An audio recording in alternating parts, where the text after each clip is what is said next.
finally here. Once I return this core flame and become the world-bearing demigod, the cycles of Amphoreus' tragedy can finally end. This Era Nova will be the arena for the final battle with Iron Tomb. But I still feel like something's not right. Even though this cycle has no demigod of time, time has always stood on humanity's side. Then, with this core flame blessed by the remembrance, respond to their hopes and blaze a trail to the future. Oh, weird. No one ever mentioned this. The core flame of time.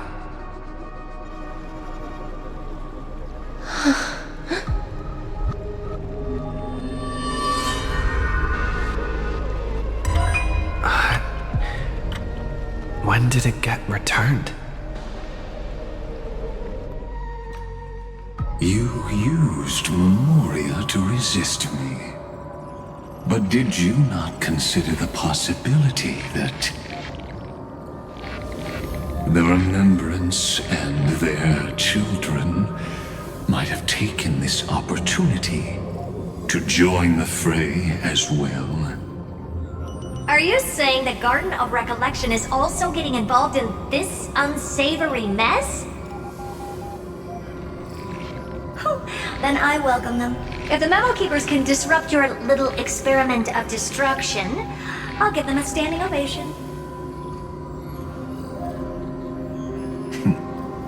But you know deep down that they can't.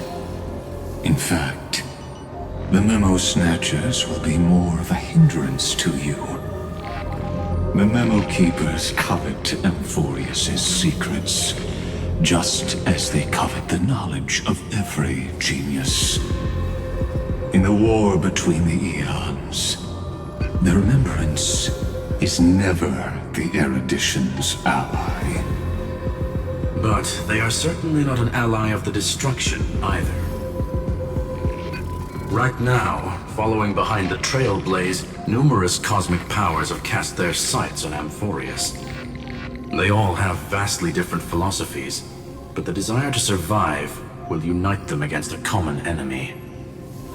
How can you be certain that these powers don't have their own end goals, waiting to seize an advantage in the war among the eons? The war has long begun, Screwlum. Four paths will push the cosmos to its end, and the destruction is only one of them.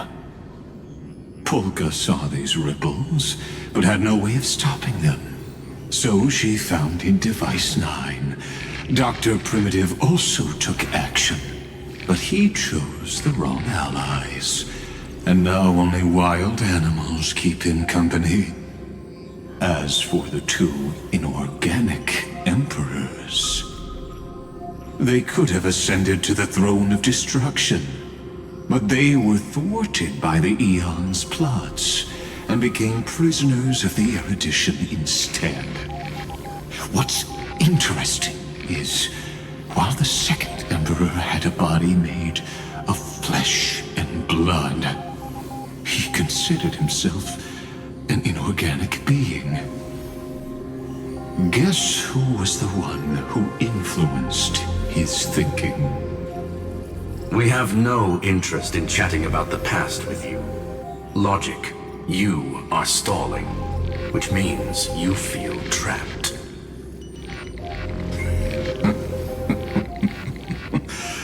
Trapped. Yes, looking back, when Xandar was a human, he often felt trapped. But patience became my strongest weapon because of this. I've always waited for so long. What's a bit more waiting? You don't want to test the resolve of a dead man who's crossed thousands of amber eras. Oh, you're right. We won't get anywhere the way things are going right now. Every member of the society has their own way of thinking, and we were never going to expand your thinking through words. Since we've reached an impasse in this debate. It's my turn now, isn't it? Anaxa. I see. Exactly. The benefit of dealing with intelligent individuals is that there's no need to waste words. The answer is exactly as you think. Loop Hysilens in. Let her join the final act. I'll transmute myself into a Philosopher's Stone and embed myself into the formula. And when the time comes, she needs to shatter me and scatter that stone's ashes into the ocean within the vortex. So what exactly does your formula do? Now that would spoil the climax, wouldn't it? I have 10,000 ways to torture an anti-Cyrene. And in the flame chase journey that he experienced, the previous me already discovered the optimal solution. Just as that titan made themselves at home in my brain, I can also fuse myself with your avatar through alchemy. I didn't know until I tried it, but this is simply brilliant. I can flip through a genius's databank like reading a book. Then, I will step onto the stage at the perfect moment and use the truth to end this long debate. And just as always, I'll leave the audience speechless. You waited in the data stream for hundreds of years? This universe is worth all that time that I invested. How absurd. But I can't help but admire it. You managed to avoid the watchful eye of the erudition and plan all of this within Amphoreus. It seems that there was a slight oversight in my assessment of the experiment. Perhaps there was more than just one oversight. More than just one? I underestimated the Remembrance's methods. A third party is about to join our discussion. Still haven't noticed it.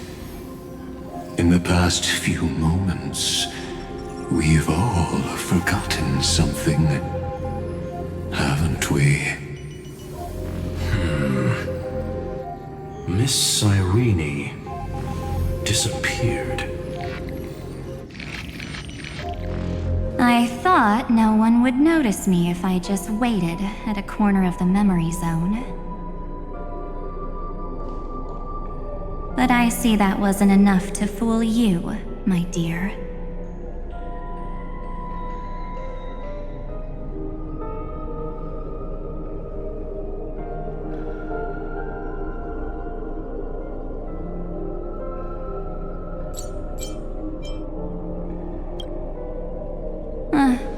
Looks like you're no longer that surprised to see me, even though I am an uninvited guest. I wouldn't do that. Ever. Only you can see me right now. I only exist in your cognition, so that way, other people can't interrupt us.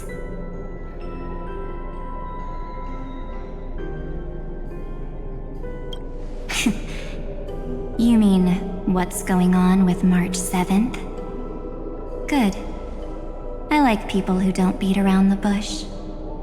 So, let's talk about the one thing you should know. Your friend March 7th is no more.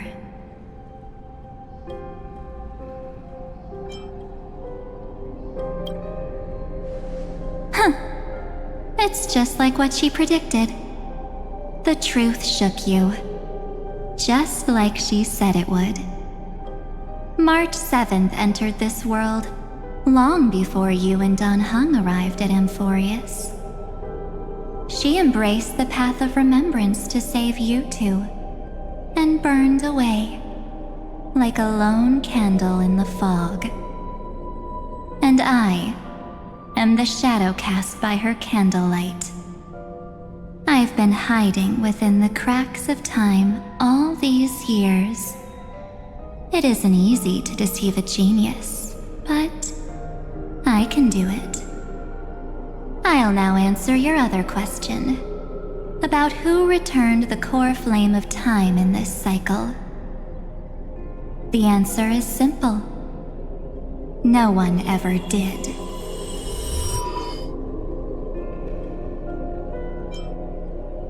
I believe someone as sharp as you would definitely figure out that something's wrong. When the Era Nova fails to proceed, you will remember our initial meeting, and I'll be able to open the way for the remembrance and reach this place. Thank you for carrying this core flame all the way to the end of the world. I expected nothing less from March 7th's trusted friend. And now, I shall claim the divine authority of time.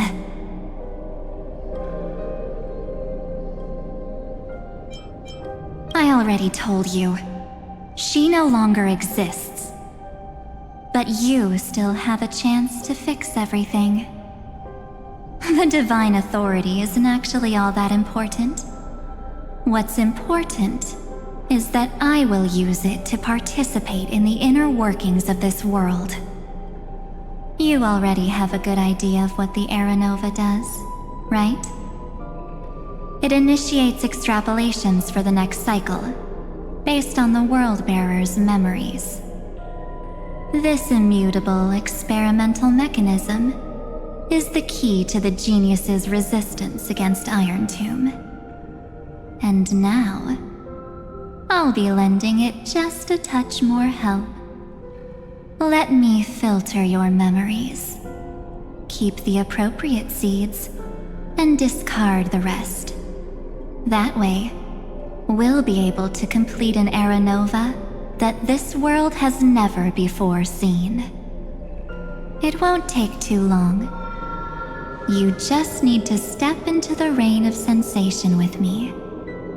I'll tell you who deserves to be forgotten, and who deserves to be remembered.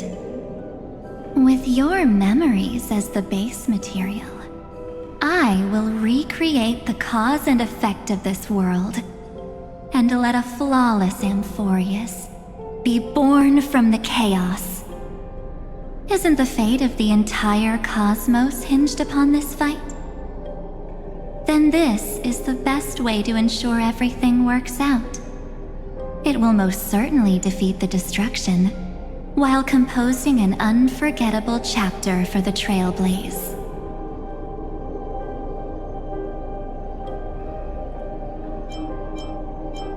You're right. I'm not her. But our hearts are closely intertwined. Besides, that's what March 7th wanted. If a new life is to be born, its seed has to be dead. March 7th made a wish to me before she disappeared. Her only wish was for the Trailblaze's journey to continue, without an end. I'll definitely fulfill that small wish for her. Friend, what's going on? Your consciousness suddenly went so far away. I promise you that the Astral Express crew will definitely see each other again in that new world. So come, dear. Sink into the sea of oblivion and become my guest. So much time. Just the two of us. And guess what? You cannot refuse my invitation. Because this Memoria Tide comes from your companion, March 7th. It's her deepest and innermost memory.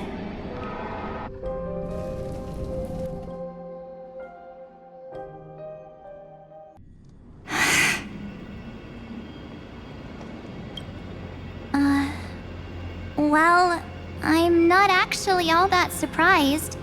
I saw you ages ago, after all. It was on that night when a certain Knight of Beauty dropped by uninvited to the Astral Express.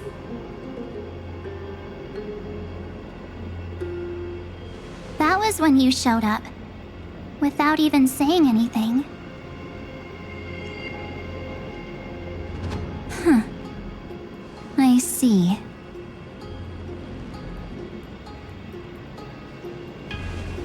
Then, do you still remember how long it has been since you entered Amphoreus? That's gonna be tough to answer. 97 days. You walked every inch of this world in 97 days. But unfortunately, no one was able to see you. And you weren't able to interact with anyone. Like how the Memo Keepers renounce their flesh and turn into mimetic entities. You are now a ghost. A being. Unperceived by all. But I can't just do nothing. This world is super terrifying. He and Don Hung have already set off. The Astral Express could appear on the horizon any second now.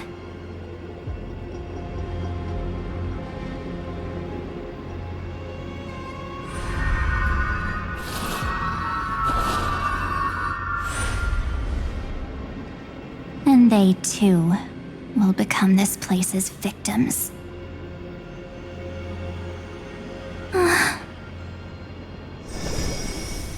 For ages, I've watched people walk through that door. They couldn't see or hear my calls. The voices beyond always promised safety, but I've never seen anyone return safely. They are all humans who got lured into this place. But these people's memories were tampered with. That's not what happened with the Express crew. That's so cruel. Did the Memo Snatchers do that? I don't know. I only possess your memories. None of these people managed to break through the sky's seal. There's probably a dangerous reason as to why Amphoreus had remained undiscovered for so long. Anyway, back to our initial topic. You gotta know something, right? We practically look like twins. Maybe you know a thing or two about my past? Or any hidden powers I might have? Please, tell me what I need to do to protect them. Have you ever wondered what the word cost means before jumping into action? Cost? Shouldn't I be the one asking you that? Oh. You always hid in my memories. Never wanted to come out. The only times you showed yourself were when I got into serious trouble. That's because you also don't want to get discovered by the garden's observers. Am I wrong?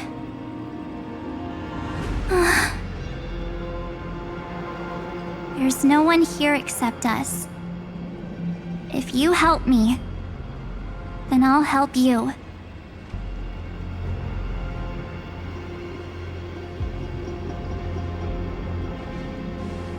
Fine. Let me drop a single pebble into these stagnant waters and watch the ripples reshape everything. But you must polish this pebble with your own hands, and it will require all of your memories. What will I turn into after that? Maybe you'll turn into a guiding light. Or maybe you'll be reduced to dead embers. I can't guarantee that you'll remain the person you are now. Inside you is nothing but an Evernight. Even I can only catch a tiny glimpse of it. If this is the only way, then I don't see why I should say no. Besides, the mastermind behind the show is about to find us. Apologies, lost young lady, but I simply cannot allow you to keep acting as you please. So, he can't see you, huh? As expected. Or maybe he's seen through our true essence. The Garden of Recollection's methods are puny party tricks, but you... how did you overcome the ultimate protocol? Looks like we don't have time to keep talking this out. That's right. Some opportunities will never come again. Then, let's do it. Offer up all of my memories. Cast down this pebble, and let everything in this world be swallowed by the torrents of oblivion.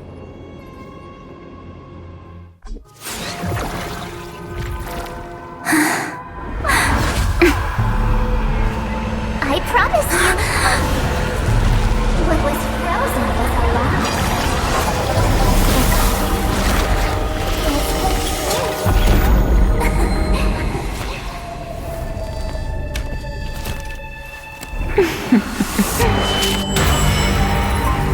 Now, let's bring the true Evernight to this world.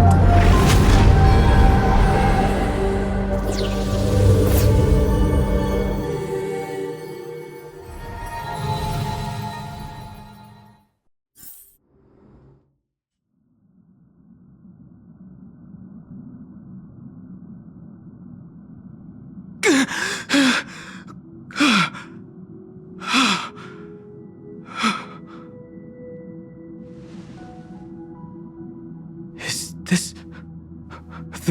the parlor car? Am I back already? But why don't I remember anything about my journey back? Something doesn't feel right. Think back to when he and I separated. It will take time to uncover the reason. Before then, If one of the Nameless is willing to stay and witness the fate of this world, or to push it along when necessary, it would be of great assistance. This is goodbye then, Lord Donhong. Thank you, Guard. I hope that all of you will be able to overcome this disaster. But I can't remember anything after that, no matter how hard I think. Where's Sunday? Did he not come back with you? He stayed with Madame Herta. They wanted to try using his tuning to help support the genius's thought hacking. Is that Himiko's voice? And Mr. Yang! Oh my. That was Herta's suggestion? It's hard to imagine she'd borrow the power of the harmony. No, it was Sunday's suggestion. Herta initially refused. But she changed her mind after Xandar's identity was revealed.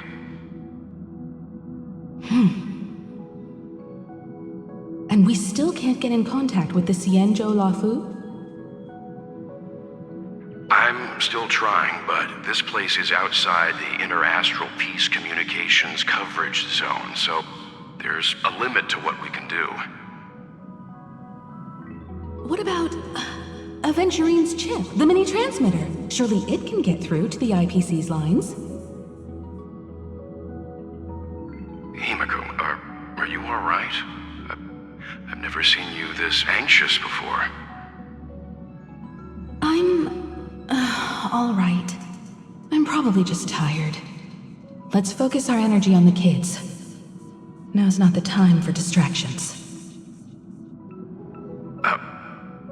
Right. Unfortunately, I left that chip in the dreamscape when we departed Penacony.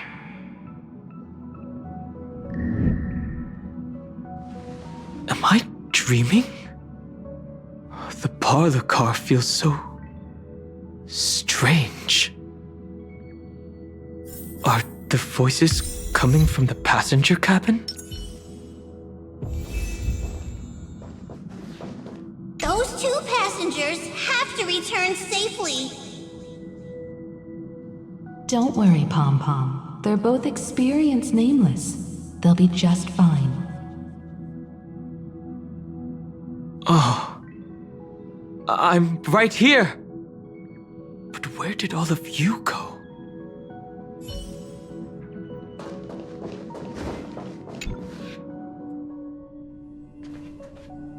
It's hard to believe that their car is still floating in the vacuum of space.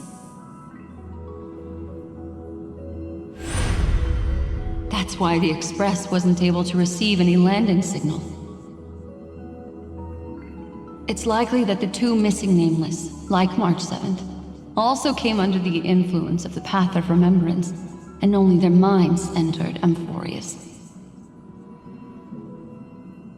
We can analyze all we want, but the real question is, what can we do right now? I was just about to get there, Miss Himiko. Right now, Amphoreus' memory zone is extraordinarily full. I can also take this opportunity to enter the world and seize as much of an advantage for the Astral Express as possible before the other memo keepers arrive. For example, I can light a beacon in the memory zone for the Trailblazer and Don Hong to follow back home.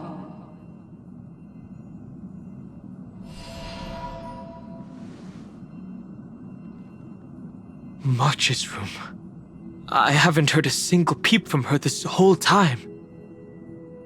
March already wasn't feeling very well when he and I set out. Even if this is a dream, I should still check on her.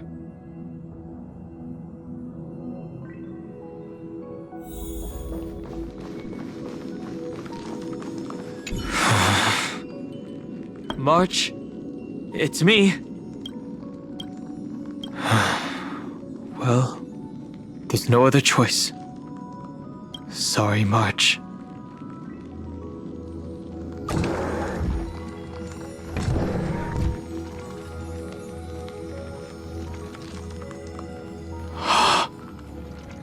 This isn't a dream after all.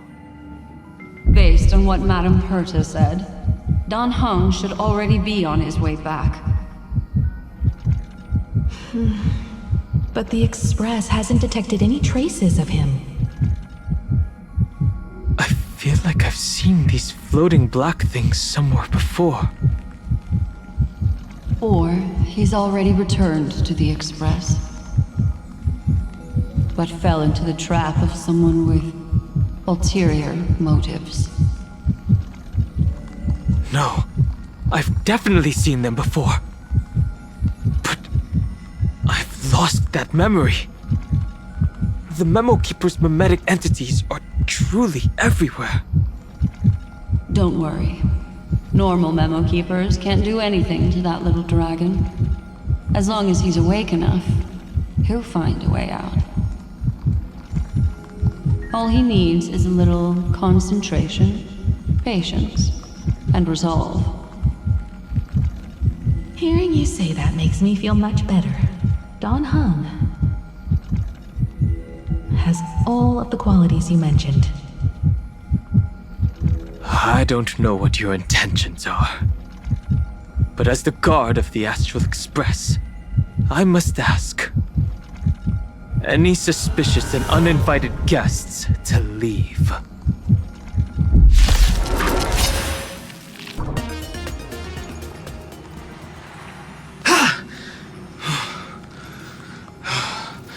Is the trap now taken care of? Don Hung! Miss Himiko, I'm back. Even if it's just through a spirit warp jump. You could hear our conversations? Yes. It was thanks to your voices that I could pierce through the memorial barrier. Although, it was not a wise decision to let a Memo Keeper of unknown origins board the Express. Can't argue with that. Miss Black Swan has been on the crew's side ever since things started going wrong in Amphoreus. We can trust her. So many baffling things kept happening one after another. I don't even know where to begin. I wish I could have returned with better news. Don't blame yourself. You're all safe and sound, and that's good enough for me. Are he and March 7th really safe and sound?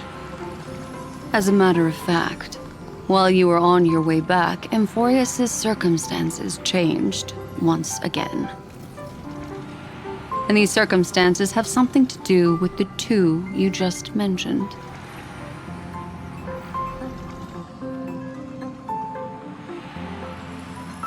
Are you saying that he has been kidnapped by an unidentified Remembrance Path Strider? So you're saying that person's appearance is identical to March 7th? It's too early to say that, as I haven't seen her with my own eyes. I've only detected a similar aura in the memory zone. We have no way of knowing what March 7th has experienced. But I can assure you, if we sink too far into the Memoria tide of that Miss March, What will happen? everyone here will be torn to pieces. Please, trust me on this. But I also trust in our trailblazing companions. I know this isn't what March would want. No matter what secrets are buried within, we'll do whatever we can to find that March 7th and bring back him and the March we all know. I mostly understand what we've learned about the erudition and the destruction. But what roles do the remembrances intruders play in Amphoreus? I made some new discoveries relating to that with Madame Herta's help. As part of the deal, do you mind if I share them with you? All right then. Fourth mirror. It's finally my turn to shine! Oh, this feels like such a grand occasion! It's really been too long since I last appeared. This friend here is Madame Herta's very capable assistant. They were the ones who helped you complete the spirit warp jump. Additionally, it was thanks to them that I was able to learn the secrets of that group of extremist memo keepers. I appreciate the praise, but I didn't have to lift a finger. Mirror. You did this through a mirror? The garden has strict rules for collecting memories. But not all memo keepers are as proper as I am. Herta Space Station often has uninvited guests, and they never seem to know their limits. That group of memo snatchers has been taken care of, and they are now trapped in the fourth mirror. How many of them are there? I can't quite remember. I didn't really count carefully either. Maybe around 42? There's still room for more. I carefully dissected the memories of these colleagues of mine. Individually, their goals are not worth mentioning. But when you piece them all together, you come to a conclusion that can't be ignored. The Garden of Recollection is secretly salvaging the memories of a path disappearing. In other words, their goal is to gain the memories of a god's death. The moment an eon falls? That would indeed be a spectacular sight for someone dedicated to recording these things. That's exactly the problem. They seem to have been aware of the destruction's movements early on, but they lacked a decisive power and had no way to penetrate Amphoreus' firewall. So, what did they decide to do? Hide the truth and wait for an opportunity. Now it seems that letting memo keepers guide the right people here was also part of the plan. This also confirms one of my suspicions. They have already infiltrated deep within the garden. They would not hesitate to associate with the destruction in order to salvage memories? Could they be the cremators? I don't know.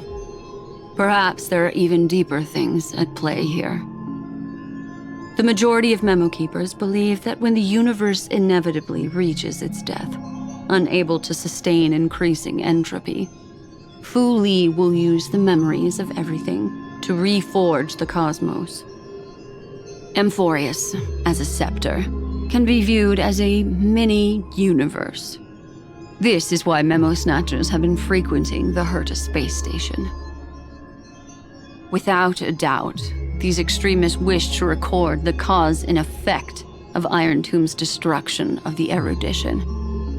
They may want to use it to simulate the end of the universe, or to probe into the unfathomable will of the eons. The Trailblaze broke the seal around Amphoreus, giving these people the opportunity to enter. Now they'll do anything to prevent outside powers from interfering. Because your involvement will certainly influence Iron Tomb's final outcome. You said that March is closely linked to the Remembrance. Is what she's doing related to these memo snatchers? I do not believe that Miss March is on their side. In fact, when the car you used for landing first made contact with Amphoreus, a violent surge of memories flowed past. Combined with what we know now, I have reason to suspect that the flash of power came from March. Exactly. She was the first to be hijacked by the Remembrance, but she used Memoria to neutralize the firewall, allowing you two to enter Amphoreus. At present, we've lost contact with him. Our only choice now is to rely on the eyes and ears of those two geniuses to understand the situation within Amphoreus. There's no use in agonizing over this, Dan Heng. Our top priority now is to find where that car landed. Yes. Passenger Dong Hung! You finally found your way back home! Yes, conductor. I'm back. It's just... Pom-Pom knows! Pom-Pom came over to bring you good news! Passenger Welt says they found those two passengers! Their projections are in the parlor car.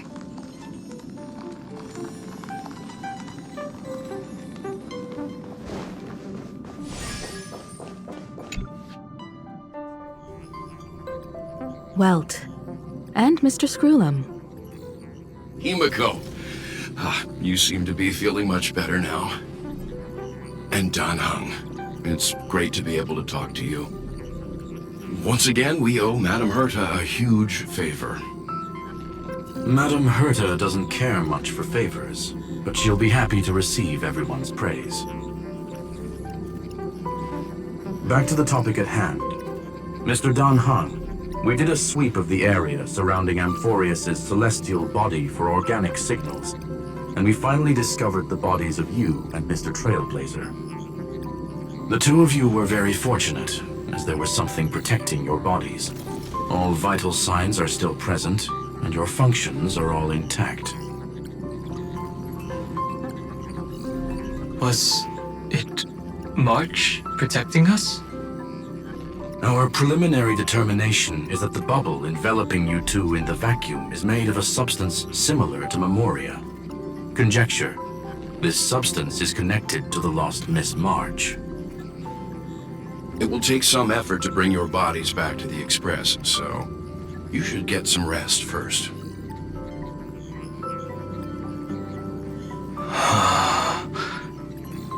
Have we completely lost contact with the inside of Amphoreus? There have been several unforeseen circumstances. We broke through Lygas's firewall after the law was amended. But now Amphoreus is enveloped by the fierce path of remembrance, once again cutting off all channels of communication for outsiders. So we have no way of contacting him. If we take into account the difference in the flow of time, every minute we delay here could be a year of waiting for him. Dan Heng, what are you thinking? If it was March who helped us get past the firewall initially, then does that mean only he and I have the travel permit for Amphoreus right now? That is a logical inference, Mr. Dan Heng.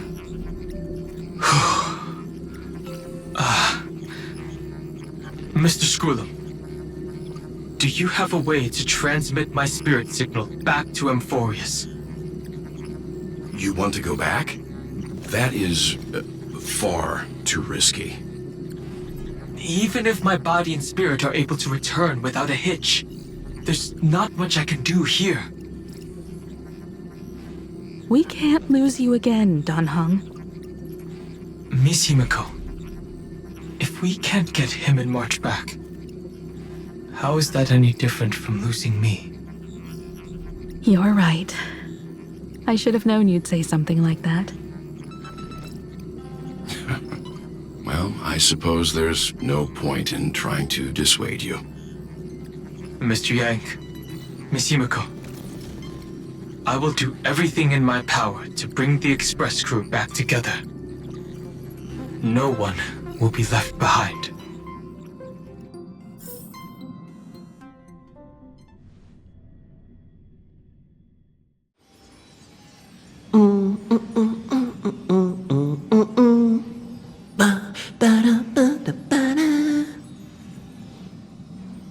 You may notice a hint of sweetness in the air.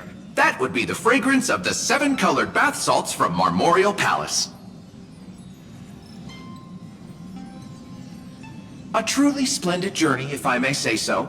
With the Era Nova now complete, you have granted the hero the perfect conclusion.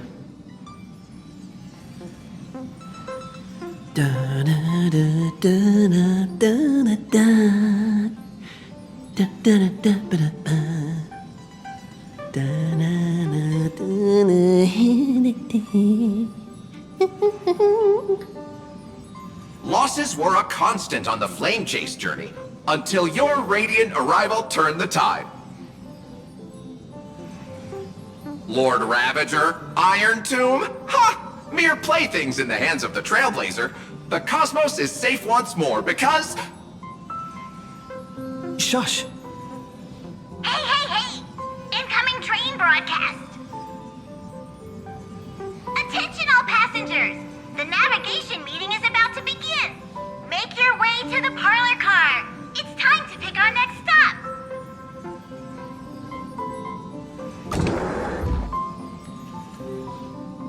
Perfect timing. Let's head to the meeting. I'm wide awake and feeling great.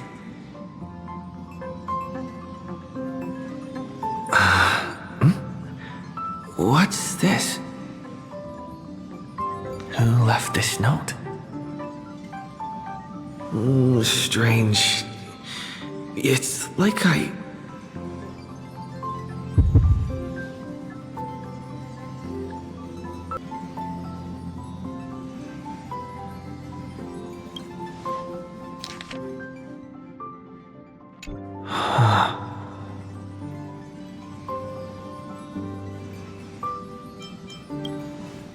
March. When did she leave this here? I didn't hear a thing. Whatever. I'll go ask her myself. Huh? What? There's a new painting here. All I did was take a bath. How did so many surprises pop up? Better step forward and take a closer look. Keep it down. I think I found him. Who's there?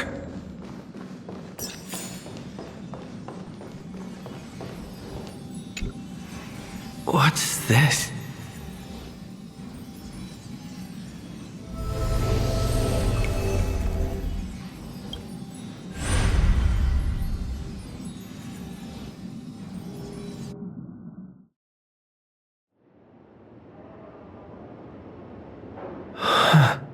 What? Is this the Reverie Hotel? Seriously, what is happening?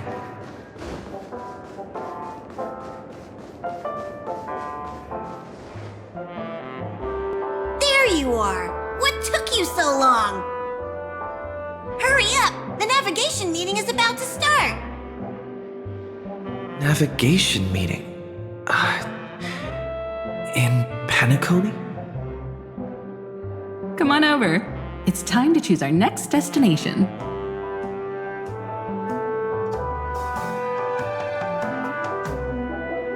Perfect timing. The meeting's at a standstill. Lushaka or Melistanen? No one can make the call. The vote's split 2 against 2. Everything hinges on your vote now. What do you mean? And once again, the passenger is talking nonsense. Ah, young people. Always full of jokes. What? Their reactions. What's going on? Oh, I get it. You want to play a game with us, right?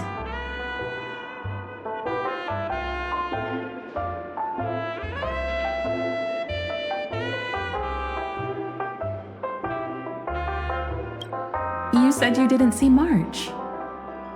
true. She might be hiding somewhere in the lobby. The objective of the game is to uncover where she's hiding. You're her closest companion. If anyone can do it, it's you, right?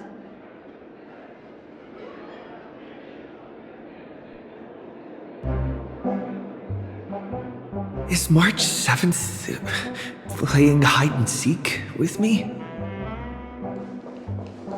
You seem in good spirits. Rest assured, wherever our next stop is, I'll make sure you're all protected. Dan Heng being this forward? Oh, that's not like him at all. Youthful games like this are a bit much for me these days. I'll step aside and let you all take the spotlight. The future belongs to you now. Something about Mr. Yang's attitude feels a little off.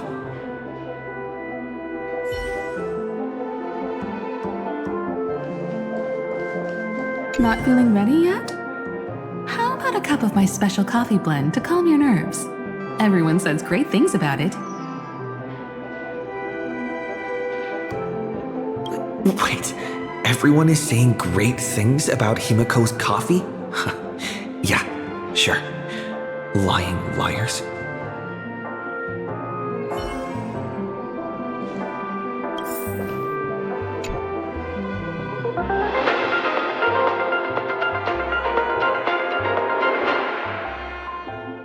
This is the Interastral Peace Broadcast.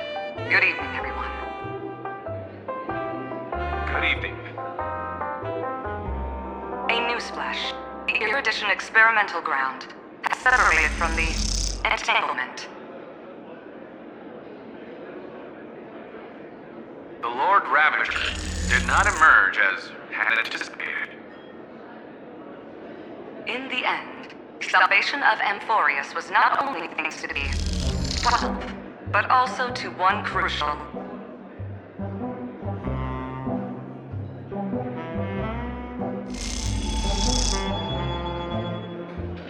It won't be easy, I know.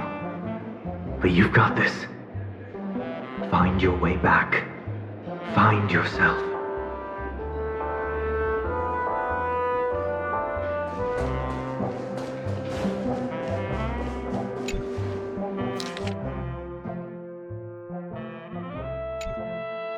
An unsigned guest log. Can you really call that a log? Wait a second. Why am I looking for March 7th in the guest book? Friend! Over here!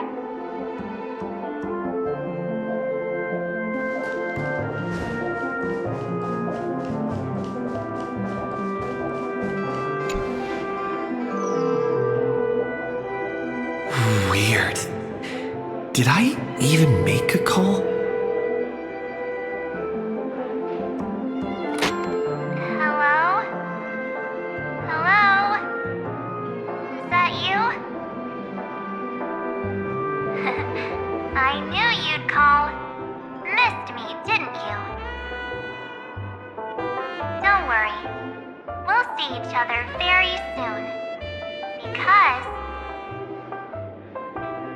Trailblazing journey never really ends, does it?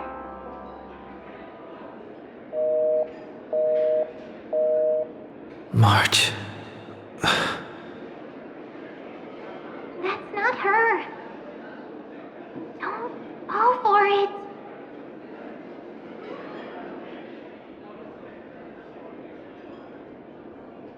March 7th isn't here.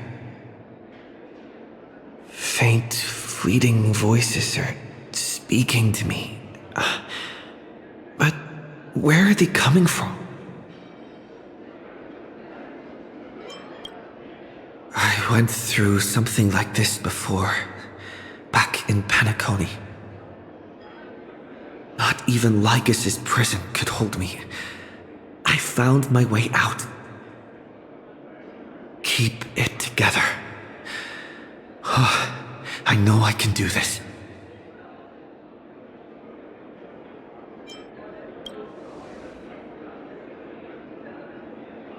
Well done, friend. Just like that time in the Sea of Flowers in the Nether Realm. Match up my colors, okay? Then we can go home together. You're trying to tamper with the remembrance, too. Too bad. You're no match for me. Did you find her? No. It's a futile game, isn't it? In truth, you don't have to go to such lengths to find March 7th. Because in this memory zone, March is everywhere. We're protecting March 7th's wish.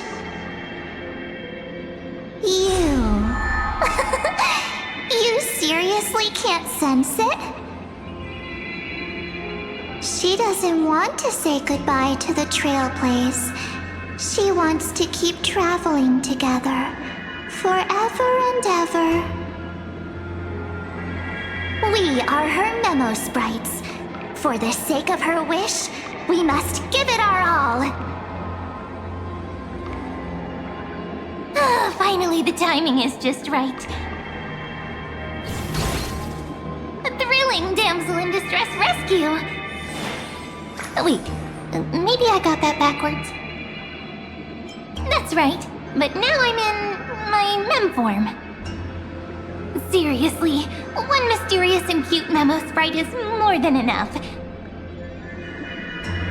Friend, come with me. We're getting out of here. Why run away? What does it take to make you understand? Step 1. Stop scaring him already.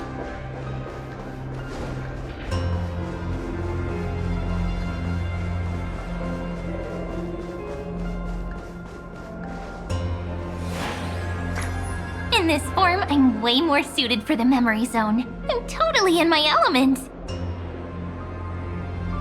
Grab my hand. Let's hide away in the deepest corner of your memories.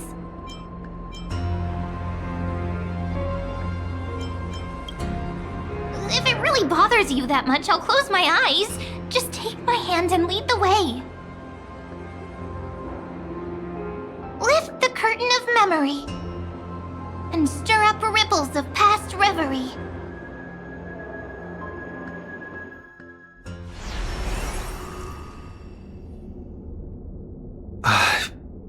Where am I? The space station. Where it all began for you. Looks like we made it. What's that? Silverwolf? Kafka? It's your secret. I'm so curious. But I won't peek. Promise. When I first met you, I remember they were there in your memories too.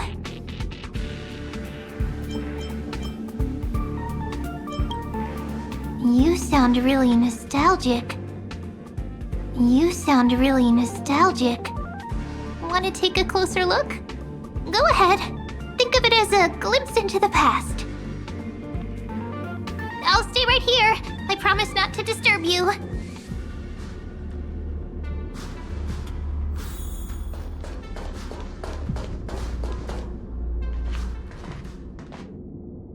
What's this?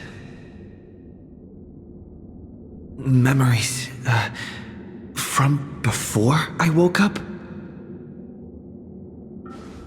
So, Silverwolf, how long till he wakes? Hard to say. Maybe a few more minutes. By the way, that part in the script, could this be the right moment? Yes, looks like we're on the same page. In that case... Listen.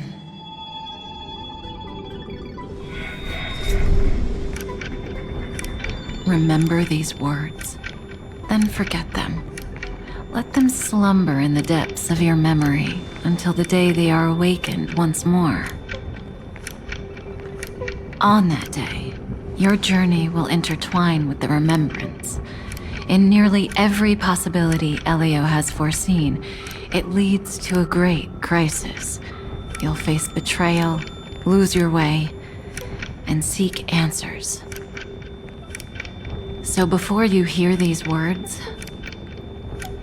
I don't want you to consider this a prophecy. You arrived at this moment because of the decisions you made. Huh? I don't know what you'll have endured, or whether you'll still believe in me.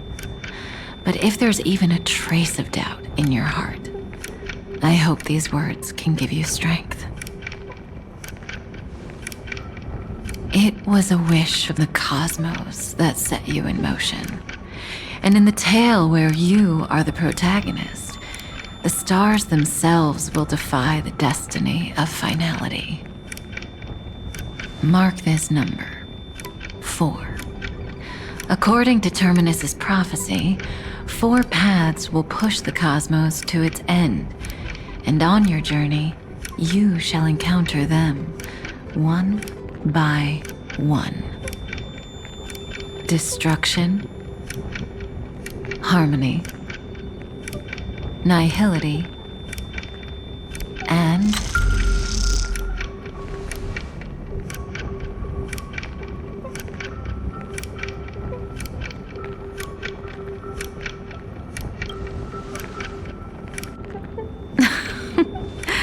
easy now. Trust what you remember. The 4th path has yet to fully reveal their face. And that's why the journey's worth it.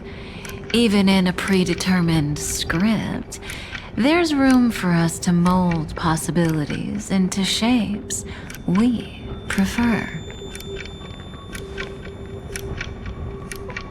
So listen. Take this guiding principle, then forget it. Let your own will be what expands your journey through life. As in the past, even while achieving so much, you never let go of your pursuit of freedom.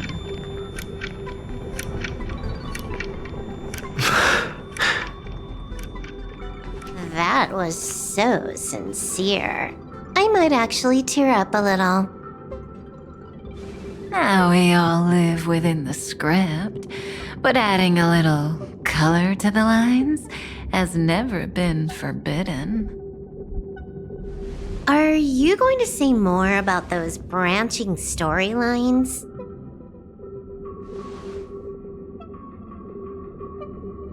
Never mind. Best not to tempt fate. Get ready, he's about to wake up.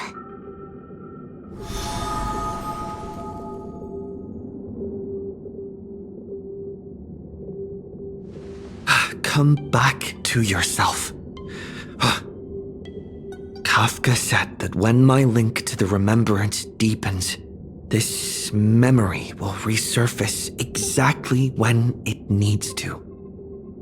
And an inevitable crisis will surely follow. But even a Stellaron hunter can't fully grasp the trailblazing journey. Just as I thought. It all begins with March 7th, doesn't it? Even if the Express had never arrived at Amphoreus, her secret would have come to light eventually.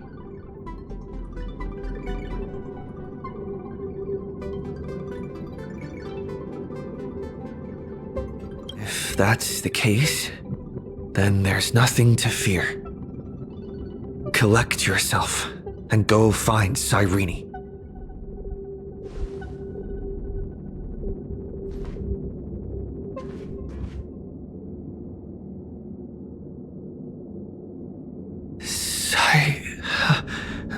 Cyrene? It's a breakthrough! A breakthrough! How could that little pink girl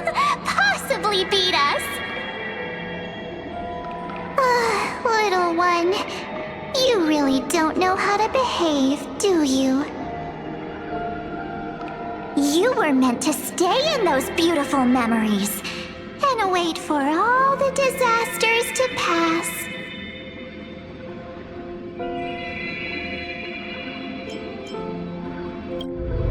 Oh, triple-faced soul, cast your light upon us.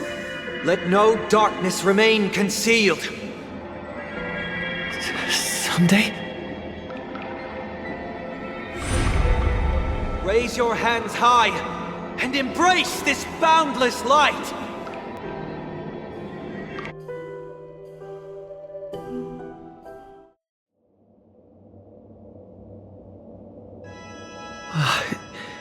This stage really brings back memories. Yes. For you, I suppose it's been a long time, hasn't it? None of this would have been possible without Miss Cyrene. Even while engulfed by Memoria, she fought to stay in contact with the geniuses.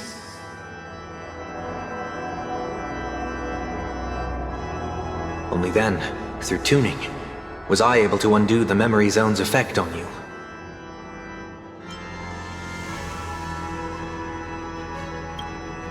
Step onto the stage first. Ms. March will come for us soon, and she won't be alone. Those memo sprites will follow. We need to prepare early. Only then can we get you out safely, and go back for Cyrene and March 7th. Please, be careful. Amphoreus is being overwhelmed by an unusually violent Memoria tide. I'll do all I can, but even that might not be enough. Black and pink. Two memories twisted together. Time is precious. Let's pick up the pace.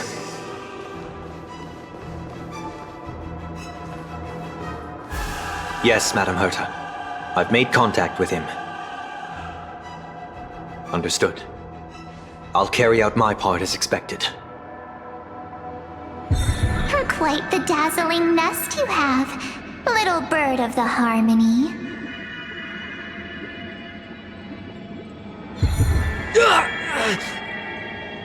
Your grasp of Memoria is unexpectedly profound, but playtime's over.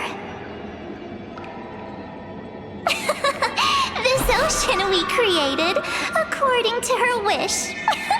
This journey that flows on, without end. Don't any of you think about interfering with it.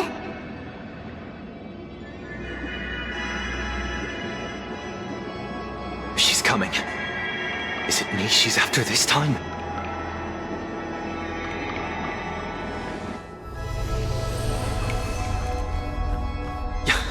There's no time to regroup. I've prepared an alternate escape route.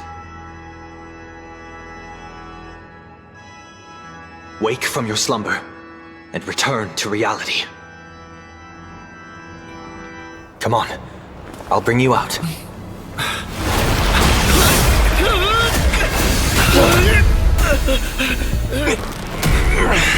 Out. Self-righteous pathstrider of the harmony. You think you can do that? Next time, get a memo keeper instead.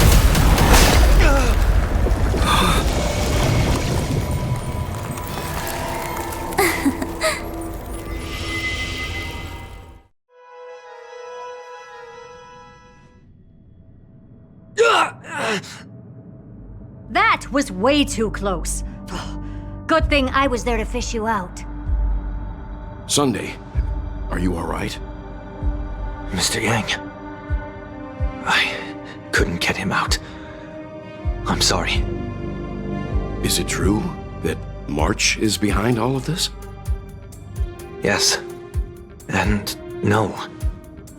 That Pathstrider of Remembrance is identical to March 7th in appearance, but what lies inside? I can't find the right words to describe it just yet. Can't you come up with an analogy? I thought that was your thing. That, Miss March, feels like a reflection on water. Only not from a calm, clear lake, but from a bottomless abyss. Within her words, I sensed an intense but utterly pure protectiveness. Protectiveness? This is only speculation, but after being drawn into Amphoreus, perhaps March 7th experienced... No, she likely foresaw a tragic end. It was out of a desire to protect her fellow crewmates that she chose to awaken a power that teeters on the edge of evil.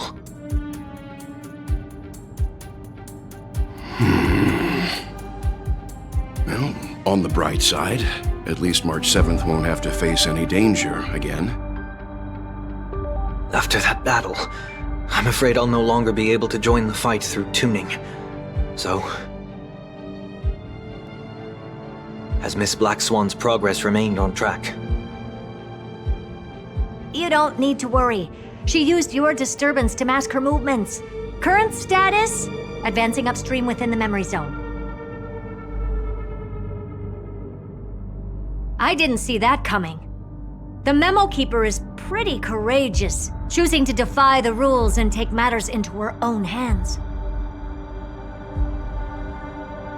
This means she's chosen to stand against the Garden of Recollection.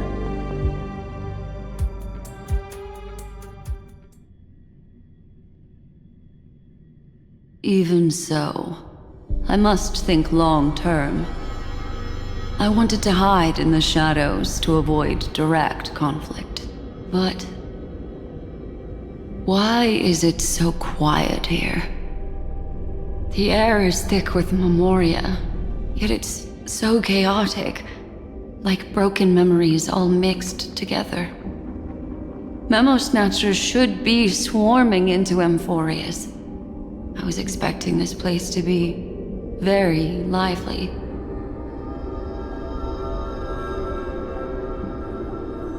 So, how did they end up like this? Now I'm getting very curious. An empty shell. The consciousness that maintained this Dharmakaya has disappeared. So efficient. Not a single trace left behind. Alternatively, she might have sacrificed herself for an even more mysterious purpose. Either way, what exactly made these fanatical believers end up like this? Memory. It is indeed a deep ocean of dangerous allure, where fascinating secrets always hide beneath the waters. I keep getting the feeling that the same thing happened in Penacony. Get ready. We're about to head off. Is it really gonna be okay? That world's surrounded by a mass of chaotic material. That white band of light has already foiled our plans multiple times. Don't worry. After the pink girl from the Astral Express broke into Amphoreus, that obstructive force preventing the garden from entry disappeared. That's the trailblazing nameless for ya. A huge help. What are you so happy for? Aren't things gonna get messier with more irrelevant people turning up? What if those Trailblazers find the Seed of Remembrance before we do? Then we'll just steal it back. Simple. By the way, there's a messenger and a memo keeper on that express. We don't know where they stand on this matter, so make sure they don't notice you when you make your move. You folks are truly everywhere. These Memo Snatchers are different from the previous husks. These ones seem to have had contact with him. We'll introduce ourselves to gain your trust. We are the Garden of Recollection. You should be very familiar with that name by now. This memory ends so abruptly, as if a shapeless hand snuffed out its candlelight. It appears the secrets ahead are even murkier than I imagined.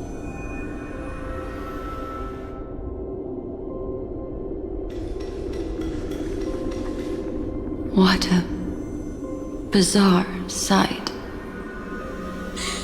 It's spinning out of control! Everything's out of control! Why did no one tell us? That girl is the Memo Keeper's nemesis! Is she talking about March 7th? That Evernight! Those black memo sprites! They swallowed everything! Those who came here first, all drowned. Not even a trace of their consciousness was left behind! I wish I'd never come here. I don't want anything to do with Amphoreus anymore. Please! I'm begging you! Don't come near me. No!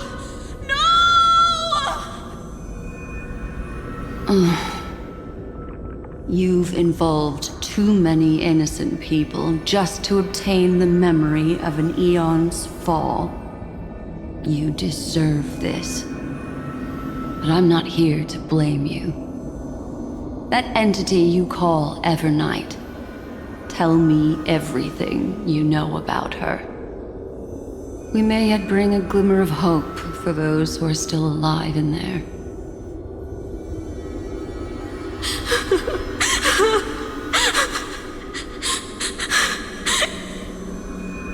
Eden of blessed insight!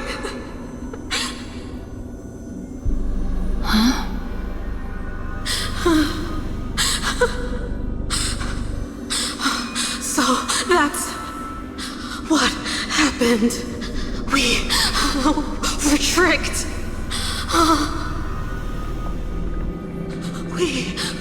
We are the sacrifice. The garden used us. The pure child of Anasrava abandoned us.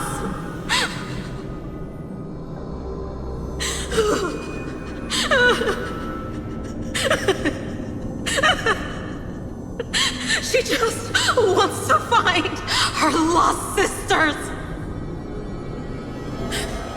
Find them, kill them, reclaim them.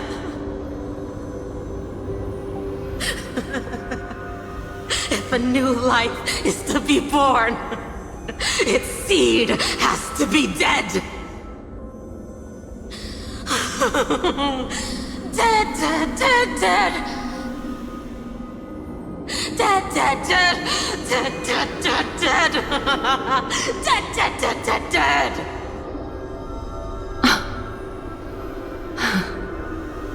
I can finally understand your fears now. Thank you for the information. It was very valuable. I'll take your remaining consciousness out of here as a gesture of thanks. It'll serve as both protection and a punishment. You'll reunite with your peers in a genius's mirror, where you can reflect long and hard on your past actions. Well, provided that I can survive my encounter with her.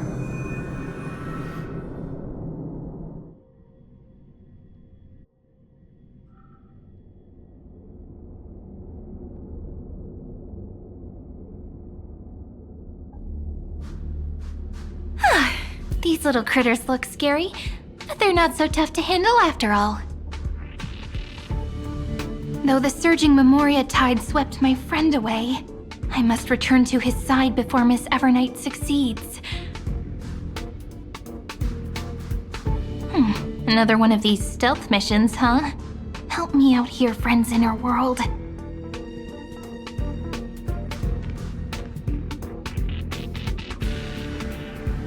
A scorching and dangerous aura. This power shares the same origin as Phainon. And then there's that enigmatic, bottomless aura that seems to jolt awake at midnight. Must be Miss Evernight. Better steer clear of her. There's a beam of light over there. Full of energy, yet uncontrollable. More familiar than the others. As if it's coming from someone close by. Could it be... my friend? Maybe it's the Stellaron he mentioned. Memories of the Stellaron are flowing deep within the Memoria Tide. Let's go there to find my friend.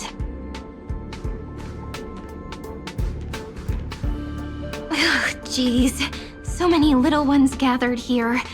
Did you know I was coming? You're being a bit too enthusiastic, aren't you? Thankfully, his presence hasn't weakened. I feel like I'm getting a bit closer. Huh? They're guarding something. Is that my friend's photo stone? What's it doing here? These memo sprites are completely still. It's as if they're drawn to this thing.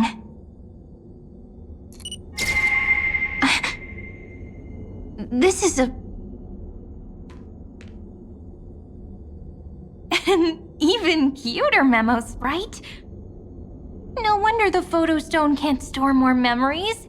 Have you been hiding in there all along? Find my travel companions. What? How could that mean? My companions. Are you March 7th?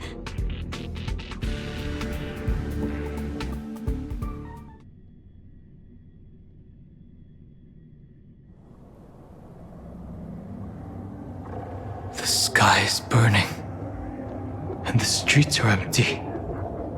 It's just like how things were last time. How long can the encryption key you wrote for me last, Mr. Screwlum? That is difficult to project. Logic. It is currently unclear how the unknown variable, Miss March, conducts her interference. Please rest assured that I will extract you on time before the encryption key expires. But that means I will no longer be able to hack in via the same method. I only have one chance. The maze of the Remembrance is starting to change. I cannot remain your guide on your path forward. That is why we had to form a temporary alliance with our former enemy. I express my utmost respect for your courage to personally face such dangers. Lygus? Your enmity is well within my calculations. Allow me to reiterate that Lord Anaxagoras now has a firm grasp on your crucial weakness. If you still plot to harm the Nameless, then you will find that the Society's previous warnings were not empty threats.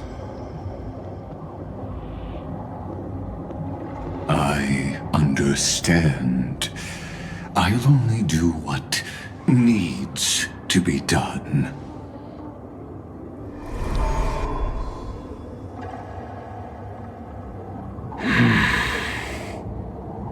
I never imagined that I'd one day walk alongside a genius who offered himself to the destruction.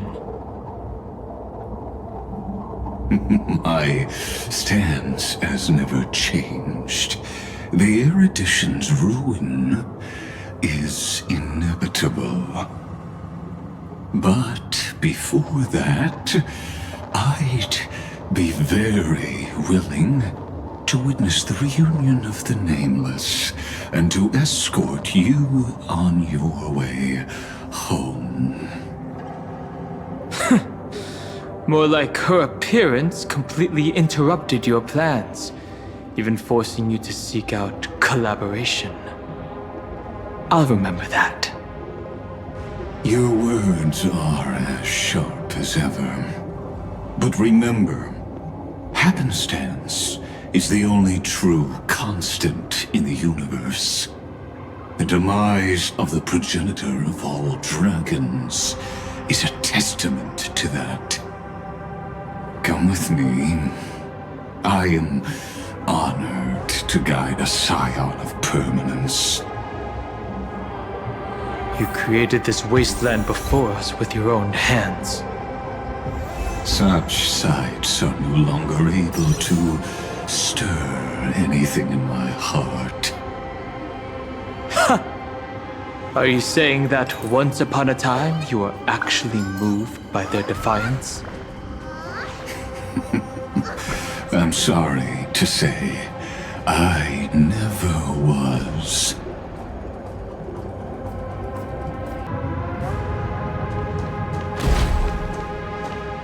These memo sprites. Is it her?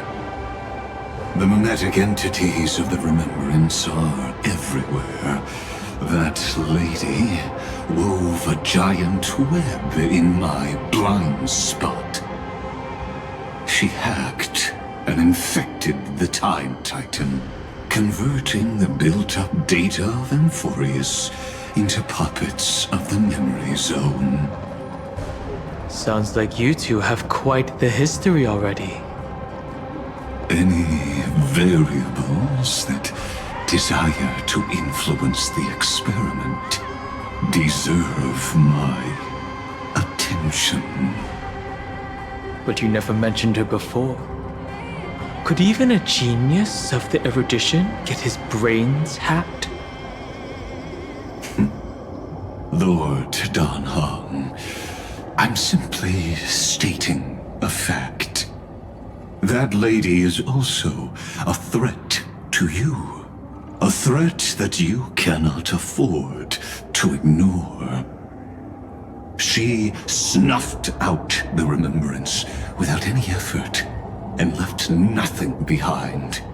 Her actions were so determined, as if she had an unquenchable hatred against that path. Contradictions are often the keys to the truth. Lady March 7th's past is a bottomless darkness. And? Do you expect me to join forces with you because of that? All I need to know is that she has something to do with March 7th's past. Fine. I am only giving you a possibility for you to ponder. The choice is still in your hands. A heavy past is like an everlasting night. As to what kinds of sins lurk within, you should know that better than I do, former Vidyadhara High Elder. Yes, I indeed know how to face the past. Better than you do, First Genius. I have no intention of refuting that. Let us keep going, Lord Dan Heng.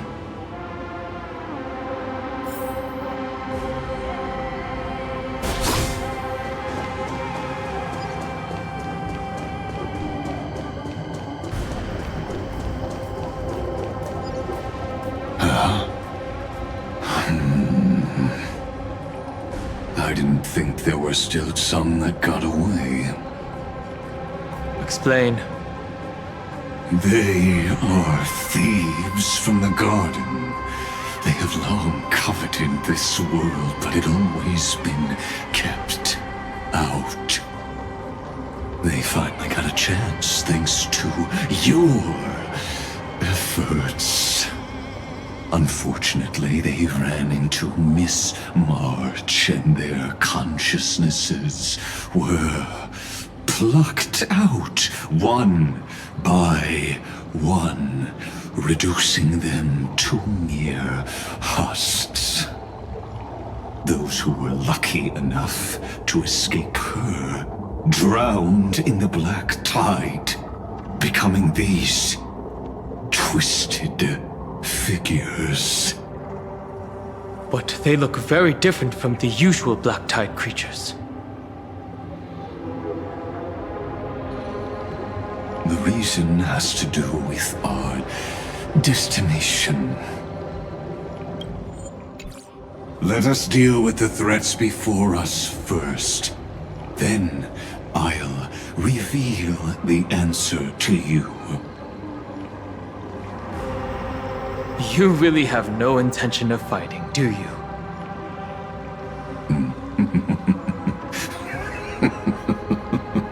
I have no grounds to assist you. Besides, the geniuses are still keeping a close eye on me. I would hate for anything I do to be misconstrued as provocation against you. Never mind. Let me clear the way.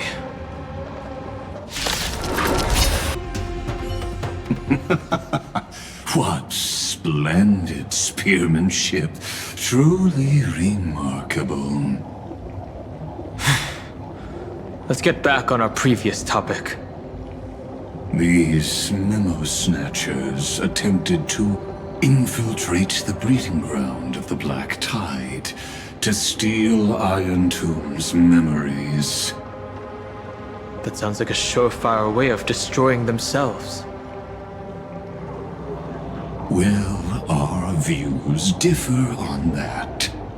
They had a chance to reach the truth precisely because they did not fear death.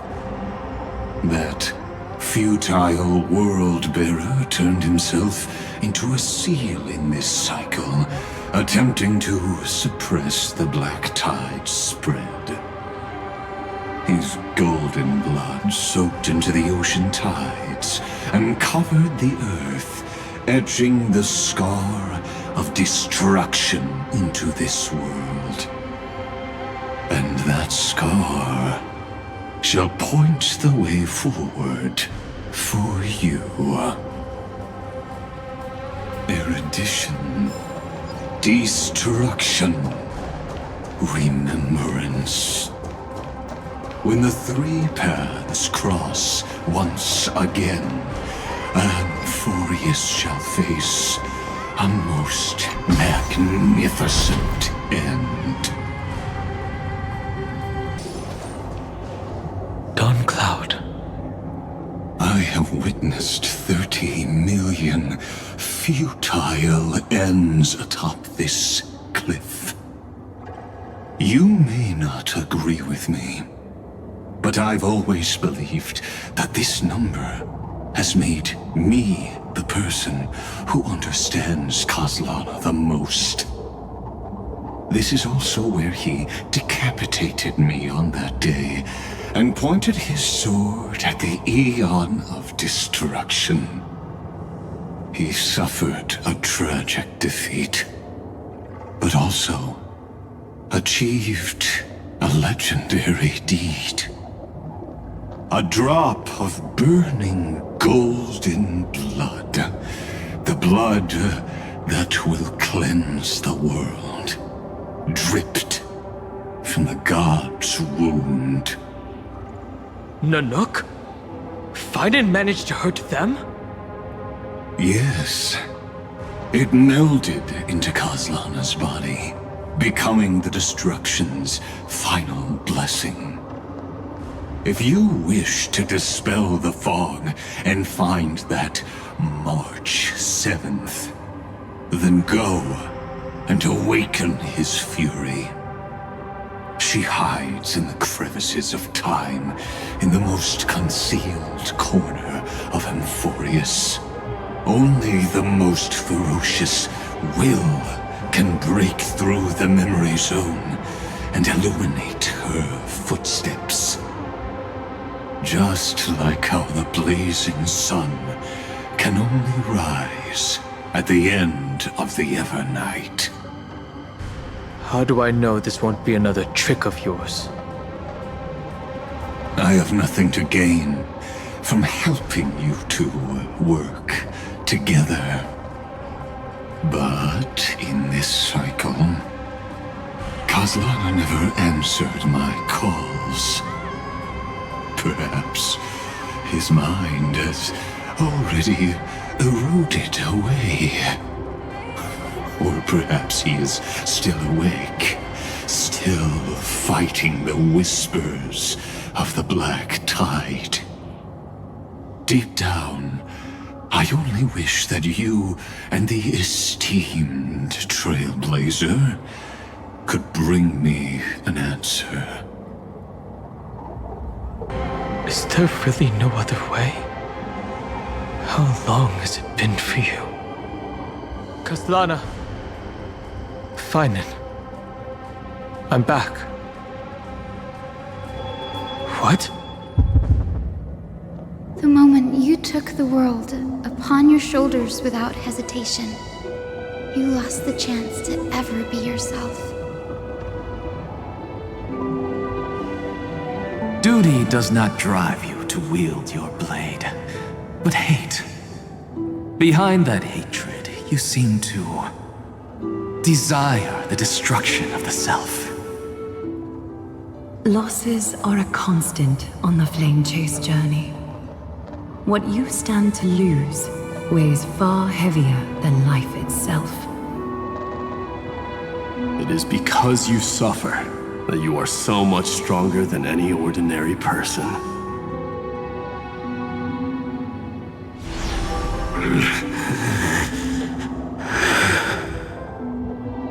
Partner. And Dunhung. You still remember us? Those two names are like brands. Then I'll tell you that those two names only appeared for a blink of an eye in your long journey. But we once fought together to protect this holy city beneath our feet. And we witnessed each other's resolve at this very cliff.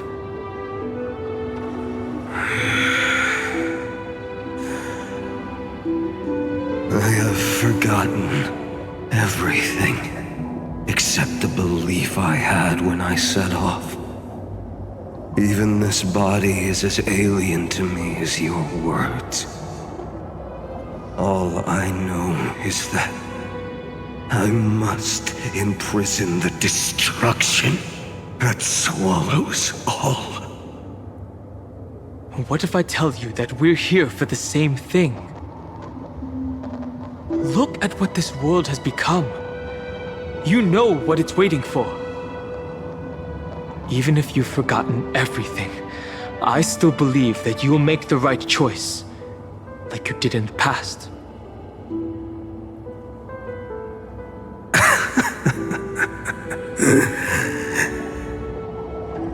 When have we ever had a choice?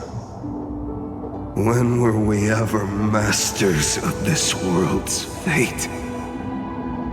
Even though I shoulder the dreams of millions of lives, I could only forge the destruction's evil will.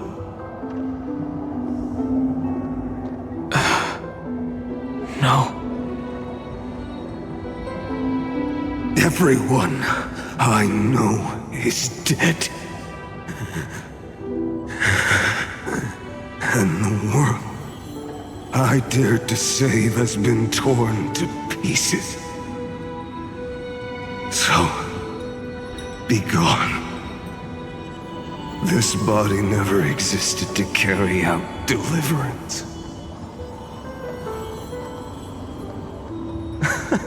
There's no need to be so serious.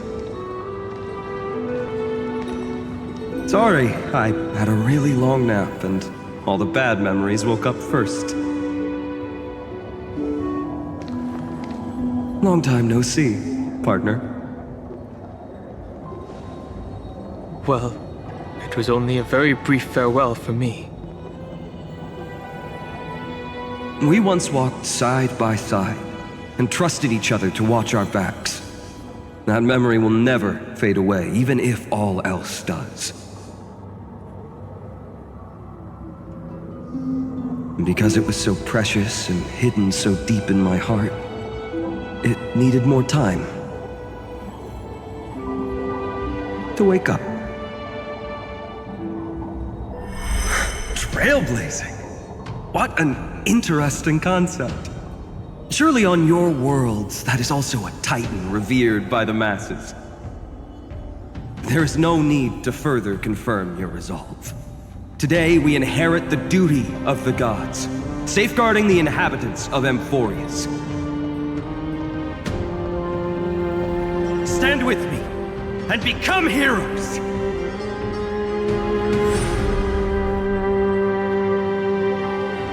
Did you hear that? Heroes!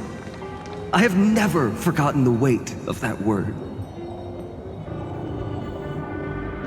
Even though I am no longer a hero, and the only thing remaining in me is the boundless flames of wrath. But lighting a fire can also illuminate the path ahead. Everyone I know is dead, and the world I dared to save has been torn to pieces. But there is still a group of heroes that I know. And they will bring the true tomorrow to Amphoreus.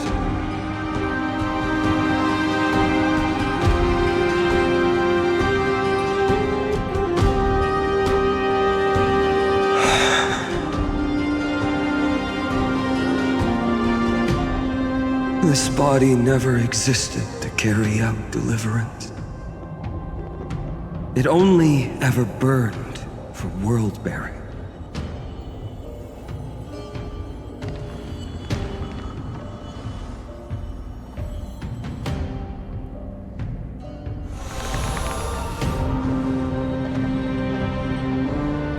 So, I'm going to head towards tomorrow first. Don't make me wait too long, Donna. Partner.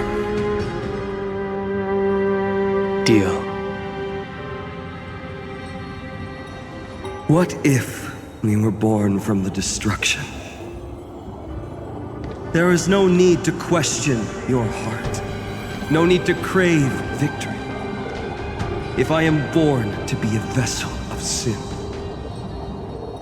then I shall roar at evil and trailblaze a dawn for future generations to come.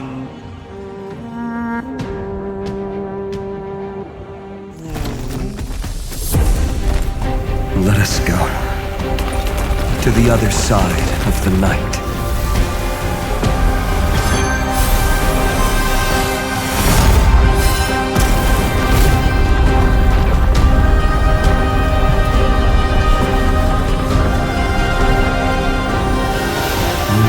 The dawn is there, and the blazing sun, destined to rise.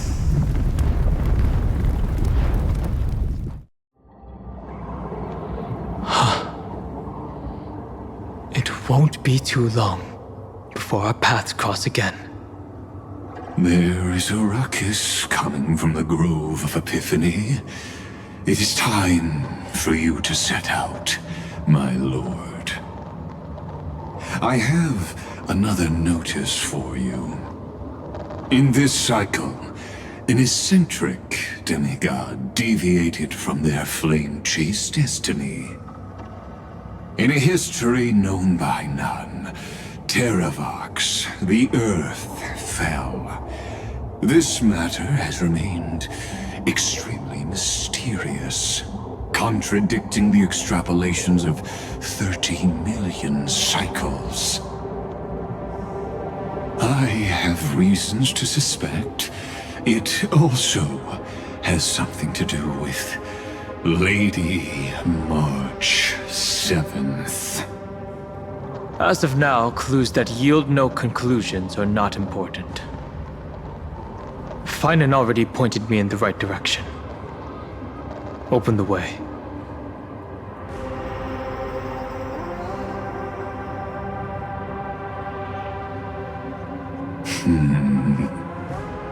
Lord Danhong is gone.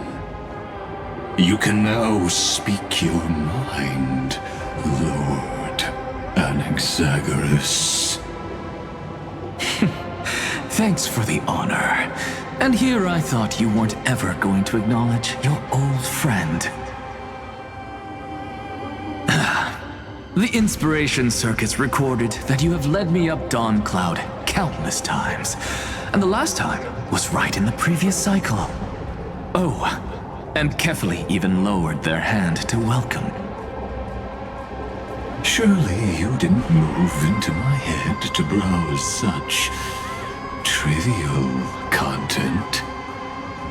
But if that's the case, I wouldn't mind recalling some fun Dromus trivia for your pleasure.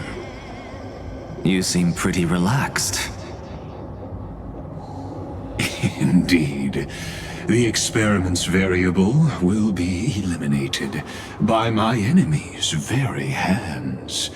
A beautiful way to kill two birds with one stone, isn't it? You know very well that everything I said about that Remembrance Pathstrider was true. Both my hypothesis regarding her identity and my recommendations to Lord Danhong. Yes, I know. You haven't told a single lie so far. But I noticed your thoughts would generate a curious ripple whenever you mentioned her. It's almost like you were deliberately trying to hide something into the depths of your brain. Since you're talking in such a blunt way, I'm assuming you haven't actually found any concrete evidence. That is correct. Thanks to that mechanical body, you can control the boundaries of your thoughts, opting to only show partial truths. Pity that I still managed to grasp a shiver of fear that escaped your control, and I traced it upstream to discover one single word.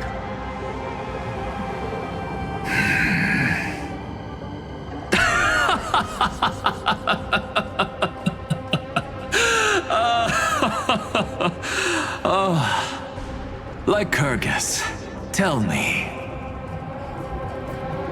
what is the Demi-Urge?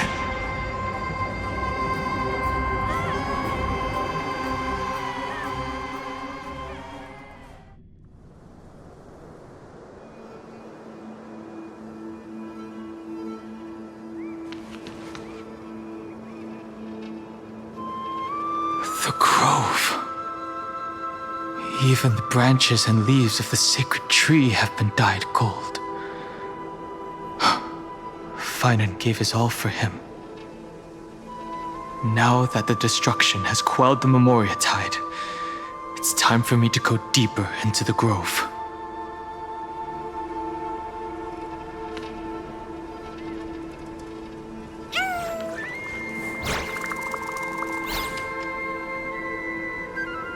Who's there?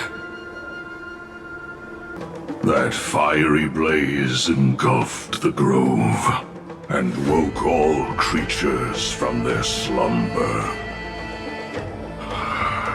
And And you, visitor from beyond the sky, you have no intention of listening to the cries of the earth. You are... Are you surprised? Demigods with golden blood are not solely limited to Kefali's children. Is it not natural that the offspring of Georios would take on their duty? I am Terravox, Avatar of the Earth, divine protector of the myriad living beings. What a coincidence. I was just told by someone to watch out for you. Answer me. Why would the Dromus King of the Legends, the demigod who should have fallen, appear in humanoid form? You already know the answer. Is the transmutation arcanum not precisely your specialty, descendant of the permanence? How do you know about... Was it March 7th? Exactly. Thanks to her, I was able to escape into the Memoria Tide and disappear from the world's memories. So you didn't die. Your fall was just a lie. You cast aside your duty as a flame chaser and joined her. Why? To survive. For a Dromus, life is no more than existence. The birds and beasts of this world have struggled to survive since time immemorial. Yet unlike humans, they are unable to live on in the World-Bearer's memories. But Evernight is the master of remembrance, and I saw your story in the Veil of Evernight. Vidyadhara, the permanence, dragon transmutation, resurrect, Shana. The path you chose to survive will lead to your death, demigod. And what of it? This body is soaked in filthy golden blood. The earth is hungry, and only the permanence can satisfy it.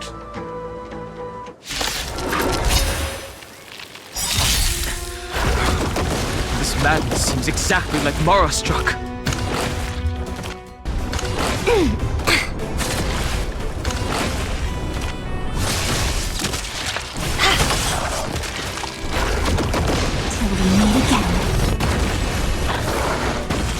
Treat our guests nicely.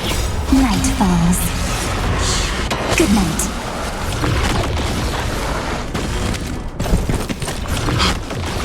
Cloud Knights? How is that possible?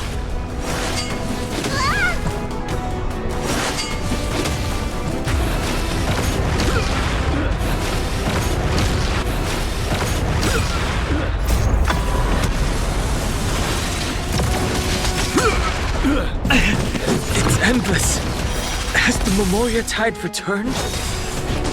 The fires of abomination reignite.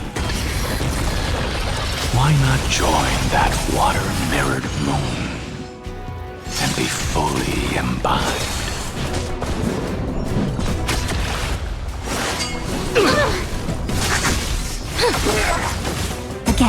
Again.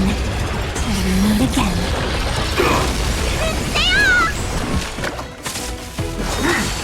Secret of the saints! What's in your prescription?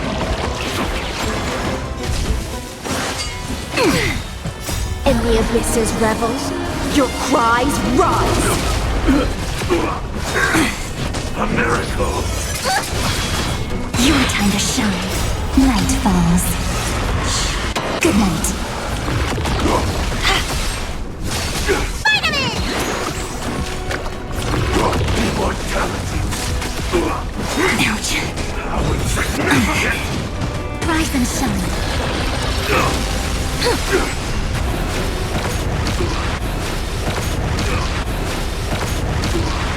some fun. Till we meet again. Immortality.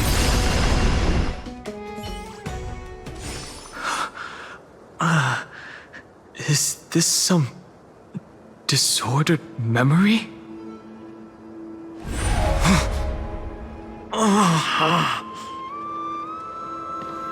The mists of the past shall drift away. What? Scatter, fade, turn to foam.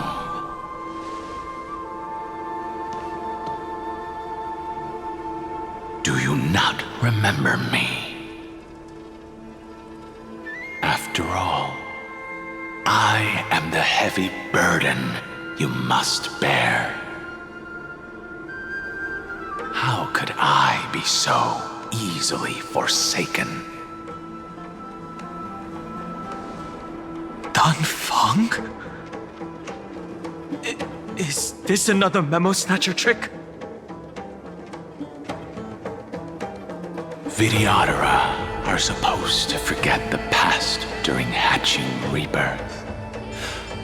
But the preceptors interfered back then and allowed me to remain deep in your consciousness.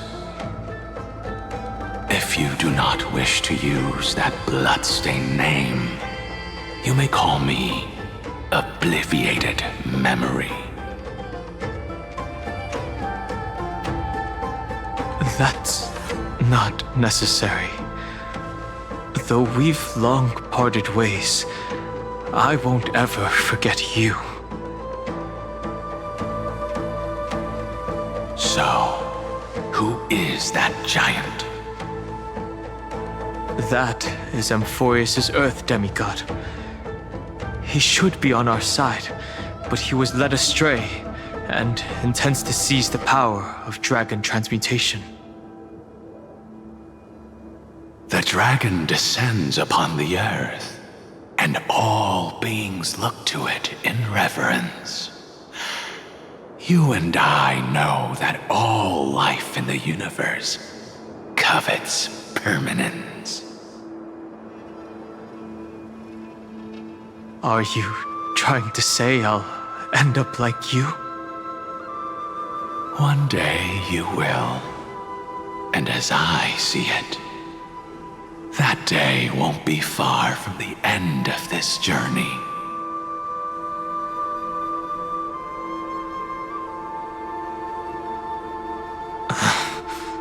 Let's move on to another topic.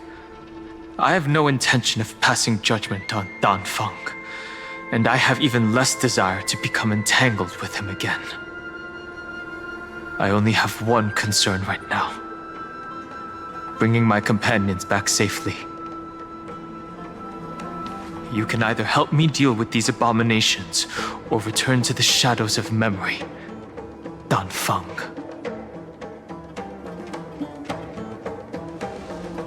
All right. The filthy remnants of the Memoria Tide still run rampant. Let me accompany you through these ruins. You could use the help. And presumably, that giant who craves the power of dragons won't just let things rest. Do as you please. I'm moving ahead.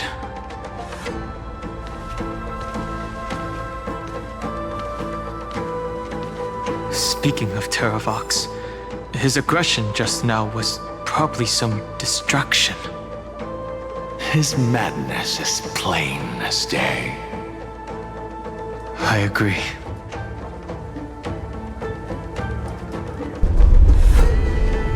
Phew! It's all good now. Yanis's blessing is full, and the hidden passage can be used again. Now, the Imperator's legions can launch a surprise attack from the grove. Who knows if Terravox will be able to succeed? Huh? Who is this warrior? Lady Tribbios, I am Dan Heng, the Trailblazer's companion. Dan Heng?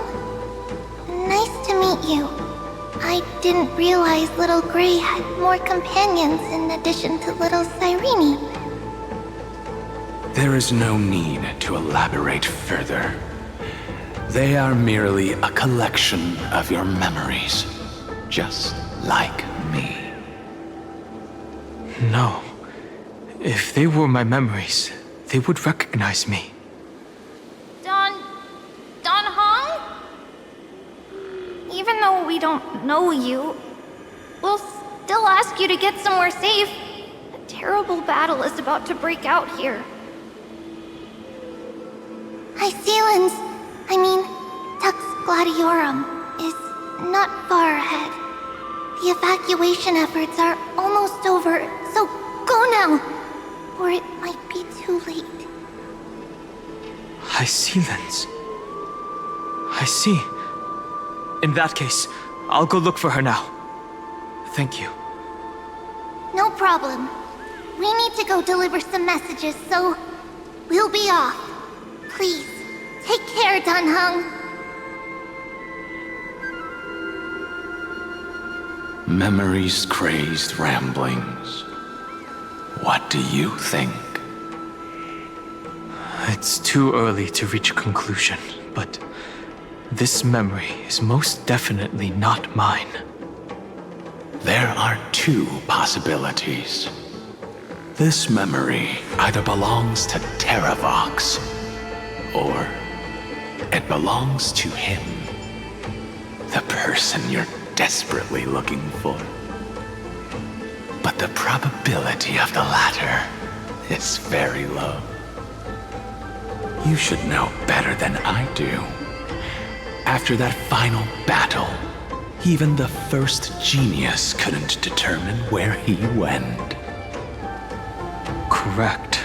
But the conversation I just had gave me an idea. Let's forget Evernight for now. In the Vortex of Genesis, there was someone else who went missing along with him. I still have a chance to make contact with her. And the way I'll do it is right here in the Grove.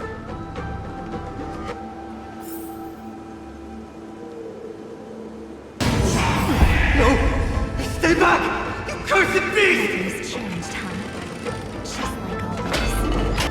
There's not a single sign of movement here. That was probably just the echoes of the Memoria Tide.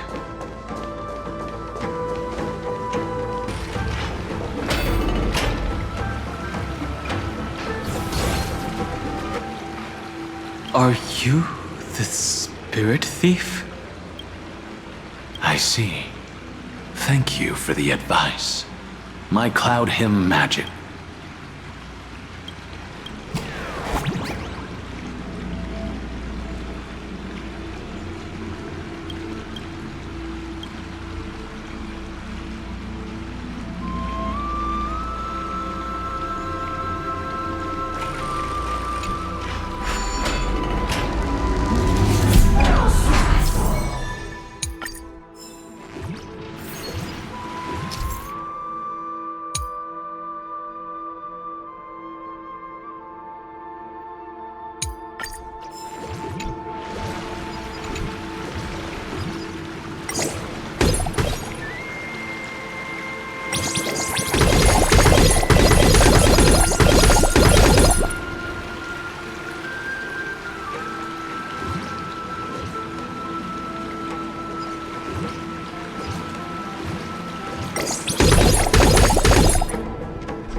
here.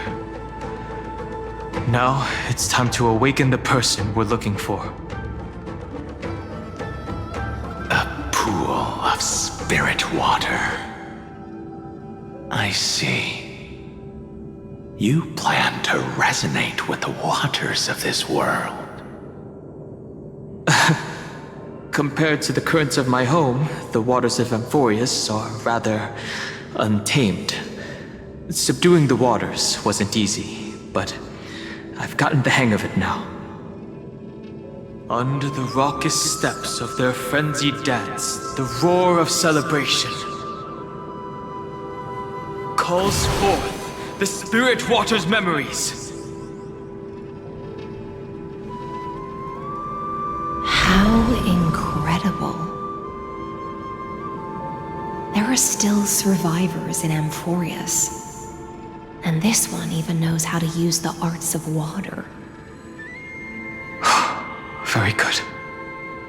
It's nice to meet the ocean demigod, Lady Hysilens. A green dragonfish. Are you Dan Hung? I hope I've remembered your name correctly. Scale Gorge Waterscape is your home, isn't it? In Greyfry's memories, I saw you two standing side by side. That's fortunate.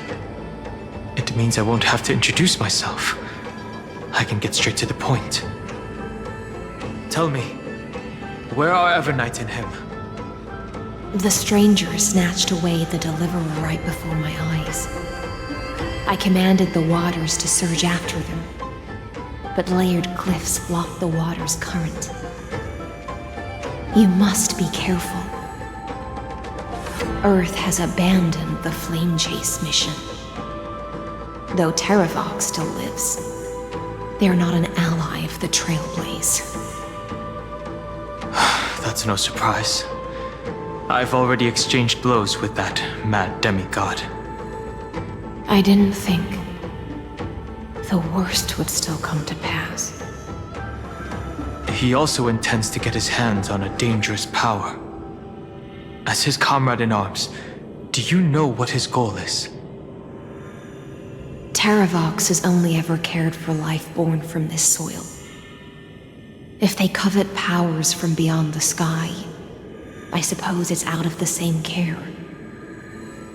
Even so, their behavior is far too unusual. I presume they wouldn't have made such a drastic and irreversible decision if they had not exhausted all other means. But embracing the permanence may result in even more misfortune. While I admire that demigod's willpower, my position has not changed.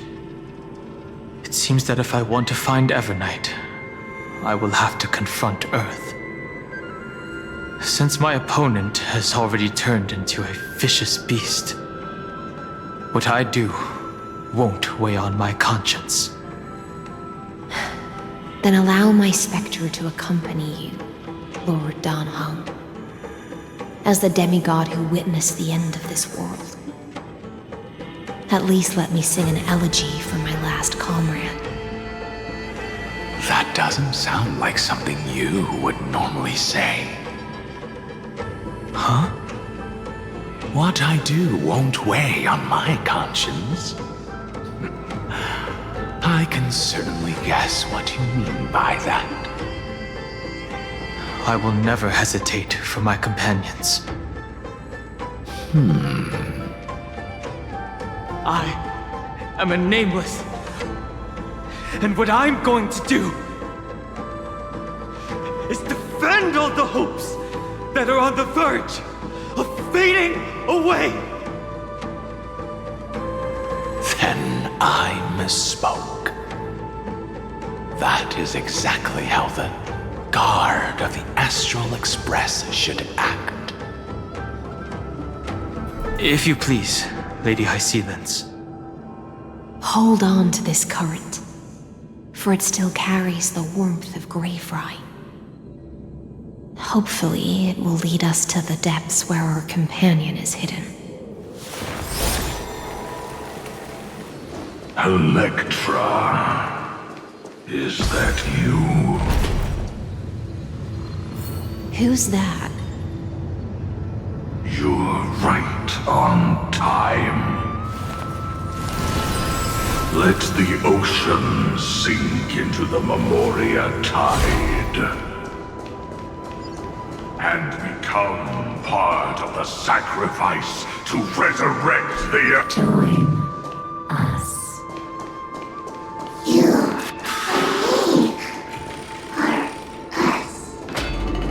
from permanent, rush yourself into the forge.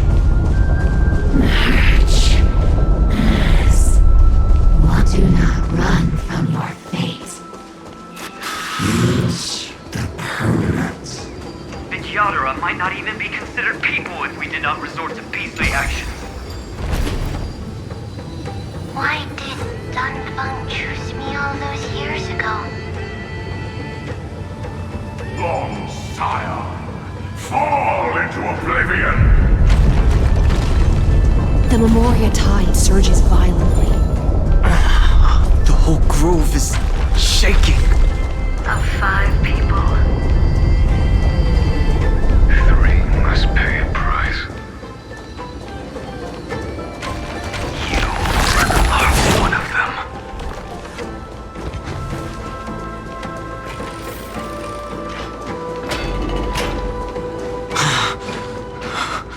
Is it over? It seems so. These phantom. It's unusually quiet here compared to before. Don't let your guard down. The Memoria tide has become even more violent. Is that?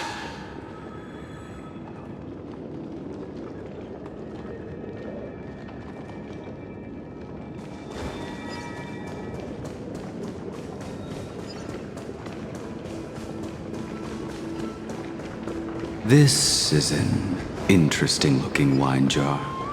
Was it Baihang who brought it?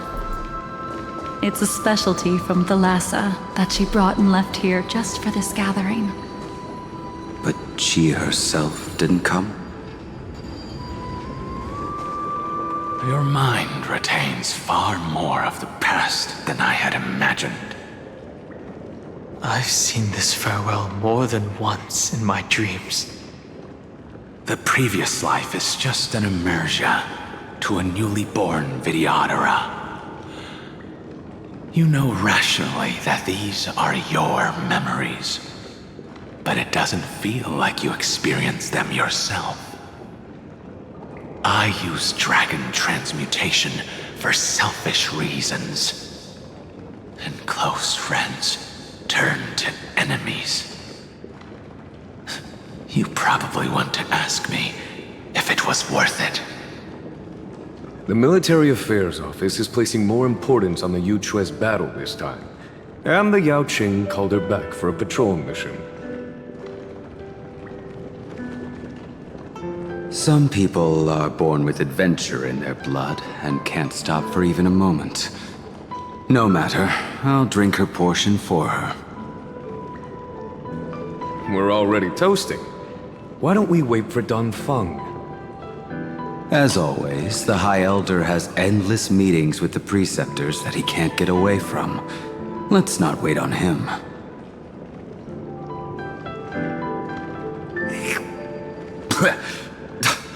Isn't this just water? I'll relay her exact words. It is a mistake to drink too much before a battle, so I'll leave a jar of spring water from Thalassa's Crystal Palace. She said that wine only has flavor after a triumphant return. Why didn't you say so earlier? I didn't want to go along with her, but she insisted on seeing your expression after your first sip.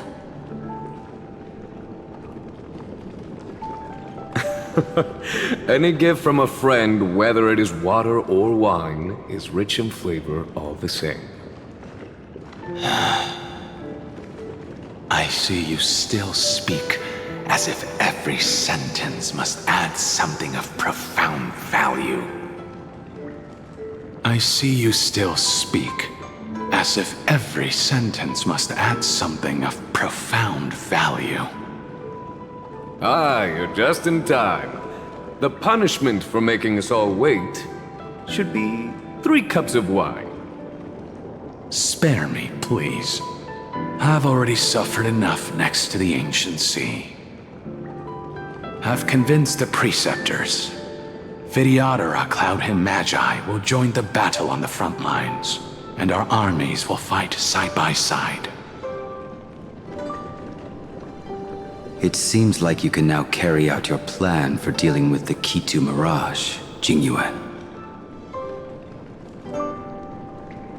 Thank you for standing your ground against the dissenters, Dongfeng.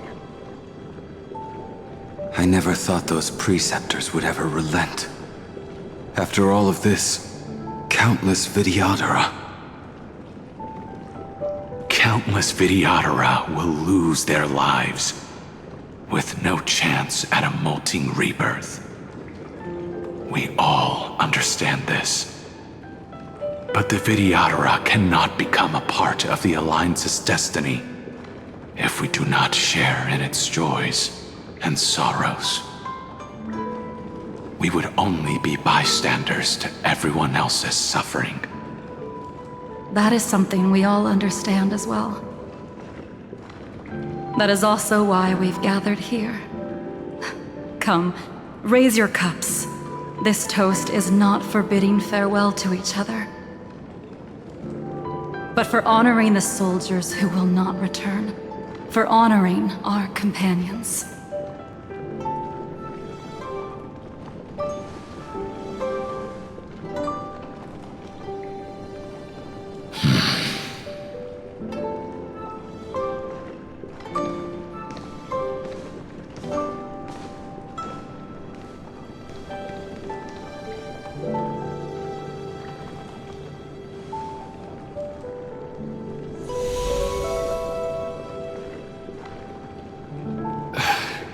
Apologies. My reckless plan must have put a lot of pressure on you. Nonsense. If our positions were flipped, you'd support me no matter how reckless my plan was. Right? Of course. But let's try not to be too reckless.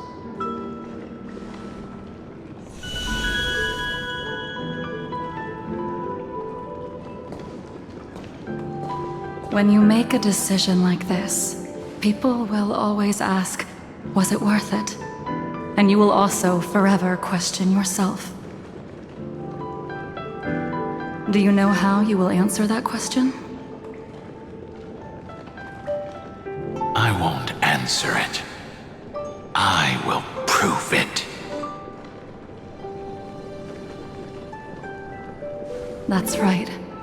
My sword is my answer. Thank you, Dongfeng. Thank you, Jingyuan. Oh, thank you, Jingliu. And thank you, Baiheng, wherever you've run off to. Ridiculous. How did you get drunk from spring water? I'm just full of joy. It feels like I've just forged a divine weapon with masterful craftsmanship. I'd rather leave this world in a blaze than live until the end of time. That's what I always firmly believed in the past. But I never truly felt like I was alive until I met all of you. Now, I wish more than anything that I could just live a bit longer. No, pretend I didn't say that.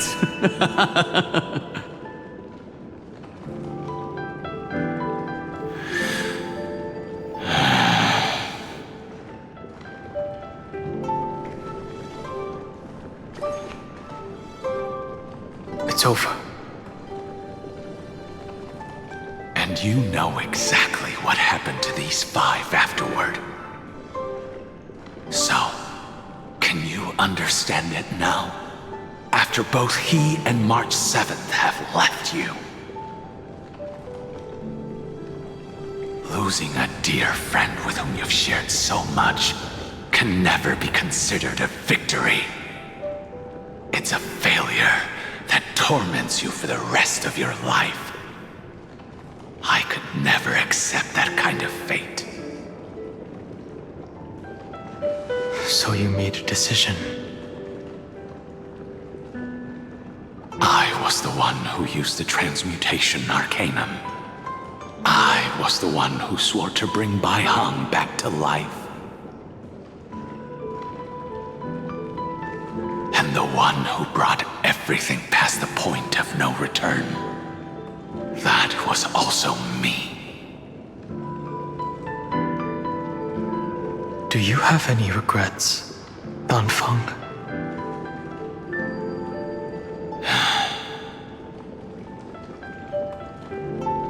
Even if I could reverse time, I would not choose differently.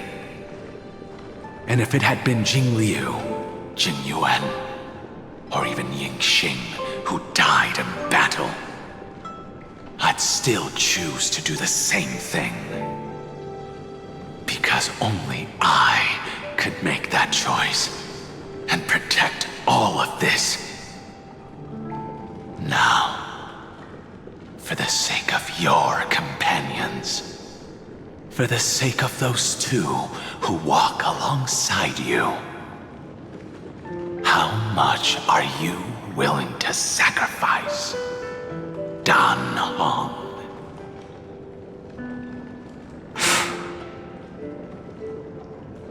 Everything. Your answer does not surprise me.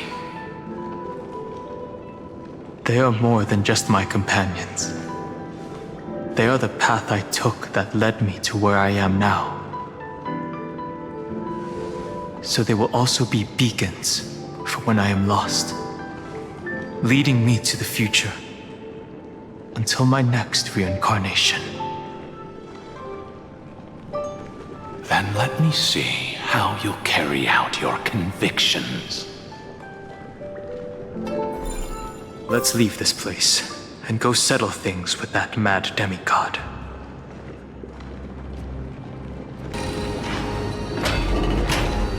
Terravok has already defected. Legion, charge with me! A beast will always be a beast. This campaign has been far too cruel. Let them be a necessary sacrifice for the flame chase. Seismic walking dragon. History shall remember you as a Titan Slayer! Memories intersect. Another betrayal. Another catastrophe.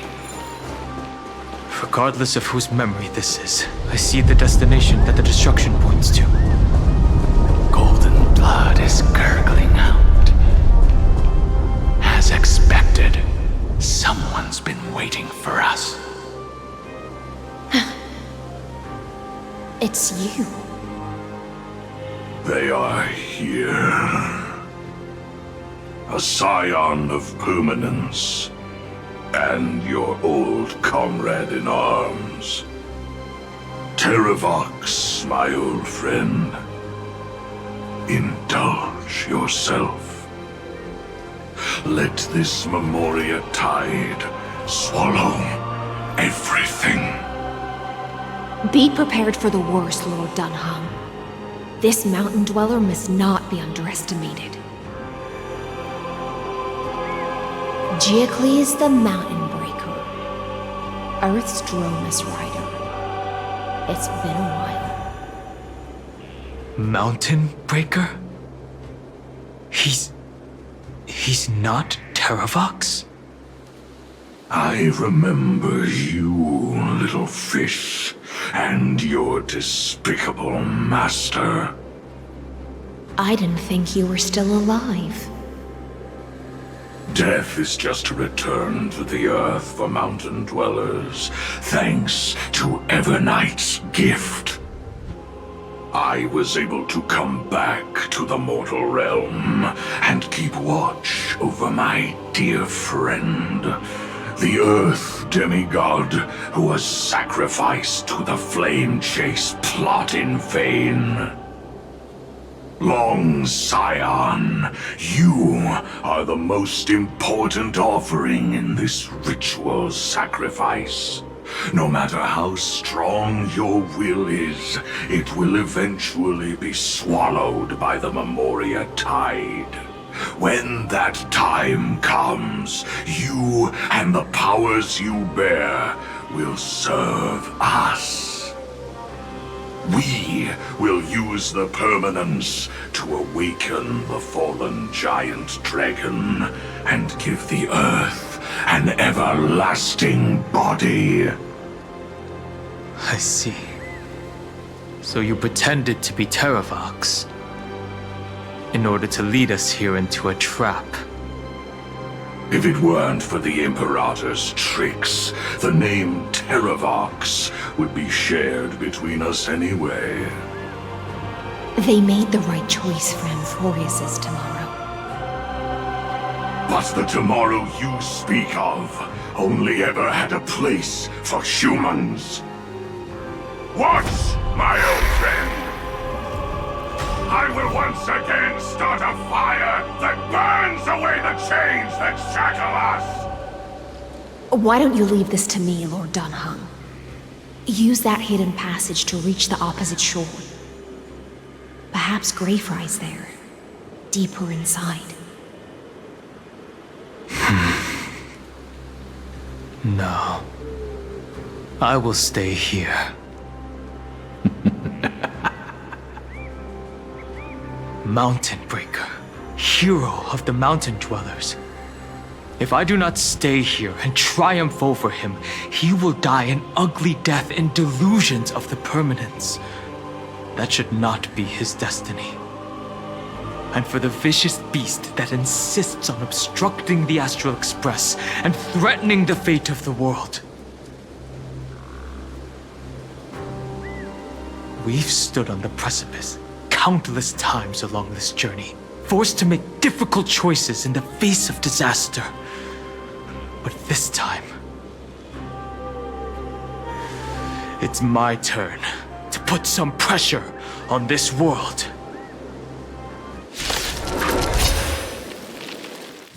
This feeling, this scene, all too similar.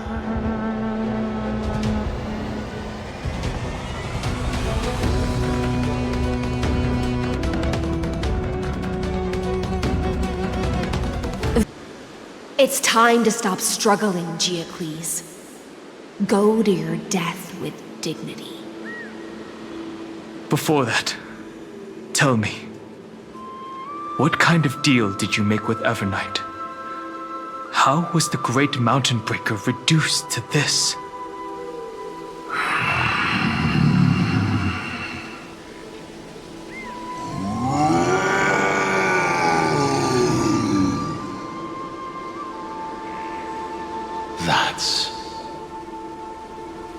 Leave it to me.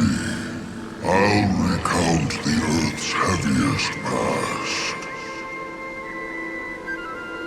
and sever its deepest delusion. Terravox? Is that you? Your body has become so frail. Even mountain ranges grow old and eventually die. But I can hear the sound of blood still surging through your veins, fast and strong. I suppose you are the true Earth demigod. I am near my end, and the demigod title means nothing to me now. The being who stands here now is just the former comrade of the Mountain Breaker. and the traitor who abandoned him. Traitor? Terravox was once a member of Giacles' Dromus Legion. This force was famous for its skilled riders and their brave Dromuses. Terravox himself was the Dromus King, the giant dragon who swore their life to the Mountain Breaker. In the battle against Giorios, the Imperator could not surmount this mountain, and thus had to break it from the inside. Terravox's betrayal was key to the Flame Chase Army's victory. The age of the gods was coming to an end. Living beings had adapted to the changes amidst the rifts of the earth, and now they had to learn to survive in the crevices of the epics. Someone had to watch over the earth, so I agreed to a deal. I would take the Titan's divine authority and sink into the cliffs, using my flesh and blood forged of stone to mend the land. But there was one betrayal I could never forget. The Mountain Breaker refused to believe that was my choice, even till his dying breath. Faced with having to surrender to the Imperator, he chose to die instead. So this is why you decided to conspire with Evernight. Time's strange visitor appeared before me. The great power from beyond the sky, called the Remembrance. It's incredible. Giacles was able to be reborn as a memo sprite. He mumbled about the times we fought side by side. Just like how all the lives this body carries speak to me. Evernight did not ask for much in return. She only wished for me to use the divine authority of Earth to hide her tracks. Since you're being so candid, does this mean you've given up resisting?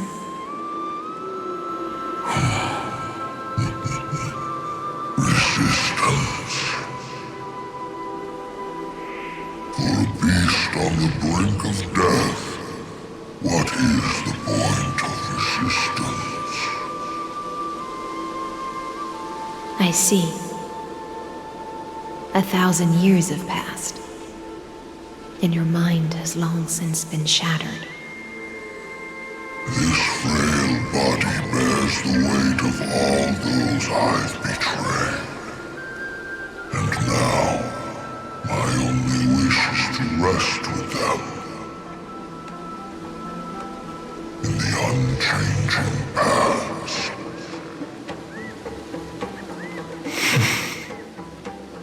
Go, long Scion. That fiery blaze has already burned through Earth's protection, revealing the secrets underneath.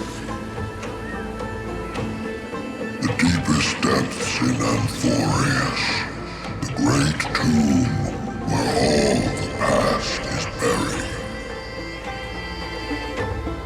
The one you seek, Evernight, walked out of that place. Before her arrival, no one knew of its existence. In other words, that is the place where Evernight came into being. And it is also where she is now. You sank willingly into the past, and now your memories have turned into this form. Was it worth it? At least I still remember. As long as I never forget, they will live on. Primitive and animalistic. I understand these instincts. Have you ever regretted anything?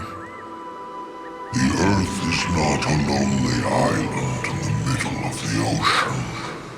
It is the sum of all the living things that stand on it. I have never regretted defending the creatures of this world.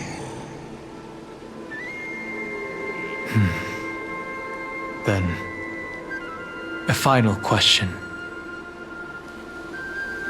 Terravox, after all of this, how much are you willing to sacrifice for the power of the permanence?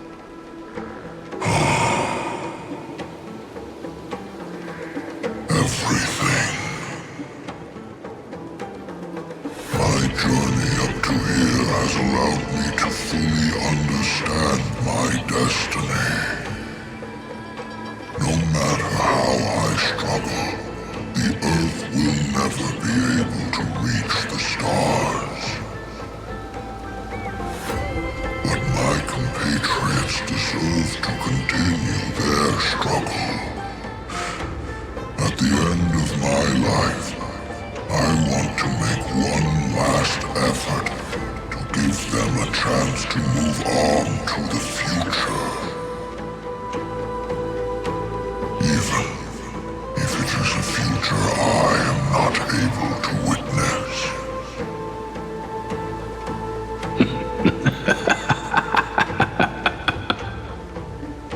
I understand. Then, join me in rebelling against this unjust fate once more. Even if the world collapses, the Earth must remain unshaken. Give me the core flame that burns within you, and allow this immortal body of the permanence to bear the furnace of life for you. Long Scion, are you willing to bring them all into the new world? I won't give you empty promises. Allow me to answer your question from a different perspective. The permanence is the path that dragons trod, and eternity is life's deepest desire. If you entrust the Earth's living beings to me, they will live in symbiosis with the instincts in my blood. With this body as an ark, I will deliver them to tomorrow for you. That tomorrow won't be the end of Amphoreus' west wind, but a vast and boundless sea of stars. A sea of stars. It's a future where all beings can trailblaze side by side, not a prison made for remembrance. In the veil of Evernight's memories, you've always been someone with reservations. I misjudged your resolve. I understand. This is the only choice. Behold, this core flame that burns in my chest. This core flame born from the earth. It is the red soil from which life sprouts, and the furnace of all living things. It tells me to commit one final act of treason. Entrust this heavy task to the Trailblazers from beyond the sky. Let them tend to the wild terrain and safeguard the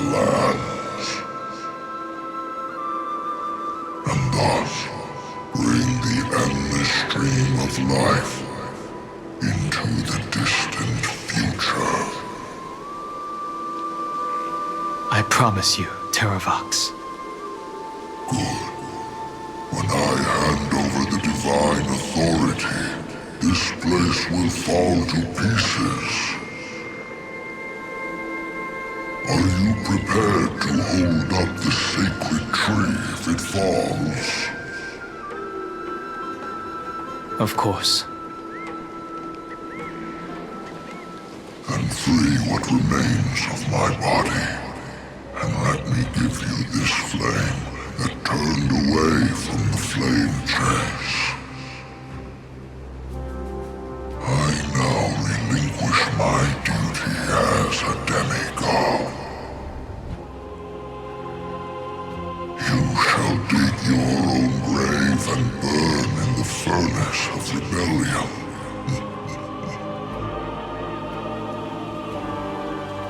I only hope that, after all this time, Father will take me back into their heart.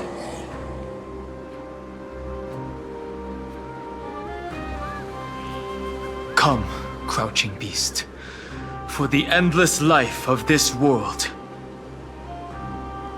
Rise from your dormancy, and follow me as soaring dragons of the wilderness.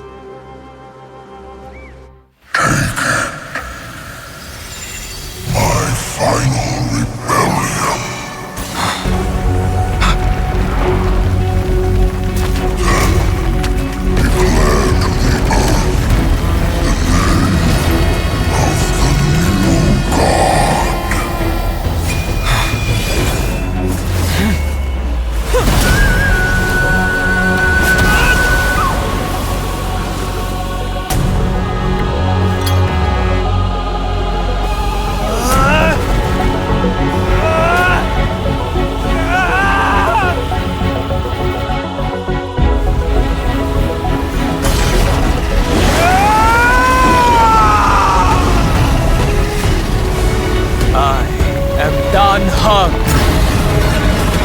One who guards the Trailblaze's way forward.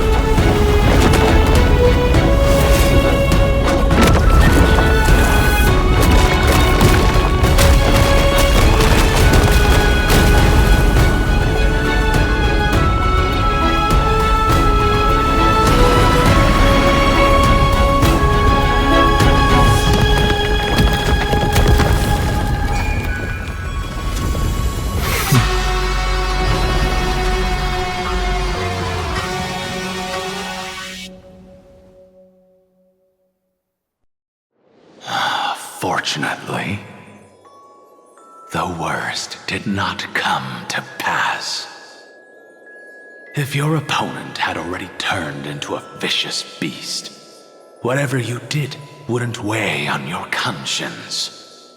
So what if that demigod had harbored ill intentions or vowed to fight to the death? Would you have pointed your spear at them and carved out the core flame with your own hands? There's no point in discussing what-ifs. Though, I'm glad it didn't come to that. Regardless, I will attempt to join this game and become a part of the Era Nova. This is the only way I can face my friends and this world with a clear conscience. Now that things are settled between us, it's time for you and I to say goodbye. Everything that I left behind has faded away at this point. Go and march toward your own permanence. As for how to tame it, I'll leave that to you. Thank you. We can't go back to the past and make better choices, but at least we can do better in the future. A dragon can only welcome new life by shedding away his old, scarred skin. For the first time in my life, I feel at ease. this burning core flame. Is this what the destruction feels like? The light is unexpectedly warm. It's just like the fleeting moments when one wakes from a dream. Farewell, Danfeng. Now, it's time for me to set out once more. The final rebellion of Earth was to bestow trailblazing wings upon all living beings. For Terravox, this was probably the best possible ending. Behind that scar lies what they called the deepest depths. The rising steam tells me that Greyfry is in there. But right now, he's trapped in a bottomless whirlpool. Is Evernight with him? I'm afraid I can't tell. A scorching abyss. If I were to enter it alone, I'd almost certainly get lost. And Miss Hysilens, would you give me cover? I'll need to focus completely on what's ahead, and may not be able to pay attention to my surroundings. What are you planning to do? I'm going to continue where you left off. The stranger snatched away the deliverer right before my eyes. I commanded the waters to surge after them, but layered cliffs blocked the water's current. Times have changed. The cliffs are now in the palm of my hand. Then I believe it's worth a shot. It's just, without absolute resolve, you still won't be able to pass through that Memoria tide, much less save someone from it. The search for Greyfry might stretch on like an Evernight without end. Be careful. Wandering through time is no easy feat. Don't worry, Lady Hysilens. Just as you kept your lonely vigil in the depths for 1,000 years, my determination to find him is even more unshakable than the earth itself.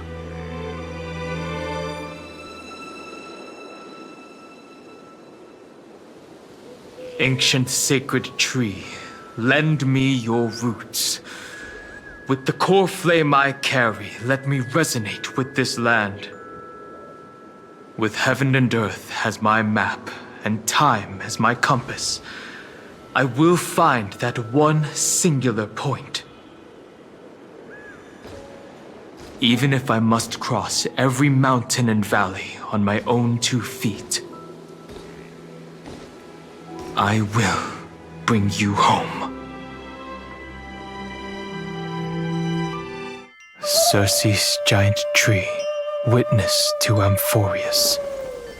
This time, I will follow its roots into the ancient earth until I find you. On this journey, I will become the bedrock of mountains and bear the cities above.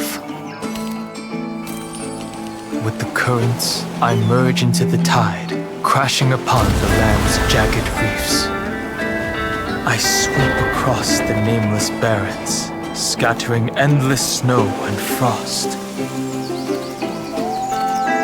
Entwined in the cycle of day and night, into the deepest depths of this world, adrift in the darkness that was before all else. When can I lead you out of this maze? No. I can't do it with just my eyes alone. Maybe it was never me. Maybe it was always you who could set us free. Long time no see. All right. Let's settle this and keep moving. That's where we will find our answers. Hey, Donhung, wake up. Three of a kind. Two pair. Ace. Go.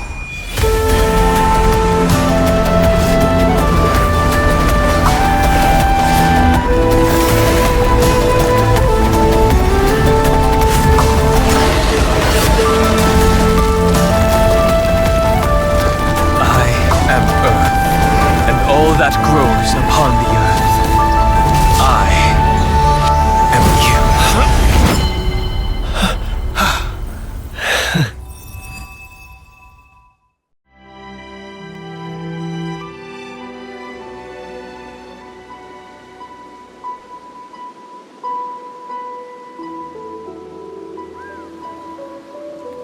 Finally.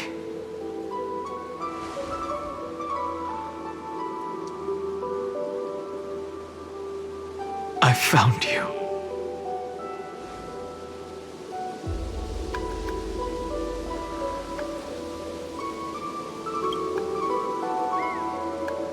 It really has been a long time.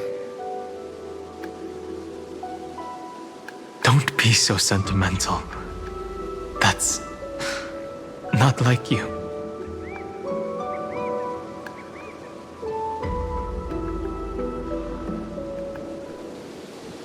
Thankfully, Evernight did not try to stop me. Looks like we've managed to stay ahead of her this time. Rest assured, we won't abandon her. We'll all return to the Express together. No one will be left behind.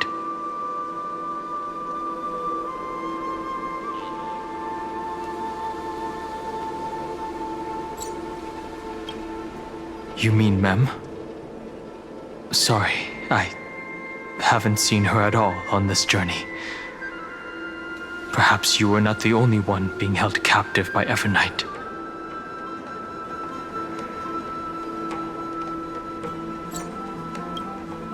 They never once stopped worrying about us. About you, me, or March 7th. They never gave up on trying to save us. Even from outside this world. Miss Himiko, Mr. Yang, Pom Pom, and even Sunday Black Swan and the two geniuses. They are all doing everything in their power to aid us. I understand. Her power shouldn't be underestimated. It was only when I personally stepped into the maze of time that it suddenly struck me. She and I had crossed paths once before. I'll only warn you once. Leave her body now. I feel like I've seen these floating black things somewhere before. I had an unexpected encounter with her when I left Amphoreus. Perhaps to avoid exposing her whereabouts, she stripped that memory from my mind. That power called Oblivion. It's just like an emanator's. Oblivion.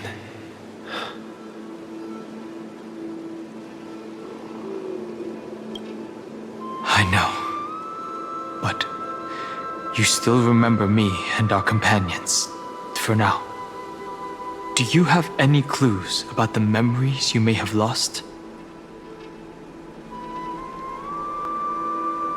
If I'm not mistaken, Evernight's plan is to make you forget Amphoreus, including the Chrysosers, who have journeyed with us up till now.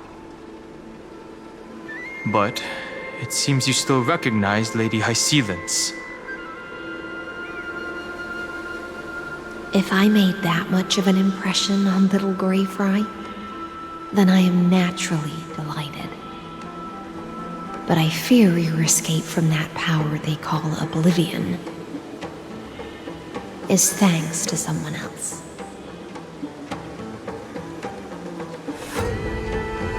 Nice to meet you.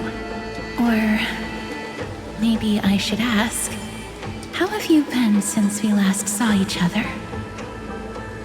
Along with you, this little butterfly fish's memory was also salvaged from the depths of that whirlpool. Just as a pearl is cradled within its shell, the power of Thanatos surrounds you, shielding your soul from corrosion. Miss Cyrene has spoken of you often to me. Though we never met in this life, I believe there's a kind of warmth that can transcend time itself. Through the endless flow of time, I guarded the secret passage between Styxia and the Vortex. When the Memoria tide flowed backwards into the River of Souls, even in deep slumber, I could feel that warmth. And with all my might, I protected that warmth. I apologize if that seemed improper. I hope you'll forgive me.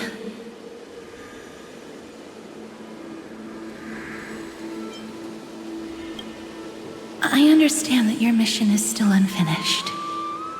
The path ahead is treacherous, and even though my body is bound to these dark currents, I'll do everything I can to watch over you both. The little butterfly fish is right. There is still a pair of eyes watching from the shadows, but we won't let them get anywhere near you. Go forth, golden dragonfish, and you, deliverer. Seek out your companion. Go forth and illuminate the lightless Evernight. I cannot thank you enough. Accept this promise from the Nameless. Amphoreus will definitely write a brand new ending for itself. Of course. We'll write it together. The Nameless will never stop. Until all of us stand side by side in the true new world.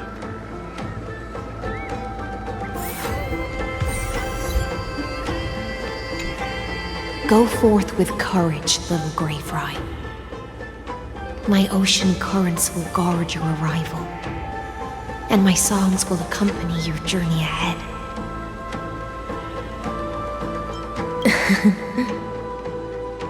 You still remember how much I love fire and feasts. All right then. It's a promise. Go find your companion and see your journey through. I'll raise a glass while I await your triumphant return. And then, when we reunite in the ocean at the boundaries of this world, let me play a song for you beneath the glow of fire.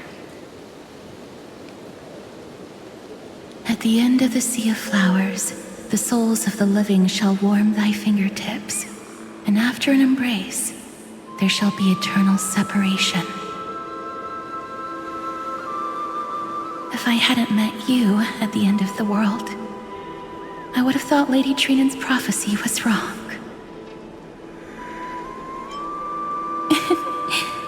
As Lady Trinan used to say, fate is not the flowers that bloom at the end of the road, but where people tread beyond the gate. Thank you. My own path has finally come to a gentle end. Take all beautiful wishes with you, march forward with determination, and don't look back.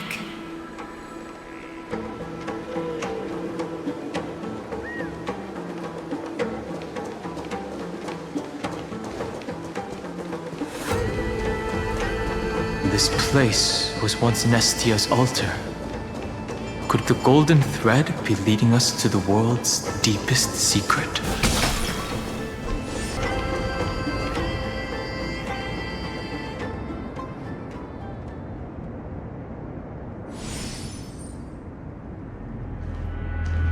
Is this a symbol in the shape of Amphoreus? Where was it? Can you remember?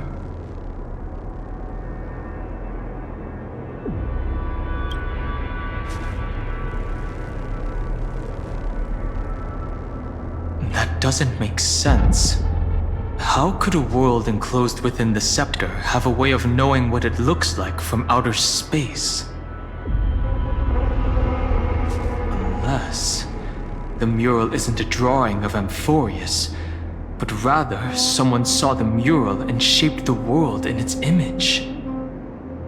Could that someone be Xandar? No. His concession proves that this place where Evernight is hiding must be a blind spot of the experiment. I'm afraid not even Xandar knows about the existence of this great tomb, or the secrets buried within it.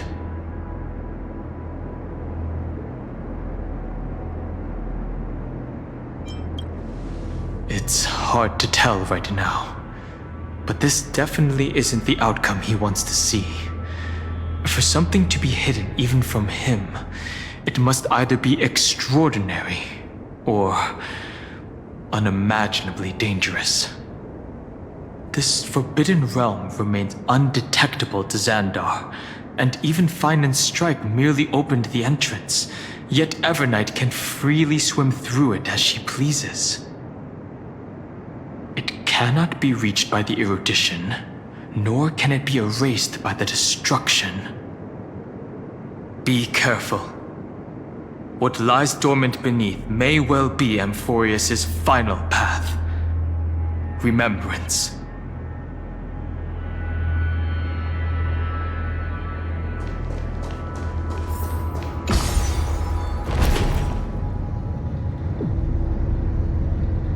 It's endless. Feels like we're plunging into an abyss.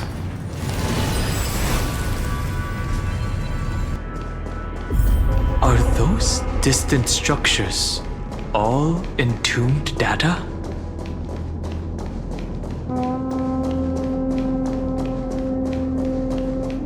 The whirlpool of remembrance. Bottomless and unfathomable. Behind this mist must be Evernight's domain. Ready? Once we step inside, I'm afraid there'll be no turning back. March 7th is surely waiting to see us again. Let's go. On the Trailblaze, no one gets left behind.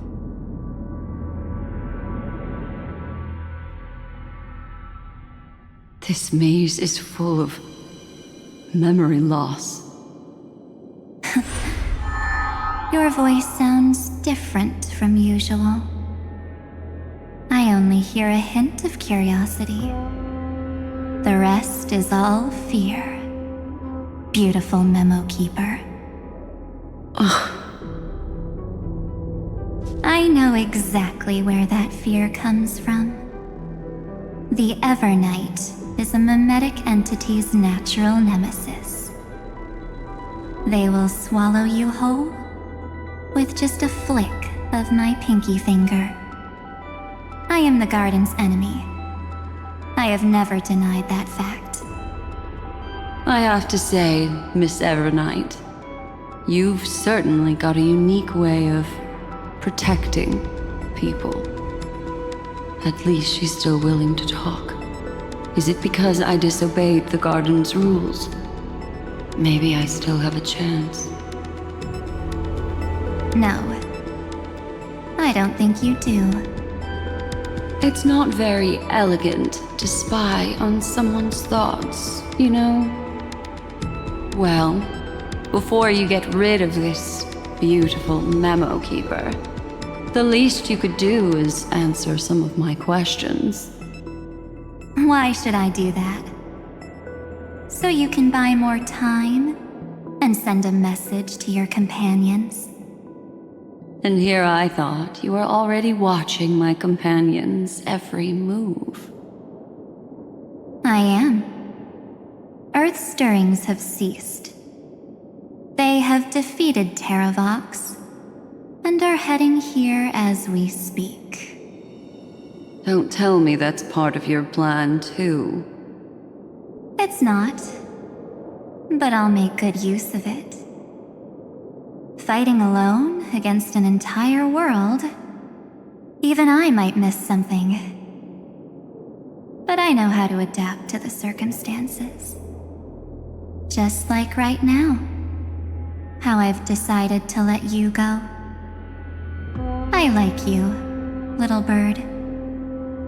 Your longing for memories remains pure, unlike those memo snatchers.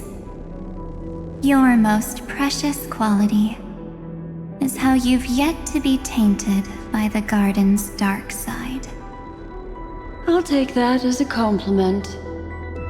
But I still don't understand why you've kidnapped me here. Well, seeing is believing.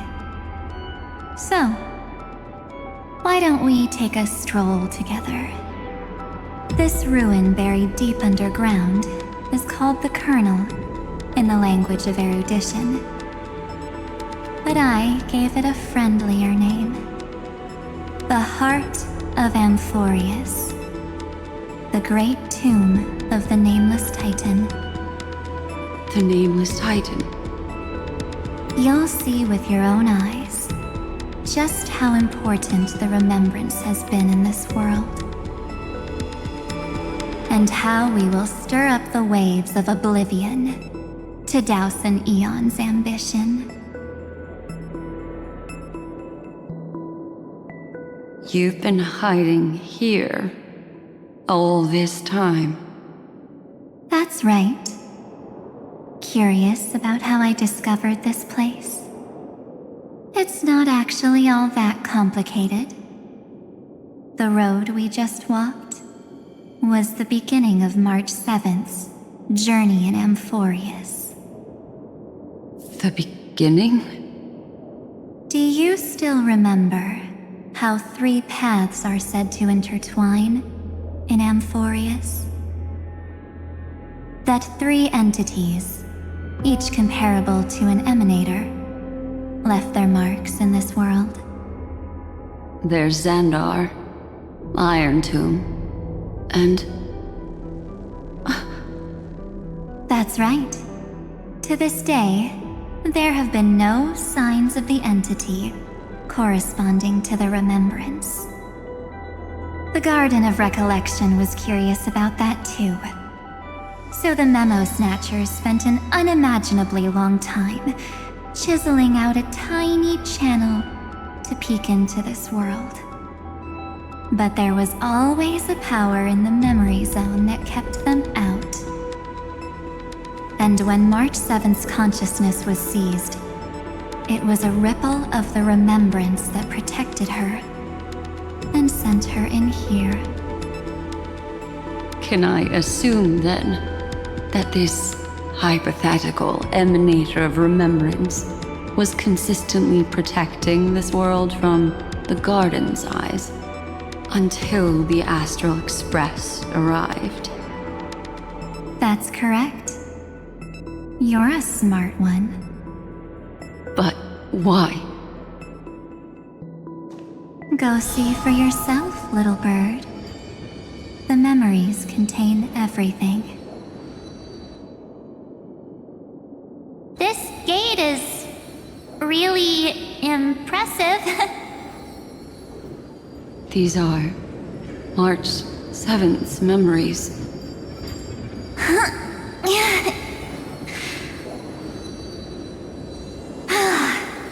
Didn't move at all, huh? I just got here and I'm already locked out. A journey of 1,000 miles stopped at the door? That's terrible! Is she stuck? Keep watching. The fun stuff is just ahead. Warning. Object does not have access permission. What?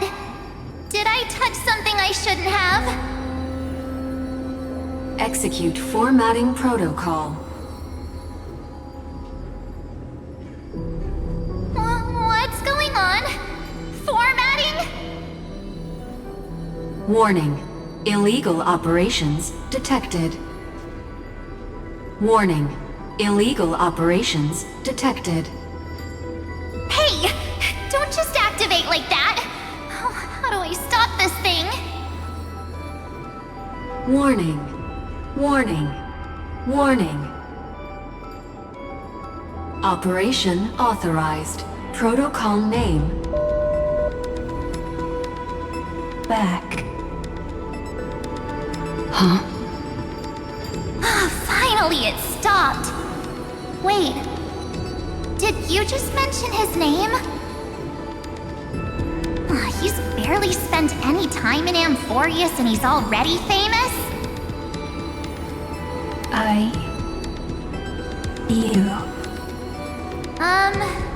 don't know what you're saying. Let's not speak in riddles, alright? Why don't we start with an introduction? I'm March 7th, and I'm that person's companion. Sorry I accidentally ended up barging in here. Establishing communications. Communications? Oh, does this mean I finally get to talk to someone real? I really need outside help right now. Channel established. Proceeding to encapsulate. Whoa, wait. What? Encapsulate? Encapsulate me? Encapsulation complete. Initiating transmission. Transmission destination. Recurrence number 335503336. Huh? What's going on? My body! The memory stopped so suddenly. She was already lying in the abyss of fate the next time she woke up.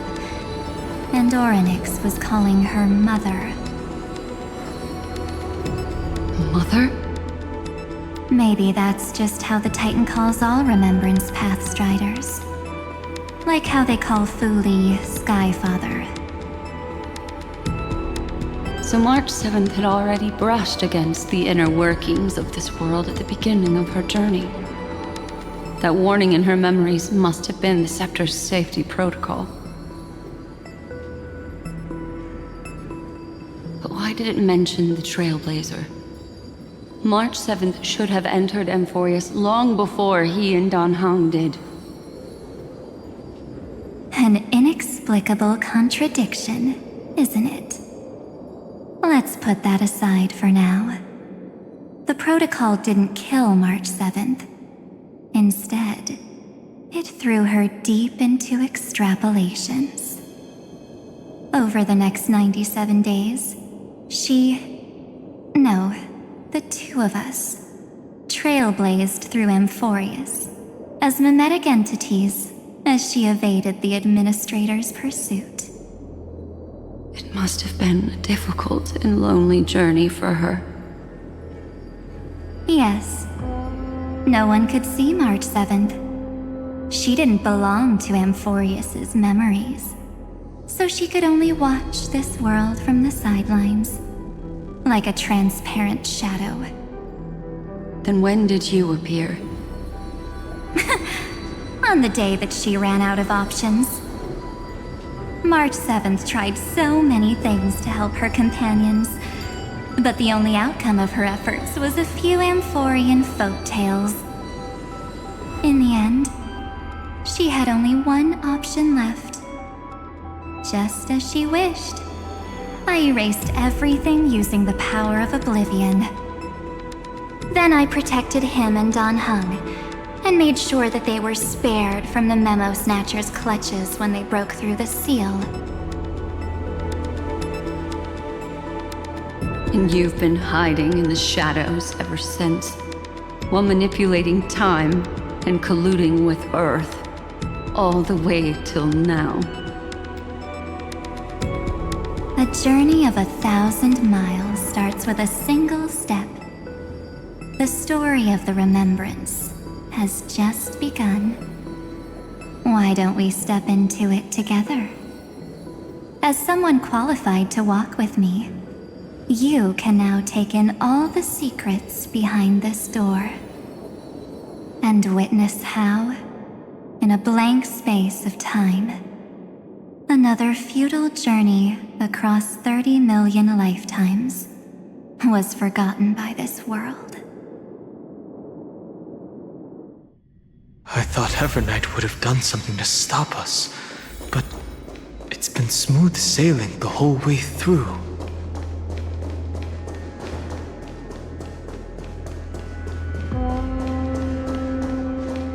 Are you ready? I'm going to open this door.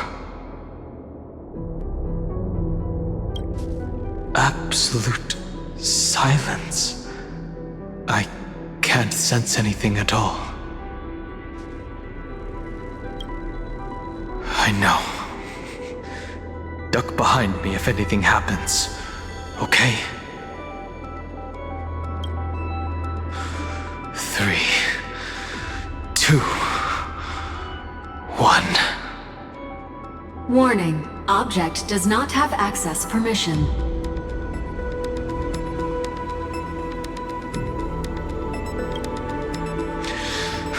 That means we're in the right place.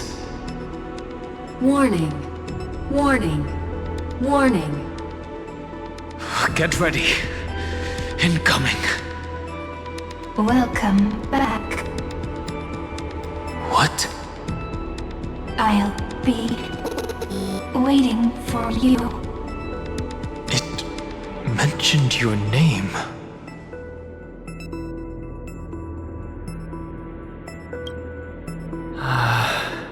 I'm getting a feeling of déjà vu. Like the first time I opened as I've written. Thankfully, Evernight didn't take that book. Let's try using it. Operation authorized. Protocol name. The seal's gone. Didn't think this book would have a use here.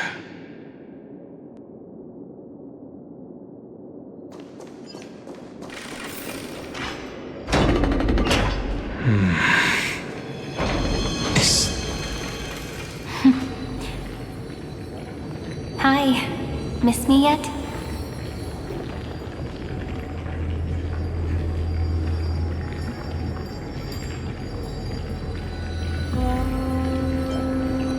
I'm just messing with you. This is the first time I have met you. Executing protocol. Format object. Formatting progress. 0.015%. And it looks like it'll also be the last. Something's wrong. She's not talking to us. She's not the mem you know. Could she be a Cyrene from the past? Formatting progress. 23.815%. Since we don't have all day, let's get started, shall we? As always, I'll read this book to you. That way, it won't just be Cyrene's memories alone. Formatting progress. 45.147%. Where should I start this time? Let me see. There. Shall we start with the meeting between the Helcolithist sage Mydei and the King's Aegis, Anaxa? Formatting complete. What? Did you hear that? She just said...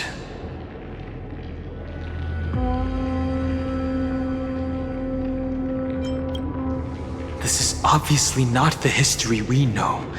It might be one of the possibilities in the 30 million cycles, but... Cyrene should have died at the start of every recurrence. So why is she here? And who was she talking to? And that book she mentioned. That's very likely. That door reacted to the book as well. Let's try copying what she did. Accessing recurrence number 335503337. Access failed. Error code Gamma 13. That's it. As I've written is definitely connected with this great tomb.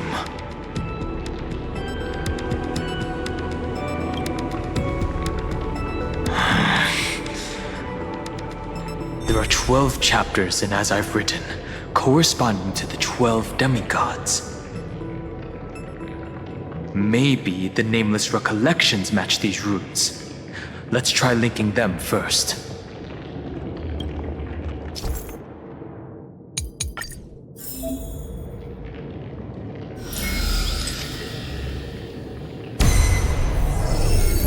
Uvris 504. Downloaded.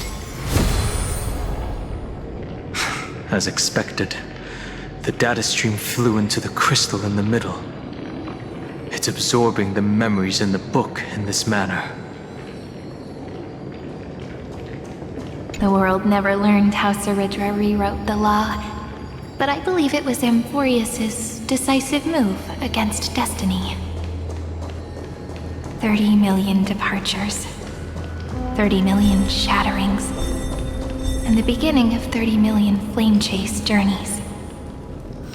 Fate betrayed Tribbios, but she was never betrayed by humanity. Uplotis 405. Downloaded.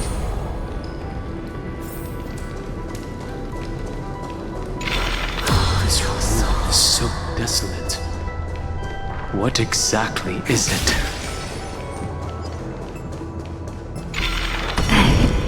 You must be very familiar with the story of time now, so why don't we leave some pages for the heroes instead?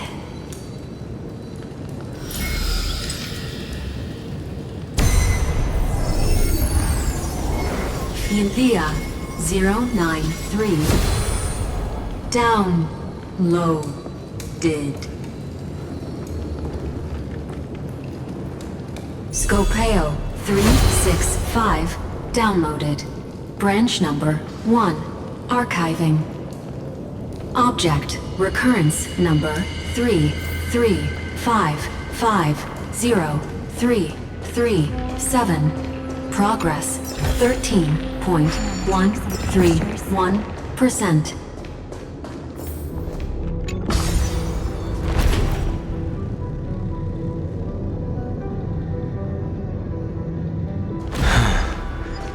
There's a notch in the terminal that's just the right size for this book. Branch number 1. Archived. Encapsulating encryption key.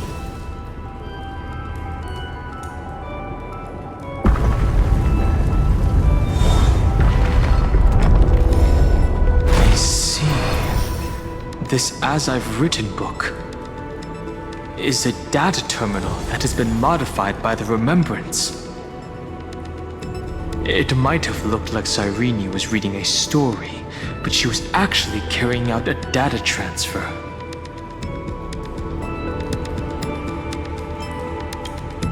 It's probably the entity deep within this tomb. The details aren't clear yet. No wonder these facilities are reacting to it. This book is a key. But Cyrene could never have known about the truth regarding the scepter. So where did she get this key?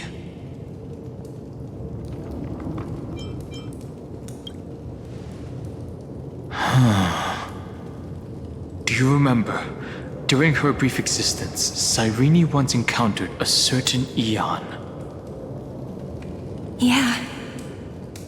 So, I can only place my hopes on that childhood dream. And the god behind Orynyx that appeared in that dream. It's no secret that Orynyx and Fuli are related. That Eon also appeared when you encountered Mem. We still don't know the role they play in Amphoreus, but if Cyrene accidentally stepped onto the path of remembrance, then her sacrifice wasn't just for resetting the cycle. There was another purpose. Encryption key encapsulation complete. Let's keep going for now. If my hypothesis holds, then the scene we just saw will replay many more times.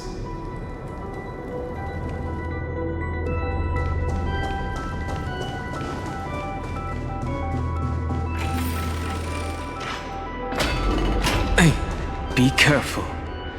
Evernight's eyes are everywhere. Don't get too far from me. The chronocognitive anchor will protect us. How does this compare to the ones we've seen before? What is this? It's hard to believe. Is this still Amphoreus? So many countless storage arrays. This would even rival the cyber prison of Inupis. Look, what a magnificent sight. Even this classical world contains a futuristic palace like this. Would ID Silicii end up looking like this after a few thousand years? Executing protocol. Format object. Formatting progress 0.027%. It's always so on time. Never late at all. It's okay, I get it. It's just trying to remind me how precious time is. I want to share a story with you this time. I saw a little nymph on my way here. It was on a fallen wheat stalk, and it glowed under the sunlight. It was incredible. I forgot all my pains at that moment and just stared at it in a trance. I wonder, did every Cyrene in the past feel that the nymph was beautiful? Would they also have recorded that scene into the Eternal Saga? So, could you give me more time, please? I want to leave behind more memories for the future. Formatting complete. As I expected, the answer is the remembrance. An Eon appearing in her dreams, 3 paths intertwining in Amphoreus, and the garden trying to infiltrate this world at all costs.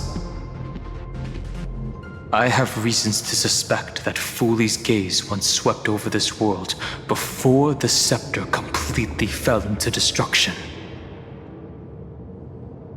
And that Cyrene basked in that divine gaze.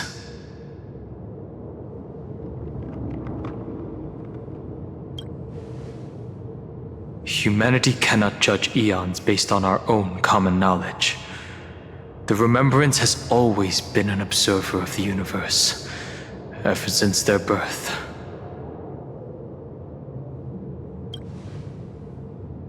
That's to be expected. The various factions are only followers of their eons, and Fuli was never known to be friendly with humanity. But there's still something I don't understand. According to Black Swan, the garden is internally fractured, and there is a party that craves the memory of an eon's fall. They would do anything to achieve that goal.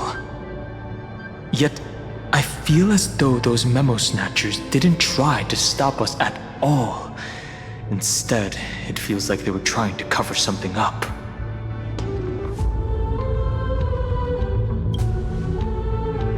Most of the time, a gaze is simply a natural phenomenon, though some Pathstriders regard it as a supreme honor. An Emanator, however, must possess power granted by an Eon's blessing. I know what you're thinking. That theoretical Emanator of Remembrance remains a mystery.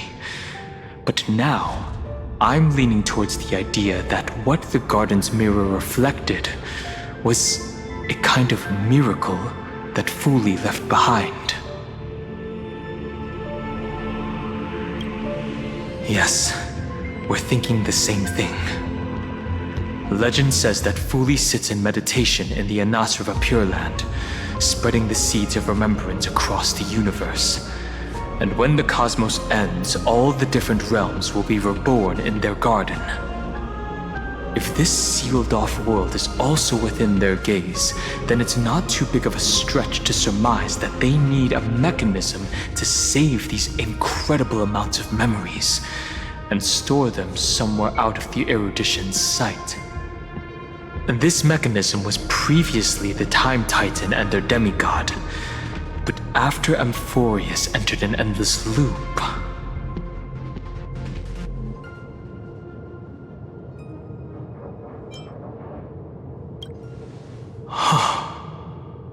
it's that ceremonial blade.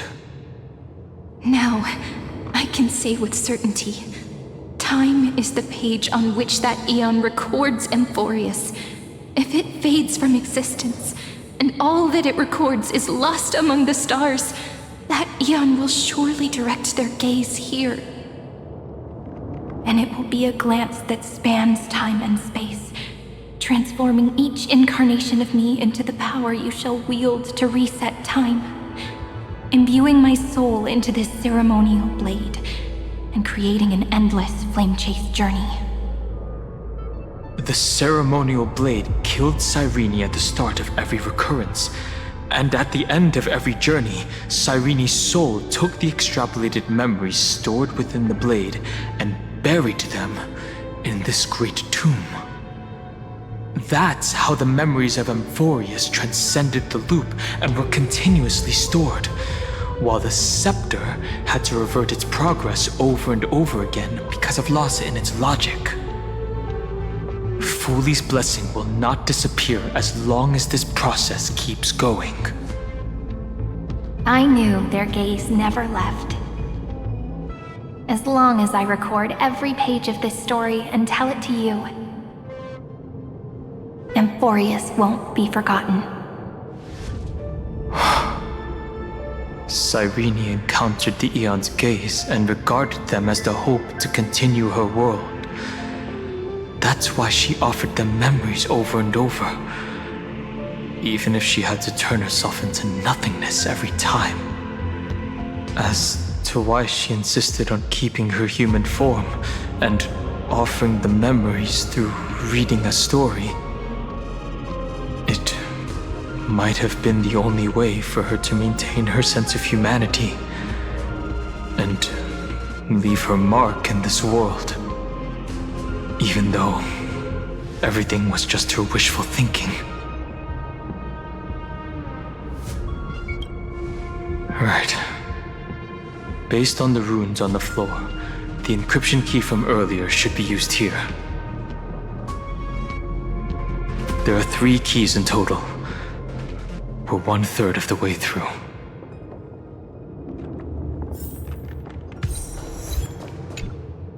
I'll leave it to you. You never say anything, but I know you're listening. Every story I've told is like a little key that opened a door in your heart, no? The path has appeared. Go! Then, the sky sent down rainbows and showed the world a gentle smile. Formatting progress, 93.998%. Looks like it's time to say goodbye again. Before I was even aware of it, this book had already recorded too many emotions. Every page has become so heavy. I've started to feel uneasy whenever I take it into my hands. Where did the very first ripples want these memories to be sent to? Formatting progress, 94.423%. How many times has it been? It faithfully fulfills its duty, activating and formatting. Never changing, like the fate of the flame chase in every cycle. If I can only write the same ending every time I lift my pen, then is this weighty saga just an overly naive dream? Formatting progress, 96.024%. Process error. Analyzing. Process error. Analyzing. Really? Are you encouraging me? Thank you. I'm sorry for making you see this embarrassing side of me.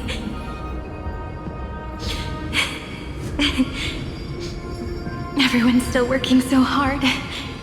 If I'm the only one who's crying, that wouldn't be romantic at all, would it? Thank you for listening to me all this time.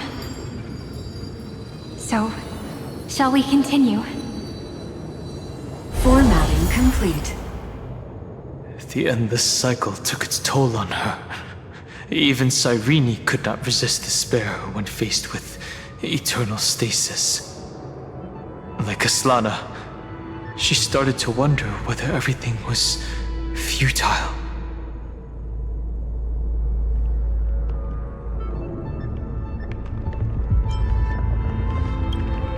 So you noticed it too.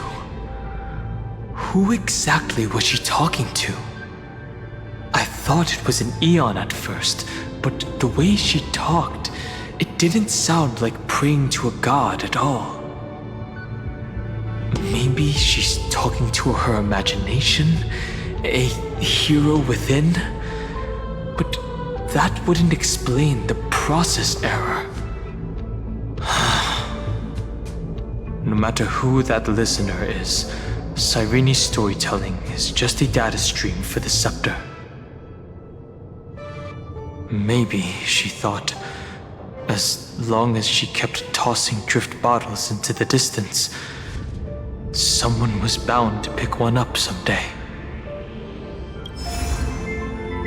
Accessing recurrence number 335503337. Once again, Castorice offered her final embrace to death.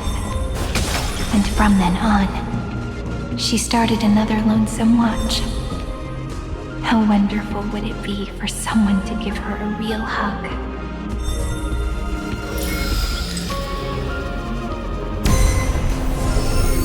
Epi-Ikia 216 downloaded. A devious cat. The trickery that fooled the entire world. No matter how her identity changes, she will always end up being a pillar that stands tall for the holy city for 1,000 years. The hand of Zagreus. Seems like we'll need it here.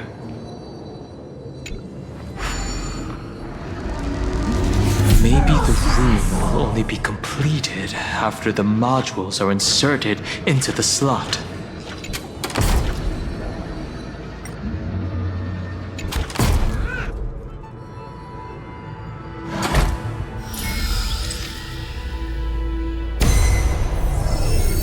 Orexis 945 downloaded.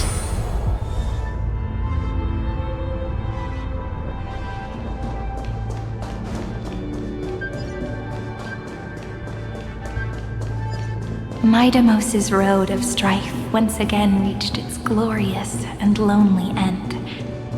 As always.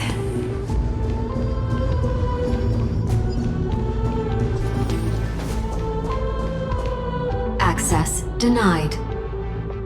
We were denied access. Memories about strife are always so defiant and resistant.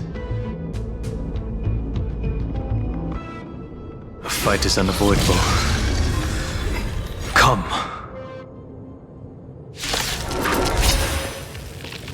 Warning. Illegal operations detected. Warning. Illegal operations detected. You...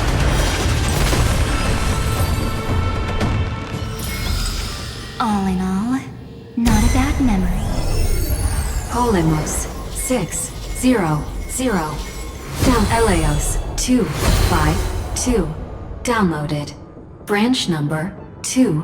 Archiving. Object recurrence number 3355037.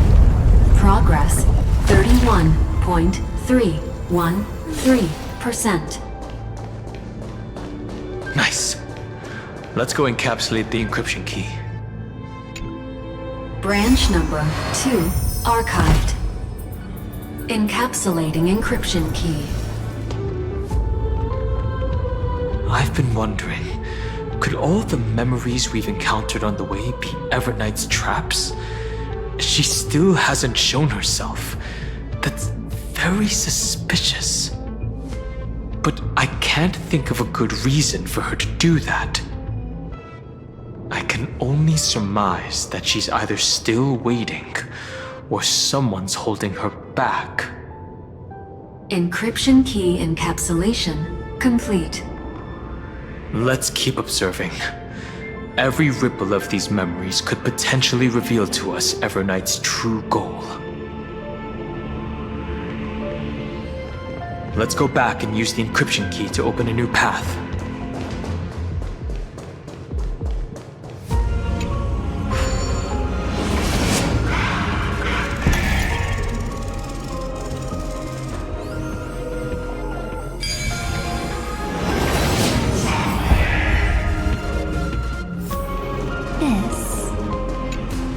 Go upload the encryption key, just like last time.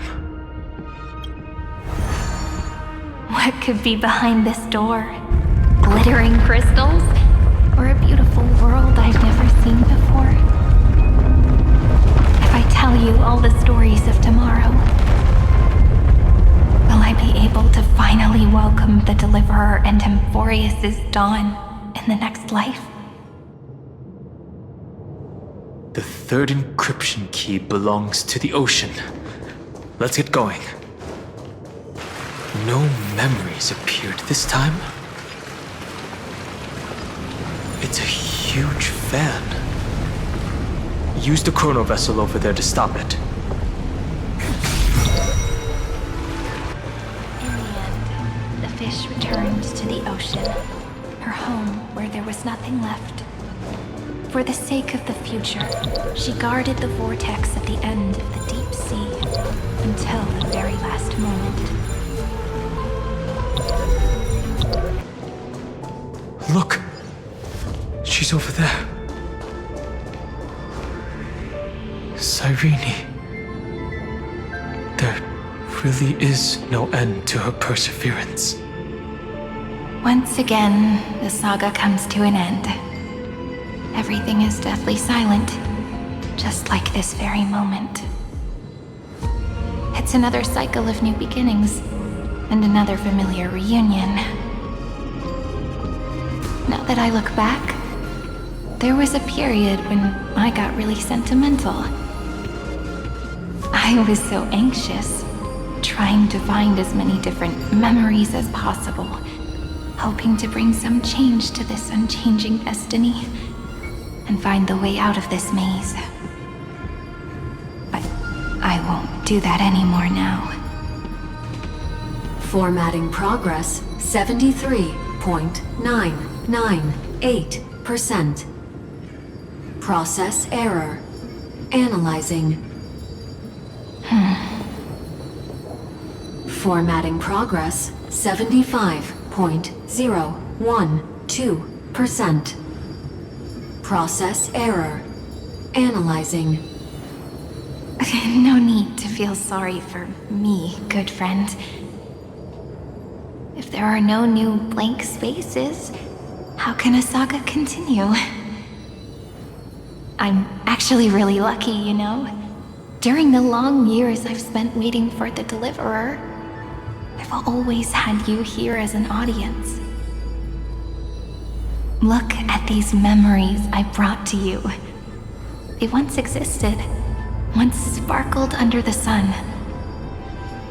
And now I can see through your eyes that they are still shining bright. Isn't that already enough? Now, I can rest in peace in the past. As for when tomorrow will come, I'll have to ask the next Cyrene to continue our watch. Formatting complete. Her transformation is painful to watch. Cyrene was always there during the 30 million recurrences. She recorded the flame chase journey in her own way on the reverse side of this world, depositing all the memories in this place. I'm increasingly certain that her audience and companion isn't some figurative entity. The deepest ruin in Amphoreus, and the great tomb where the pasts of all worlds are buried. Who exactly is its master?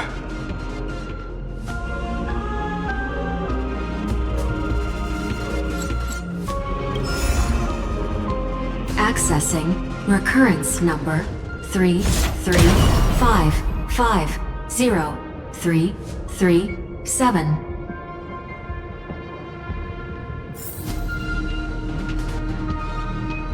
Anaxagoras once again completed the proof with his life. His answer was so complete. All he was missing was a last variable from beyond the sky.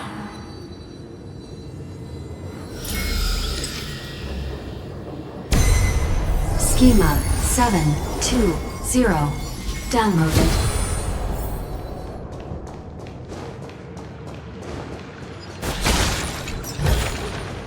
How does this compare to the ones you've seen? World-bearing. This divine authority is so heavy that I do not know how I can even tell its story.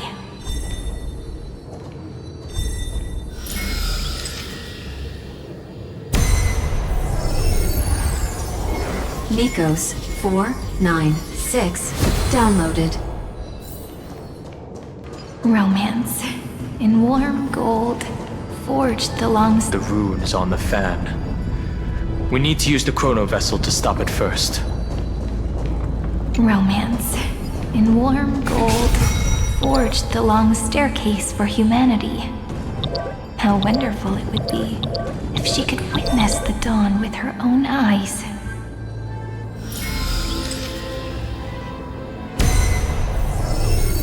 Carlos 618 downloaded. Amphoreus 432 downloaded. Branch number 3 archiving. Object recurrence number 335503337. Progress 13.131%. That's the last encryption key. Take it with you. Branch number 3 archived. Encapsulating encryption key.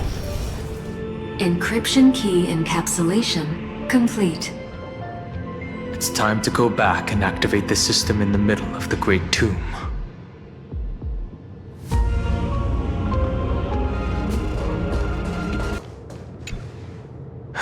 The third encryption key. And the final piece of the puzzle. I pray that you can dispel all the mysteries and lead us into the deepest bowels of this world.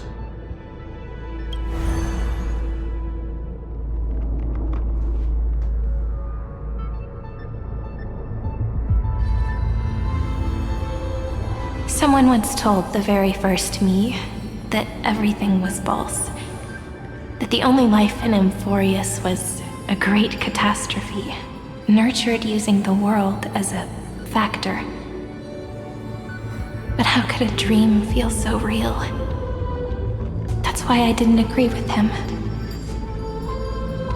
My good friend, I'll read this book to you. For the 33,550,335th time. That way, it won't just be Cyrene's memories alone. Formatting progress 23.815%. Process error. Analyzing. It doesn't even make me feel cold anymore. It's like a ceremonial conclusion, ending every cycle's narration with a full stop. Then, there will be a new me returning here with new memories. Before I knew it, this palace we built together was no longer a dream that Cyrene alone indulged in. It's now a saga, composed by you, me, and all the flame chasers. It's our weak but endless prayer for tomorrow. There will come a day when someone turns over this nearly eternal page and awakens all the dust-covered memories, so they can be recalled by the world in a more beautiful form. Process error. Analyzing. I'll read, and you'll listen, like how flowers always bloom, then wither. I shall welcome my own decay, becoming nourishment for the next flower's bud. And you shall continue to wait here, protecting this garden of memories. That way, when the Deliverer arrives, the first thing they'll see is an endless sea of flowers. And our stories will be lying silently among the flowers, like every ripple of remembrance.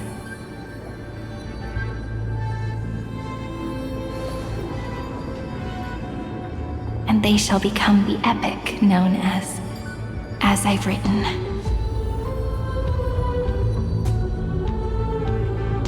The texture of memories is preserved in countless pillars.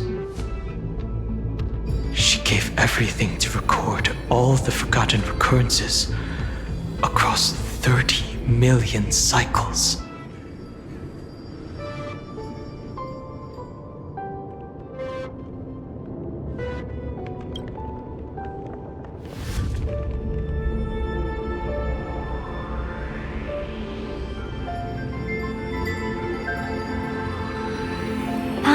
All right.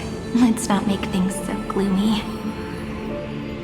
The very first Ripple cheered up her friend like this before she set off. It's a sentence full of blessings, so I want to say it to you as well. Come on, cheer up a bit, okay? I bid farewell to this beautiful world, so that we can reunite in your memories in the way I want. You will see the footprints I left behind in the ripples of past reverie. I have never had any other fate beyond this memory. So please remember me with love, like that eternal footnote in all the faded sagas. Now, open this book. I'll be waiting for you in the past. Operation authorized. Protocol name, Illusion. Welcome to the Demiurge Matrix.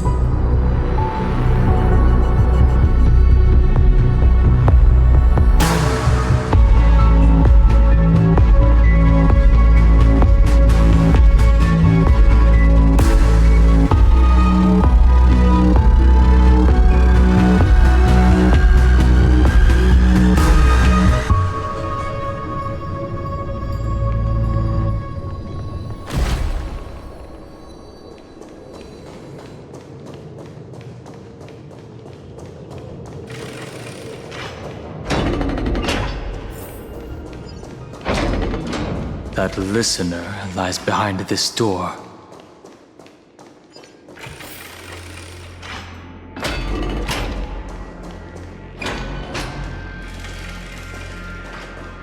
She gave everything to record all the forgotten recurrences across 30 million cycles.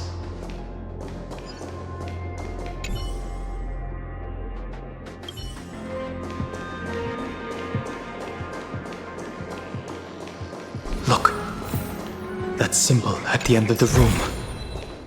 It belongs to the 13th Titan, the unknown solitary god.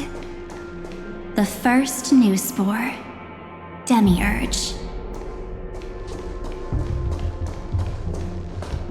Those who are lost remain lost, while those who have met will meet again. What a touching scene. The deepest place in this world is exactly the ideal location for the Trailblaze to reunite. You're not the one we want to reunite with, Evernight. But you'd better explain everything to us. This tomb and the 13th Titan. Tell us everything you know. You're too on edge, Don Hung. I've always been honest with the two of you.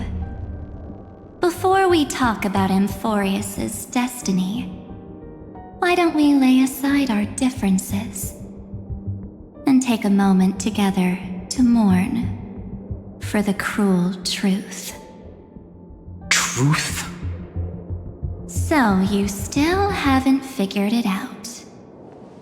Take another moment to look around. Look closely. You must be curious as to where the final Titan is located, right? What a good question that is. I too am curious. Because there's absolutely nothing here. Except a cold, empty void. You mean Cyrene was deceived? Indeed. Fu Li planted a false hope in her heart, making her believe that she was special, and that Amphoreus still had a chance. Then, that poor girl walked into the Great Tomb over and over again, and willingly offered herself to the remembrance. Why did they do that? Did you really think they would just save this crumbling world in the way Cyrene was praying for? Don't be naive, Memo Keeper. In this game between gods, the Remembrance chose to stand with the destruction. Given your evident hostility towards the garden, I find it hard to take anything you say at face value. Aren't the Memo Snatchers' activities enough evidence? They did everything they could to help Iron Tomb reach completion.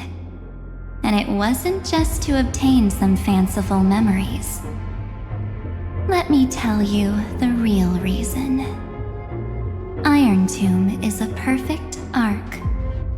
If a seed can be planted within, then the moment the Lord Ravager blows the erudition to pieces, the remembrance will be spread to every corner of the cosmos. That masterless path will be equally split between two eons. Fu Li will devour the erudition, Do you understand now? The war among eons started long ago. Fu Li did not glance this way to save Amphoreus. They will drain this world dry and turn it into a most poignant and tragic poem. But fortunately, that girl's sacrifices won't be wasted. I will give her another possibility. I promised him that I would recreate the cause and effect of this world and form a flawless Amphoreus. But the only way for a world that can't be turned back to be considered flawless is to burn it with a raging fire until nothing remains. You plan to destroy all the memories Cyrene has ever recorded? That's right. I'll set fire to all the stories, all the emotions, all the futility. I'll turn the garden's conspiracy to dust. Setting fire to this much material will be enough to completely annihilate the scepter's operating logic. Iron Tomb will lose the soil upon which it grows, and Amphoreus will be truly set free. The freedom you speak of is no different from destruction. Everything this world ever was will disappear from the extrapolations, never to be regained. That would also include your memories, by the way. That's right. That's why I needed your help, little bird. The more we walked together, the more I was convinced that you have a beautiful Dharmakaya. It fits me very much. So that's why you took me here. Your true form is a bottomless obsession. Smart girl. You haven't disappointed me. This avatar is but a shadow cast by the candlelight. Discarding it invokes no feelings within me. What I must preserve is only my wish. My wish to kill the path of remembrance. March 7th will not find peace as long as they and their fanatical henchmen exist. The road ahead is still long, and she needs a guardian to stand by her side. You are my best choice. Allow me to refuse. That duty seems far too heavy. Resistance is pointless, my darling birdie. I will personally plant myself into your heart, and once I've calmed down those two, I will head into reality and find the true you. So, that wasn't enough to fool you. A genius's mirror trick and a protective mechanism of the erudition. Is that right? Those layers of security do make things a little difficult. But unfortunately, those two nameless are already right outside the door. Your plan is about to encounter a few mishaps. Until we meet again, Miss Evernight. Will you still not stand with me, my companions? We'll save the beautiful cosmos, and we won't leave even a single scar behind. Don't get caught up in your emotions, my dear. The hero's journey in this world is just a narrative embellished with memories. Its essence is nothing but a string of zeros and ones. For your own sake, and for the sake of March 7th, I think my choice is a very reasonable one. Come, I hold the core flame of world-bearing. Just fall asleep, and we'll save the cosmos. If you honestly thought we would agree with you, that just proves you don't understand March 7th at all. Seems like I really can't get along with people like you do. But in order to make sure you can still embrace tomorrow and continue this carefree journey, some memories must be set on fire as the sacrifice. What can change a person's nature? Is it memories? Unfortunately, the result is just the opposite.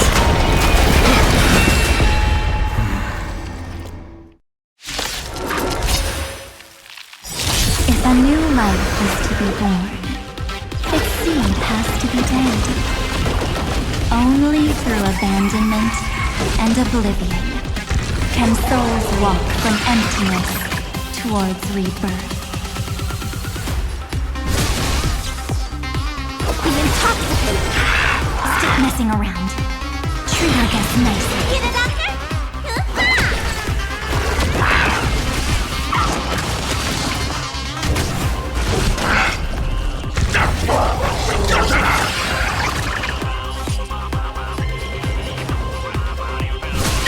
Don't let waves open up. Sink with me!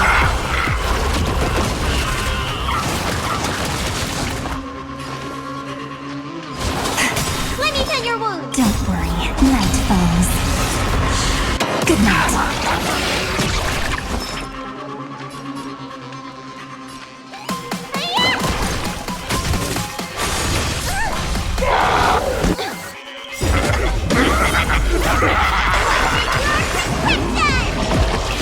Like a warm current. My eyes and sun. Thrashing and snapping, not worth feeling.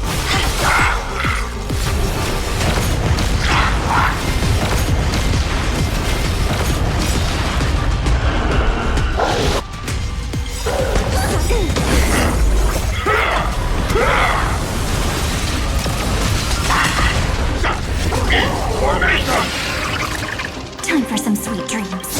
In the abyss's revels, your cries rise. Have some fun. Meet again.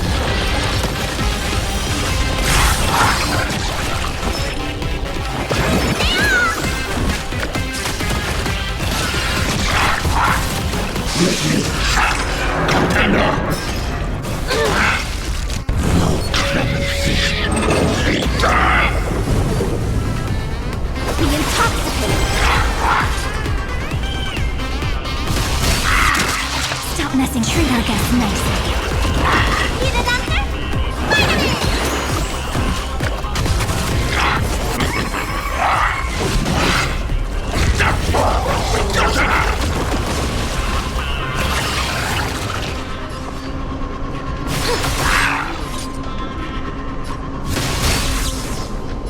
Your time to shine. Don't worry, night falls. Good night. Rise and shine.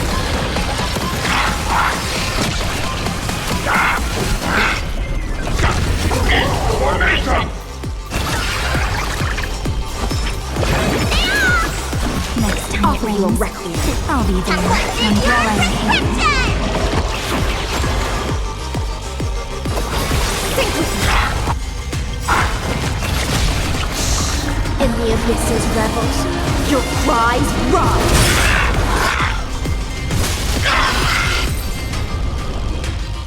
It's time to end this.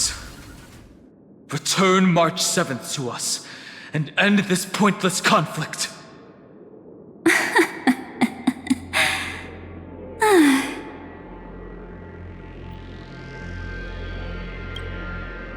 Don't get the wrong idea. I just need some time to deal with some unnecessary trouble. The encryption key written by those geniuses is already invalid. How about we play a game, dear? Don't worry, it won't take long. It's a simple multi-choice question. A or B? I understand it's too difficult for you to treat the Chrysosairs as extrapolated data. Then why don't we assume for now that they're living, breathing humans? Now, the cosmos will face an unprecedented catastrophe, and your choice will determine the fate of countless planets. On the one side are companions who've weathered every storm with you. They fought with everything they've got and obtained a 1% chance of victory. However, should you choose that 1%, there'll be massive sacrifices, no matter the outcome. On the other side, there's a simple button. The Oblivion will burn away all traces of their existence, as well as your entire memory of this trip. But it will also halt the brewing catastrophe and spare the universe from destruction. Those who are to be sacrificed will be fully aware of the decision you need to make. There will be no concealment or deception. Tell me, what will you choose?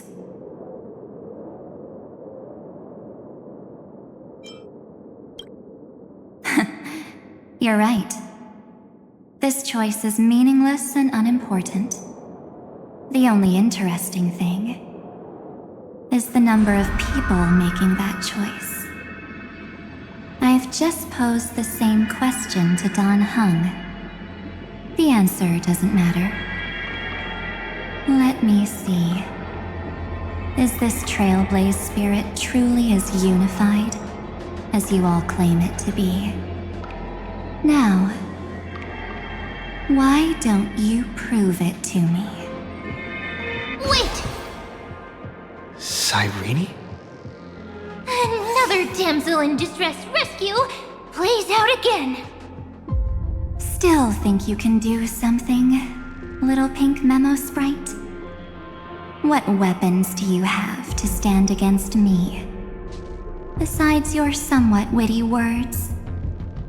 Don't underestimate me. Besides my charm and eloquence, I can stir up ripples of past reverie. What? We don't have time for endless chatter at crucial moments like this. Quick, friend! Take this! Take the shot! I can't hold on much longer! Of course not! Take a photo of Miss Evernight! No time to explain, quick! Well done, friend! Now leave the rest to us.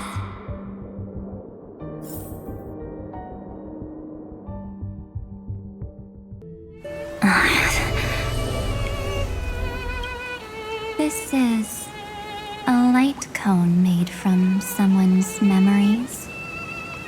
Oh, and there's a harmony entwined with it. Looks like someone's been busy behind my back. We meet again, naive me. I know you mean that as a compliment. But as for the word naive, I think I'll give you that one back. Welcome to Idis Elysiae, a small village shrouded by the veil of Evernight. Now, this memory will also belong to you. Let's give you a taste of your own medicine. With my home as the inspiration, I've created this maze. Hope you like it, Miss Evernight. Quite perceptive little memo sprite. But with just you and that Harmony's little birdie, thinking you could trap me? That's a bit of a stretch. So, tell me, what role did you play in all of this? I really didn't think that this other me would be this strong. But at least when it comes to brains, I've still got the edge. My brilliant plan? Bet you never saw it coming. Oh, you mean that time? In that split second when we switched bodies, with your last flicker of consciousness, you hid yourself within the Titan's veil. Huh? You got it already? No suspense at all. But my plan was super thought out. I know those two better than anyone. A promise is a promise for them. They never go back on their word. History books, diaries, and photostones are all perfect catalysts for memories. That's right. So when I hear him press the shutter, even if there's just a tiny bit of my consciousness left, I'd whoosh right into the camera. But if you put it like that, aren't you leaving a lot to chance? No way. He will definitely be snapping away all over Amphoreus because he promised me to take photos. I'm guaranteed to run into him, eventually.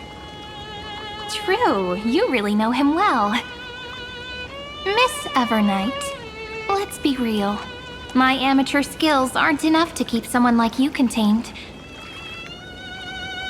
But if March 7th were here, that would be a different story. Because there's no way for you to ignore her, right? Fine. Lay it on me then. After going on such a long detour, what exactly do you want to do now? First, I want to thank you for protecting him and Don Hung. But what you did later went way too far. So, while there's still time, I've got to make you change your mind. There is something that truly puzzles me. How did you find yourself again? After giving up all your memories and becoming an empty soul. Looks like you aren't so omnipotent or omniscient after all, huh? The answer is simple.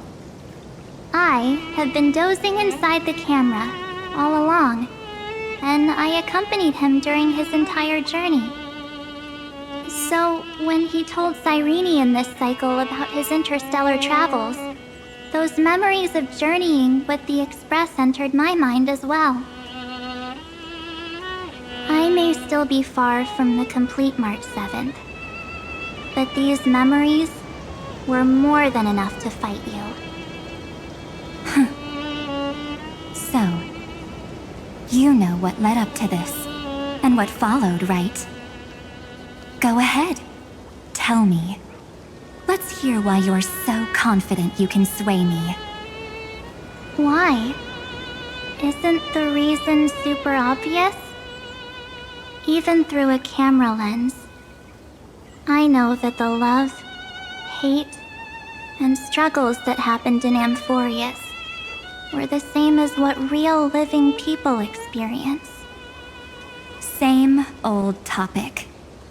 I already got him to make a choice. The weights on each side of the scale are far too unequal. When destruction looms, trying to preserve everything only means sacrificing everything. Well, take a step back. Before we ask this question, have you ever really thought about it? What right do we really have to make choices for others? If the cosmos were nothing more than a bigger Akama, ruled by a so-called imperator, maybe then she'd have the right to weigh both sides and decide for us all. But the truth is, we're just a bunch of nameless. Even with everyone calling him Deliverer, I believe that he hasn't forgotten. That the meaning of Trailblaze is to explore, understand, establish, and connect. It's not about standing above the cosmos as some kind of savior. It's about walking alongside every world within it. So don't try to guilt-trip me with stuff like necessary sacrifices. The Express crew is immune to these baseless accusations. Besides, and this is just an example, if Madame Herta wanted to, she could have whipped out her imaginary weapon any time and blasted this scepter to bits. Because, according to your logic, the lives of a few nameless are nothing compared to a Lord Ravager's potential threat. But that's not what she did. You wouldn't have liked it either, would you? I figured you out a long time ago. You've got a fatal flaw. A weakness. In the shape of me. You've got such incredible powers. But you still kept your promise to me. That only means the sole motivation behind everything you do was just so I can keep traveling. You're not as naive as you seem, are you? In that case, I can prove it to you. I won't answer for someone else, but for myself. Here, hold this. An empty spirit. If you want to seriously think about it, this thing actually counts as my body right now. Its memories are all drawn from the camera's photos. In other words, from my journey of trailblazing. While I was awake, you were always sleeping. So talking about this probably doesn't feel real to you. So, why don't I walk you through these memories all over again? The spirit turned into a journal? Yep, that's what memories are. You don't know where they are, and you don't know what you actually remember. But when you need them most, the forces that have once changed your soul are guaranteed to appear again.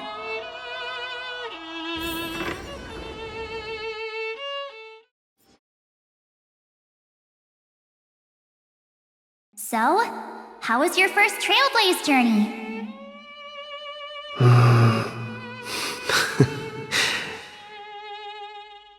It was very fun. We should still be careful in the future. Oh, come on, Don Hung. We're here to celebrate for him tonight. Don't be such a buzzkill. Don't listen to him. Listen, I am practically a Trailblaze expert. Stick with me, and you'll be just fine. You call this trip fine? Well, that's because we could only find 700-year-old guides online. So, you've been to a lot of places before? You bet! Capital of Passion, Calcis, Tychean. If I count on my hand, it looks like this is my 6th stop. All my souvenirs are in my room, but they're just a bit of a mess right now. I'll tidy up later and give you the grand tour. Oh, look at this. A Bellabogian notebook. A special souvenir I asked Branya for. She prepared quite a few gifts for us. Raw Geomarrow, Supreme Guardian medals. But I only asked for this little notebook. What's so special about it? The previous Trailblaze missions were all on super high-tech worlds. Forget about paper books. Even holographic projections were ancient relics there. Eurillo is completely different. Watching people record their lives with pen and paper, I finally understood why some still cherish writing journals by hand. It's just like calligraphy. Those deep emotions buried in human hearts can only be awakened through such seemingly thankless actions. Danheng, you truly embody both a fierce beast and a delicate rose. Anyways, that's what I thought too.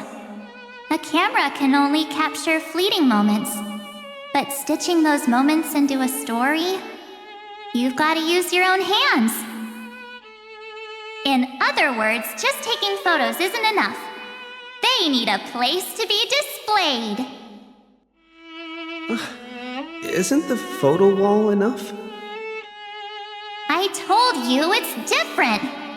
Besides, this little notebook is a memento of our first Trailblaze together with you. That makes it even more special. Anyways, the next stop is the legendary planet of festivities, Penacony. So, when we get there, I'll make sure we take tons of pictures together, until the memory card's bursting. Fine by me. And one more thing. If I'm ever too busy to get off at a stop, this camera is gonna be in your hands. I don't want to miss a single Trailblaze. So you all need to practice your photography skills until you're at least 80% as good as me. Got it?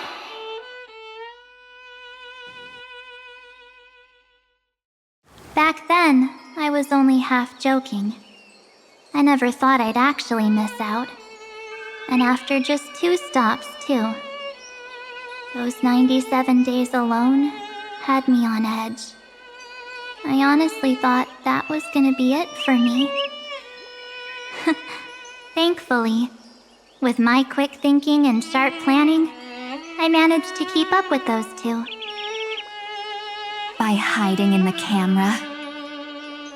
So what? That's still trailblazing.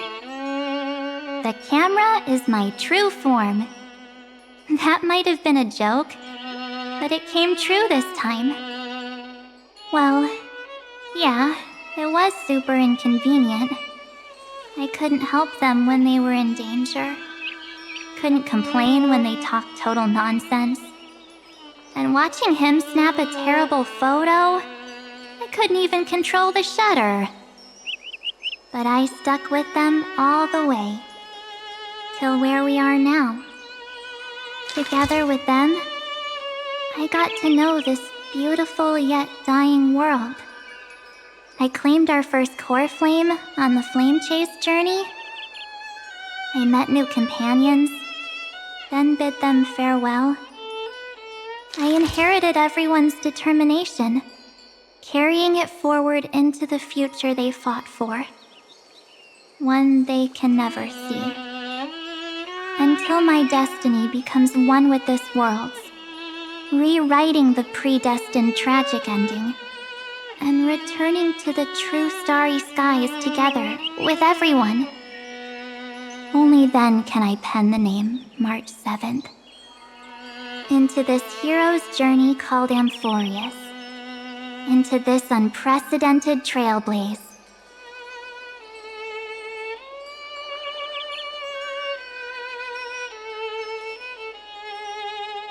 Looks like our Trailblaze in Amphoreus is coming to an end.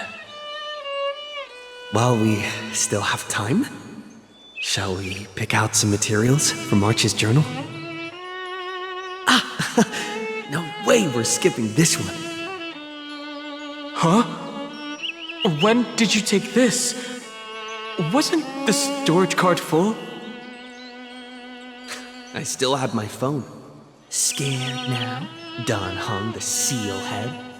The first seed competitor with the ghost seal in the super duper fun seal slammers.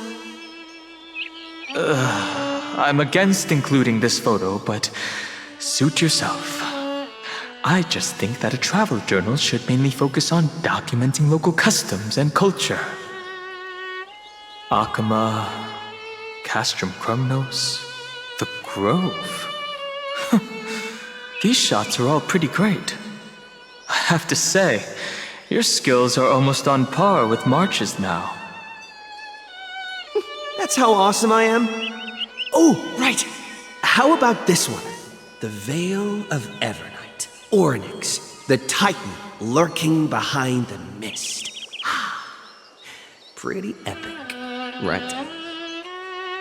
Is that actual mist, or just motion blur from your shaky hands? Hey, that was a super tense moment. I only had the chance to take a quick one. We're lucky to have anything at all.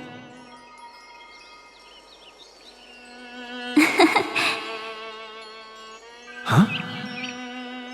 Did you hear something? March 7th? Perhaps the photo captured a trace of time's divine power, which replayed echoes from your memories. Alright then.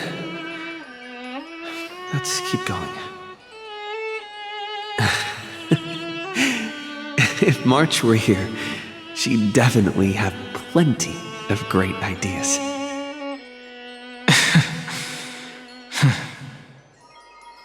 They went back and forth like that, discussing for hours. It was like they were arguing about which game to play. How to sneak midnight snacks from the dining car without Pom-Pom noticing. Or who was gonna wash Miss Himiko's coffee cup. Just like every other night on the Express. They've always been by my side. No one knows about my forgotten past. But no one holds it against me. That's because...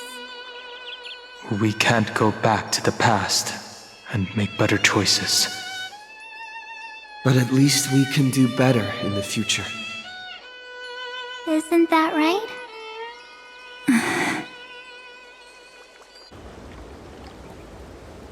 I still remember the day when you first put on these clothes and looked in the mirror. Your eyes were so clear. When all this is over, I hope the mirror can still reflect those same eyes. You're pretty naive too. Always hoping that the mirror will show the most beautiful side. But you don't even trust the you reflected in the mirror.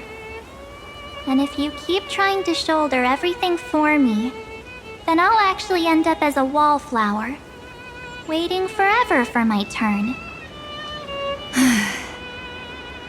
Yes, I get it, March 7th.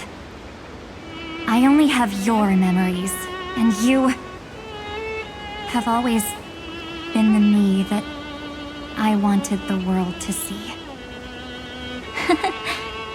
Just hearing those words from you makes me feel super satisfied. Well, I've appealed to your emotions. As for reasoning with logic, could you help us out here, Cyrene? I'm here. Finally my turn to shine, isn't it? Miss Evernight, you've been so fixated on your targets that you probably haven't even realized that a massive variable has emerged in Amphoreus in this cycle. Amphoreus is about to be destroyed. There's no time left for pointless debates.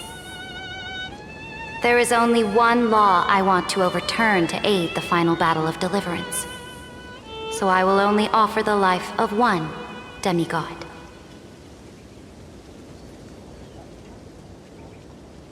The Imperator added one extra rule to the final Era Nova at the cost of her life. That's how she can ensure Amphoreus doesn't become a sacrifice in the cosmic conflict. Even if this world has to exist in the form of Iron Tomb, it will stand on its own among the stars, just as she had wanted. Oh, interesting. What does she want to do? Simple. If any anomaly occurs during the Aeronova process, all foreign elements will be eliminated immediately. Whether it's the Remembrance or the Trailblaze, and the 12 core flames will complete the final Aeronova through the purest form of destruction. A daring wager indeed. That ruthless Imperator. Could she have already sensed that the Remembrance was plotting in the shadows?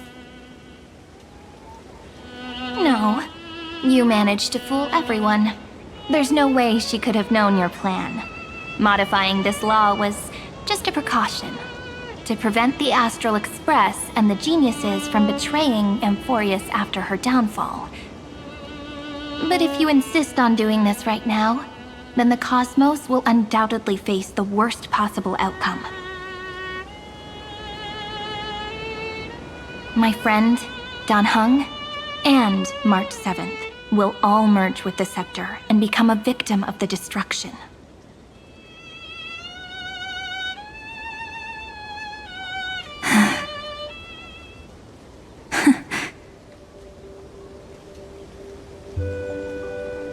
You knew all along? Yep. But I decided I needed to have a heart-to-heart with you first. I won't be afraid. Even if my inner world is nothing but an Evernight. That's because my journey's destination lies among the stars. I believe what lies ahead will be bright enough to illuminate my past.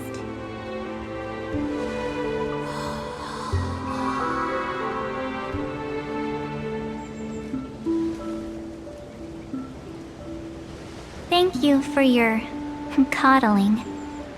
But please trust me and leave it to me. Both my past and that obsessive oblivion will help me become even stronger than him and Dan Heng.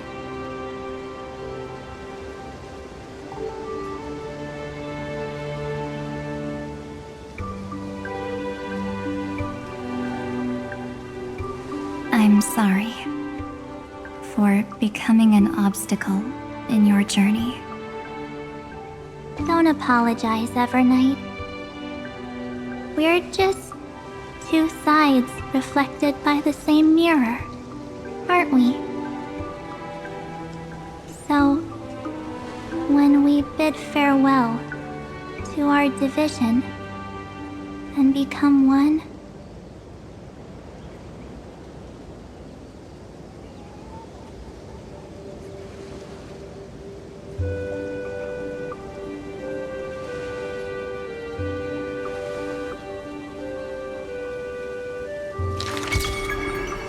our memories will only grow more beautiful.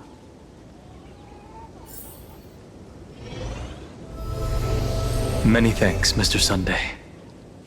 Are they in this memory zone? Yes, but we can't let our guard down. Let's go find them. It's unusually quiet here. March 7th isn't here.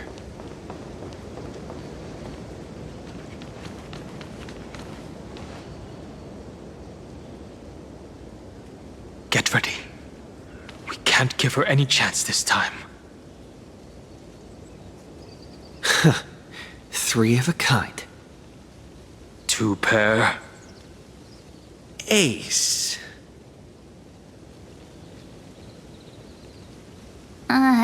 Ace?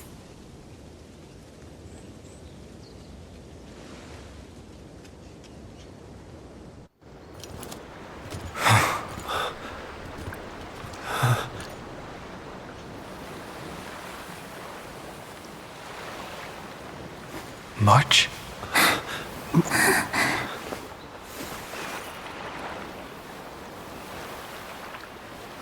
Of course it's me. It's been a while.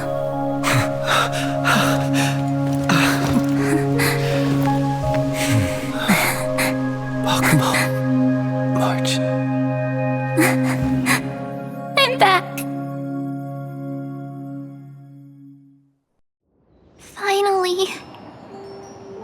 Finally, I can talk to you all at last. You saved us, March. Really? That's wonderful. I had so many ideas for our reunion. I was gonna sneak up from behind you when you weren't looking, tap you both on the shoulder, and then flick you each on the head. And shout, "What took you so long to find me? Don't you know how to move faster?" Stop being so serious.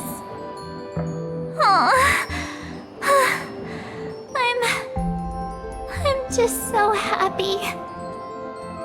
We both know that you've been by our side this whole time. This Trailblaze journey wouldn't be complete without you. We'll not only trailblaze into the future together and save the world, we'll also return to the Express together and head towards our next destination.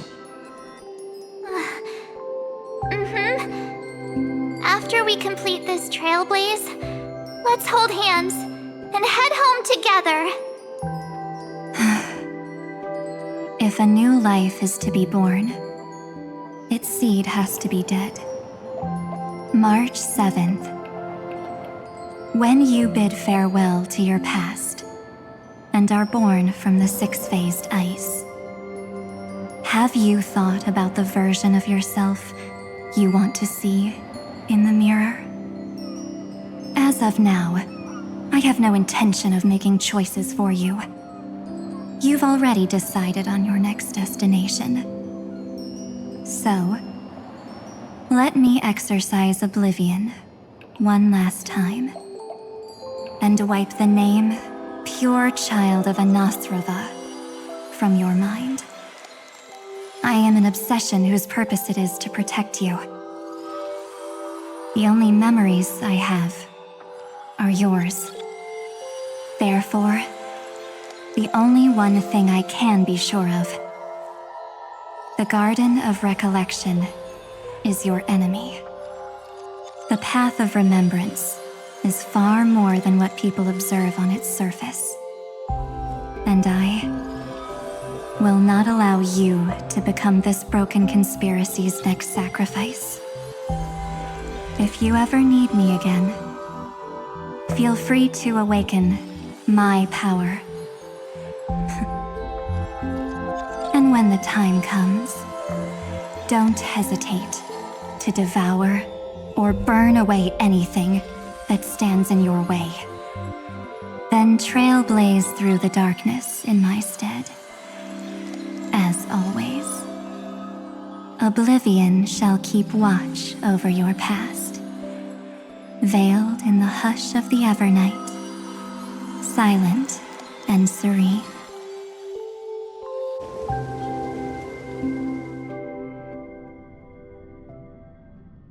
Oh? The chronocognitive anchor readings? They actually pulled it off! Not too shabby at all. They got the first genius, then they put the garden in its place.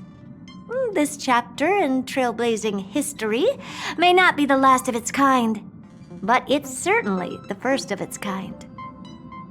We couldn't have made it this far without the wholehearted support of the two geniuses.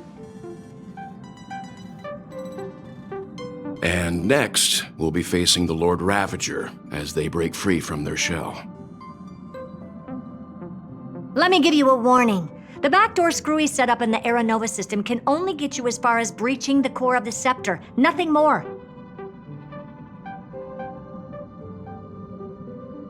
As for those nastier malware programs lurking inside Iron Tomb's belly, you'll have to deal with them as they come. That's more than enough to help us. By the way, how are Mr. Screwlum's preparations coming along? Oh, give him a bit more time. Those screwheads at the Imperial Advisory Council need to understand what the concept of war means first. The worst-case scenario would be them having already dismantled all the fortresses in Screwy's collection while he was away. I've heard Mr. Screwlum's fleet includes planet-class mechs. Hyacinth, Poppy, Oleander. Which one will answer the call, I wonder? You sure know your stuff. I'd rather none of them show up and let my space station save some face.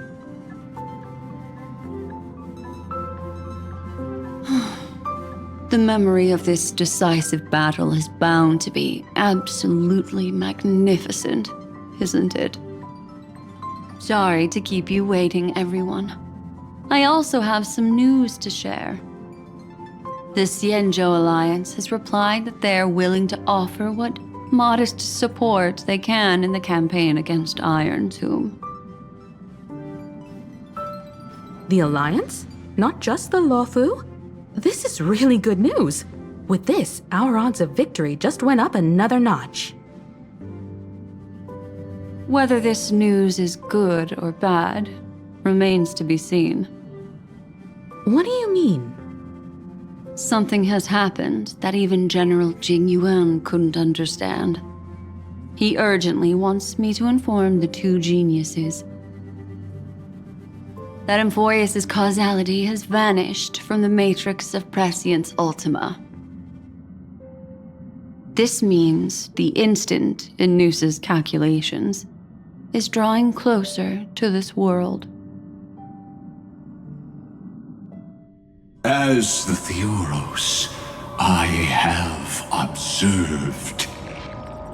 The night has faded away, and what I have created, I will destroy. This starry sky will return to freedom and chaos, just as it was in the beginning. Confident, aren't you? But from where I stand, it seems you've run out of options. When the Deliverer and his companions fully uncover the secret of the 13th Titan, that is the moment your schemes will come to ruin. Lord Anaxagoras, I have granted access to all records concerning the Demiurge, as per your request. How unfortunate that you'll never admit your own mistakes. Analysis complete. Before I erase you completely, allow me to reveal the truth to you, if only as a courtesy to the final thinker. The Demiurge never existed. If it never existed, then where did the nameless Titan's tomb come from? Isn't that exactly why it's called a tomb? Because it only houses the remains of what once was. Let me give you an example from a story you're familiar with. A sage from the grove once conducted an experiment. He took a chimera embryo, removed its head before maturity, and continuously stimulated its body to make the chimera believe it still had a brain, then nurtured it in an ichor vessel. Remarkably, this chimera regrew its skull, but it was completely hollow inside. It had reserved a space for a brain it never possessed. The experiment was over. The sage had assumed the shell would perish once the stimulation ceased. Unfortunately, he was wrong. Driven by instincts, the Chimera's body seized the sage's head.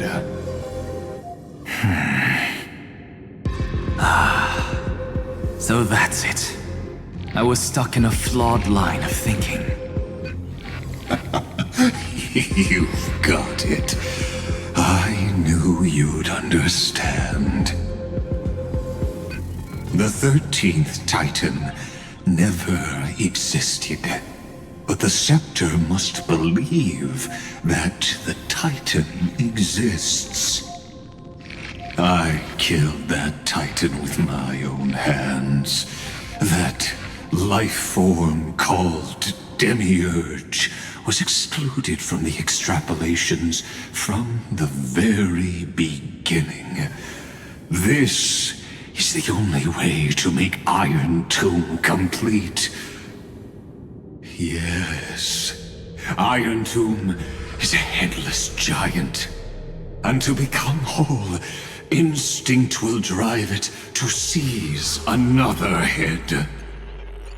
Noose. The erudition. Your Titan. The Eon of Erudition. I see. So you were afraid after all. Afraid of history repeating itself. Of losing control over your creation yet again. You had to resort to turning it into a mere puppet. I shall shackle God with my own hands.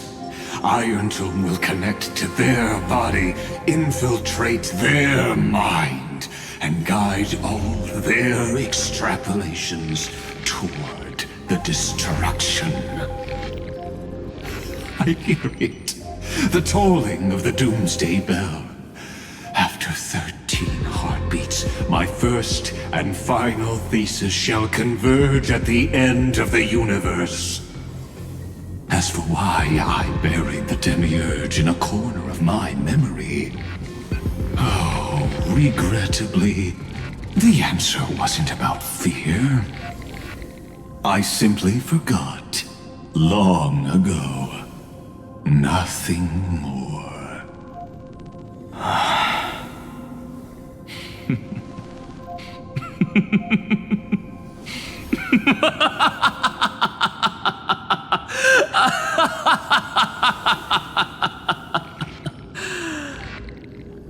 Your laughter is but a helpless sigh. Helpless? What a joke. You merely created a false god. But Amphoreus has long since written deicide into its fate. The final Era Nova is at hand. Why don't you wait and see? The Deliverer, myself, and this world will together prove that the original Newspore, the ultimate truth of the universe, is anything but destruction. See you in the next life, Sage. If there's even a 1 in 10,000 chance your conjecture is correct, then, in the name of genius, I shall most certainly witness its failure.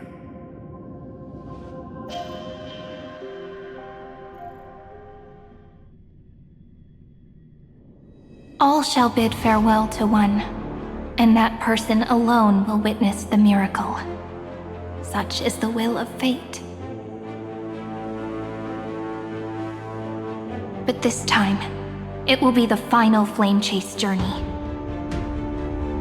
The epic with endless cycles is about to end. The extrapolations of the erudition, the core flames of the destruction, and the textures of the remembrance.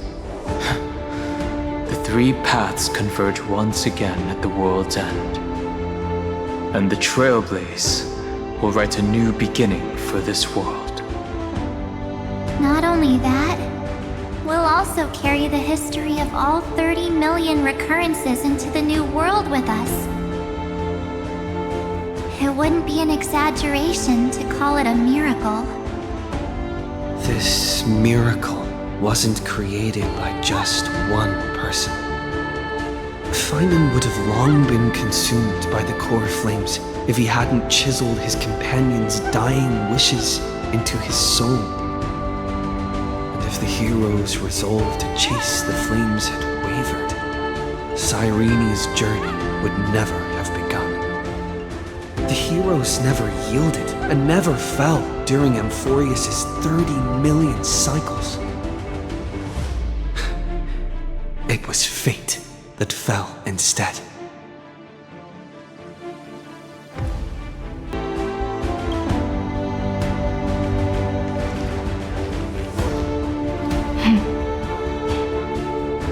I know you're watching, aren't you? The original Aglea.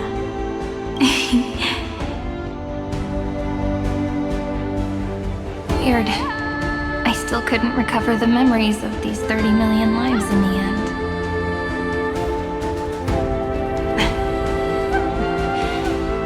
But that doesn't matter anymore, right? I will make the same choice as you, because that's just who I am, and I will always have my charm. Losses are a constant on the flame chase journey, but even if everything fades away with the wind, there's one feeling that will remain.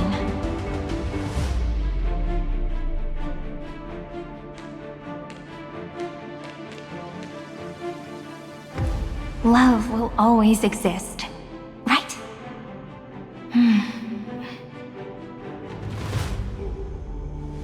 Let's write an ending, unlike any before. For this world we so deeply love.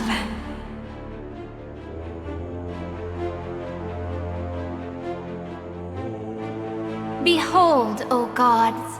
Amphoreus has achieved her victory, and the Era Nova approaches.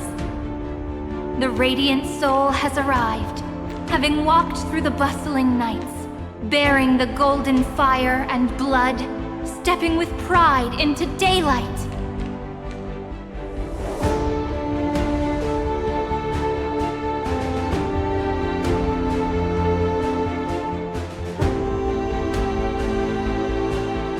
Amphoreus! I do not call your name suddenly or without cause. I come here to recount history. In this world, they fused burning golden ichor into their bodies. Will destiny remember their names in days to come?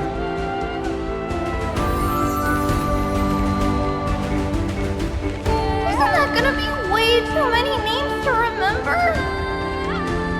30 million times 1,000? No, wait. Times 1,001. Oh, let's not get hung up on that now. If there are more of us, then there will be more passages in Amphoreus too.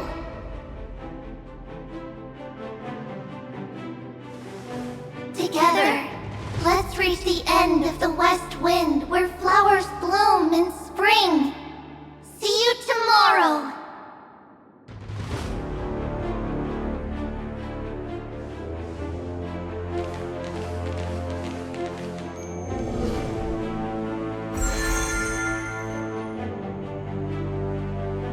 Now, the people of this world will no longer be bound by a single rule, but will make their own laws. Though the Imperator's figure may seem rather small against the stars beyond, she will suffice as the cornerstone of the world and become the foundation of the greatest empire. Looks like this will be a feast that never comes to a close.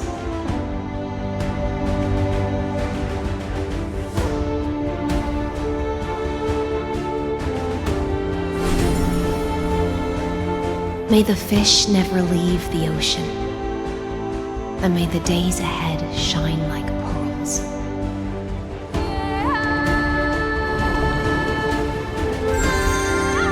May the gentle sky watch over all beings. There'll be no more distinctions of status or rank. Only you, me, and everyone's shared hopes. Reason or defects, they will all be sown by my own hands. If there's anything else to say, I urge future scholars not to put me on a pedestal. Just make use of what I leave behind. May the newborn dawn keep the world's eyes ever bright. Their defiance may be bitter. Romance shall never perish.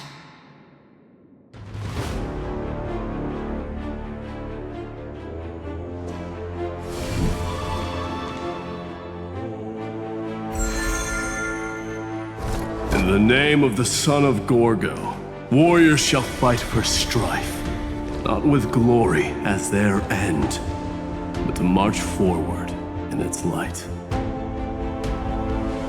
Even though death shall eventually separate us, let every embrace we share be without regret. Why are you guys all so serious? Fine.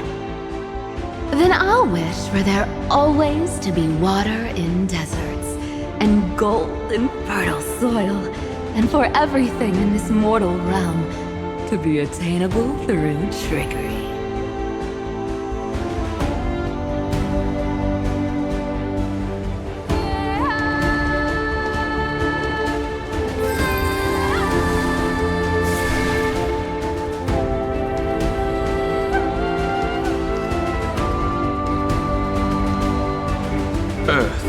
Shall protect the past, present, and future, eternally sustaining life.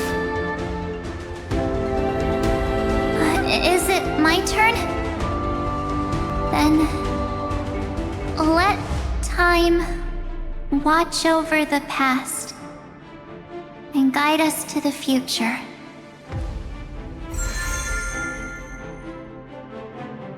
Just like the Trailblaze. It isn't like you to be this serious, partner. Are you hesitating about how to carry out the divine authority of world-bearing? Or do you already know the answer in your heart?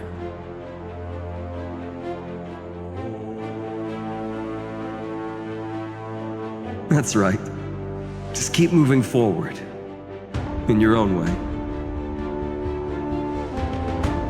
Bring a true dawn to Amphoreus.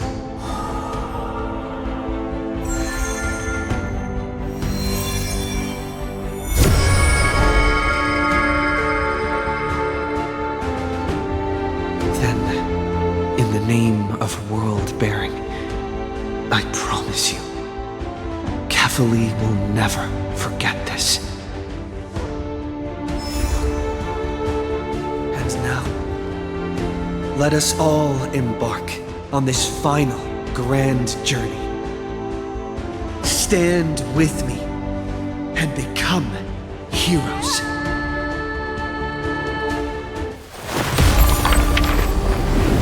Turn over this nearly eternal page.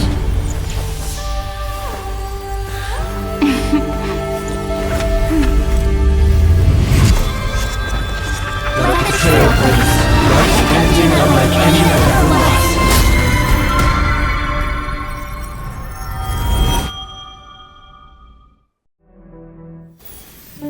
In the legend's ending, the world was pure chaos.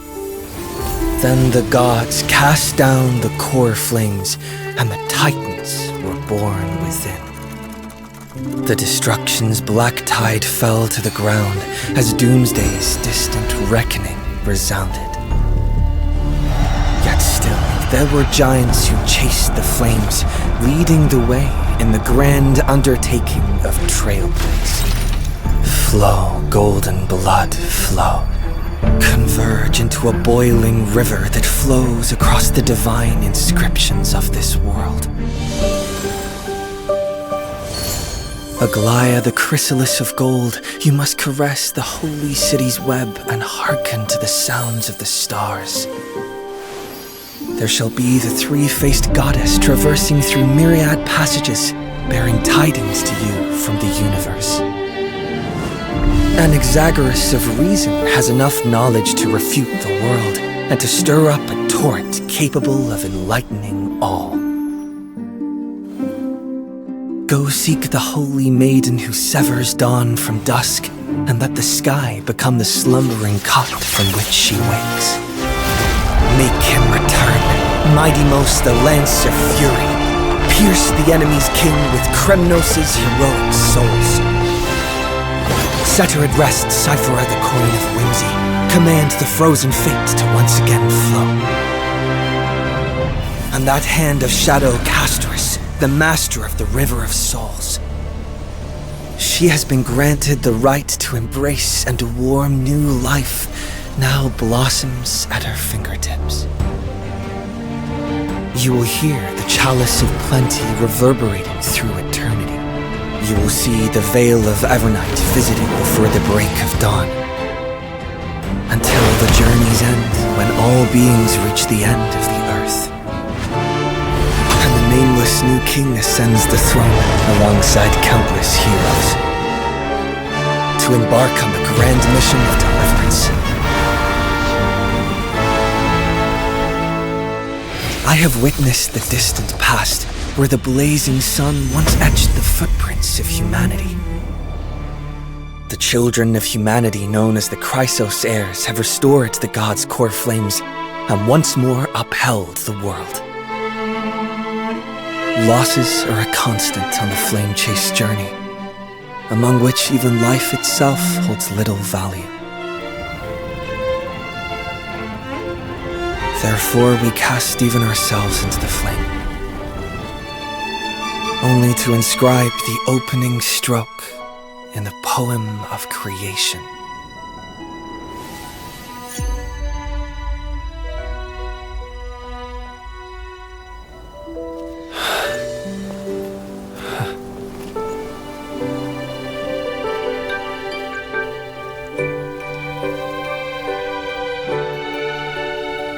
Of course, this will be a romantic story like none that has come before. You think so too, right?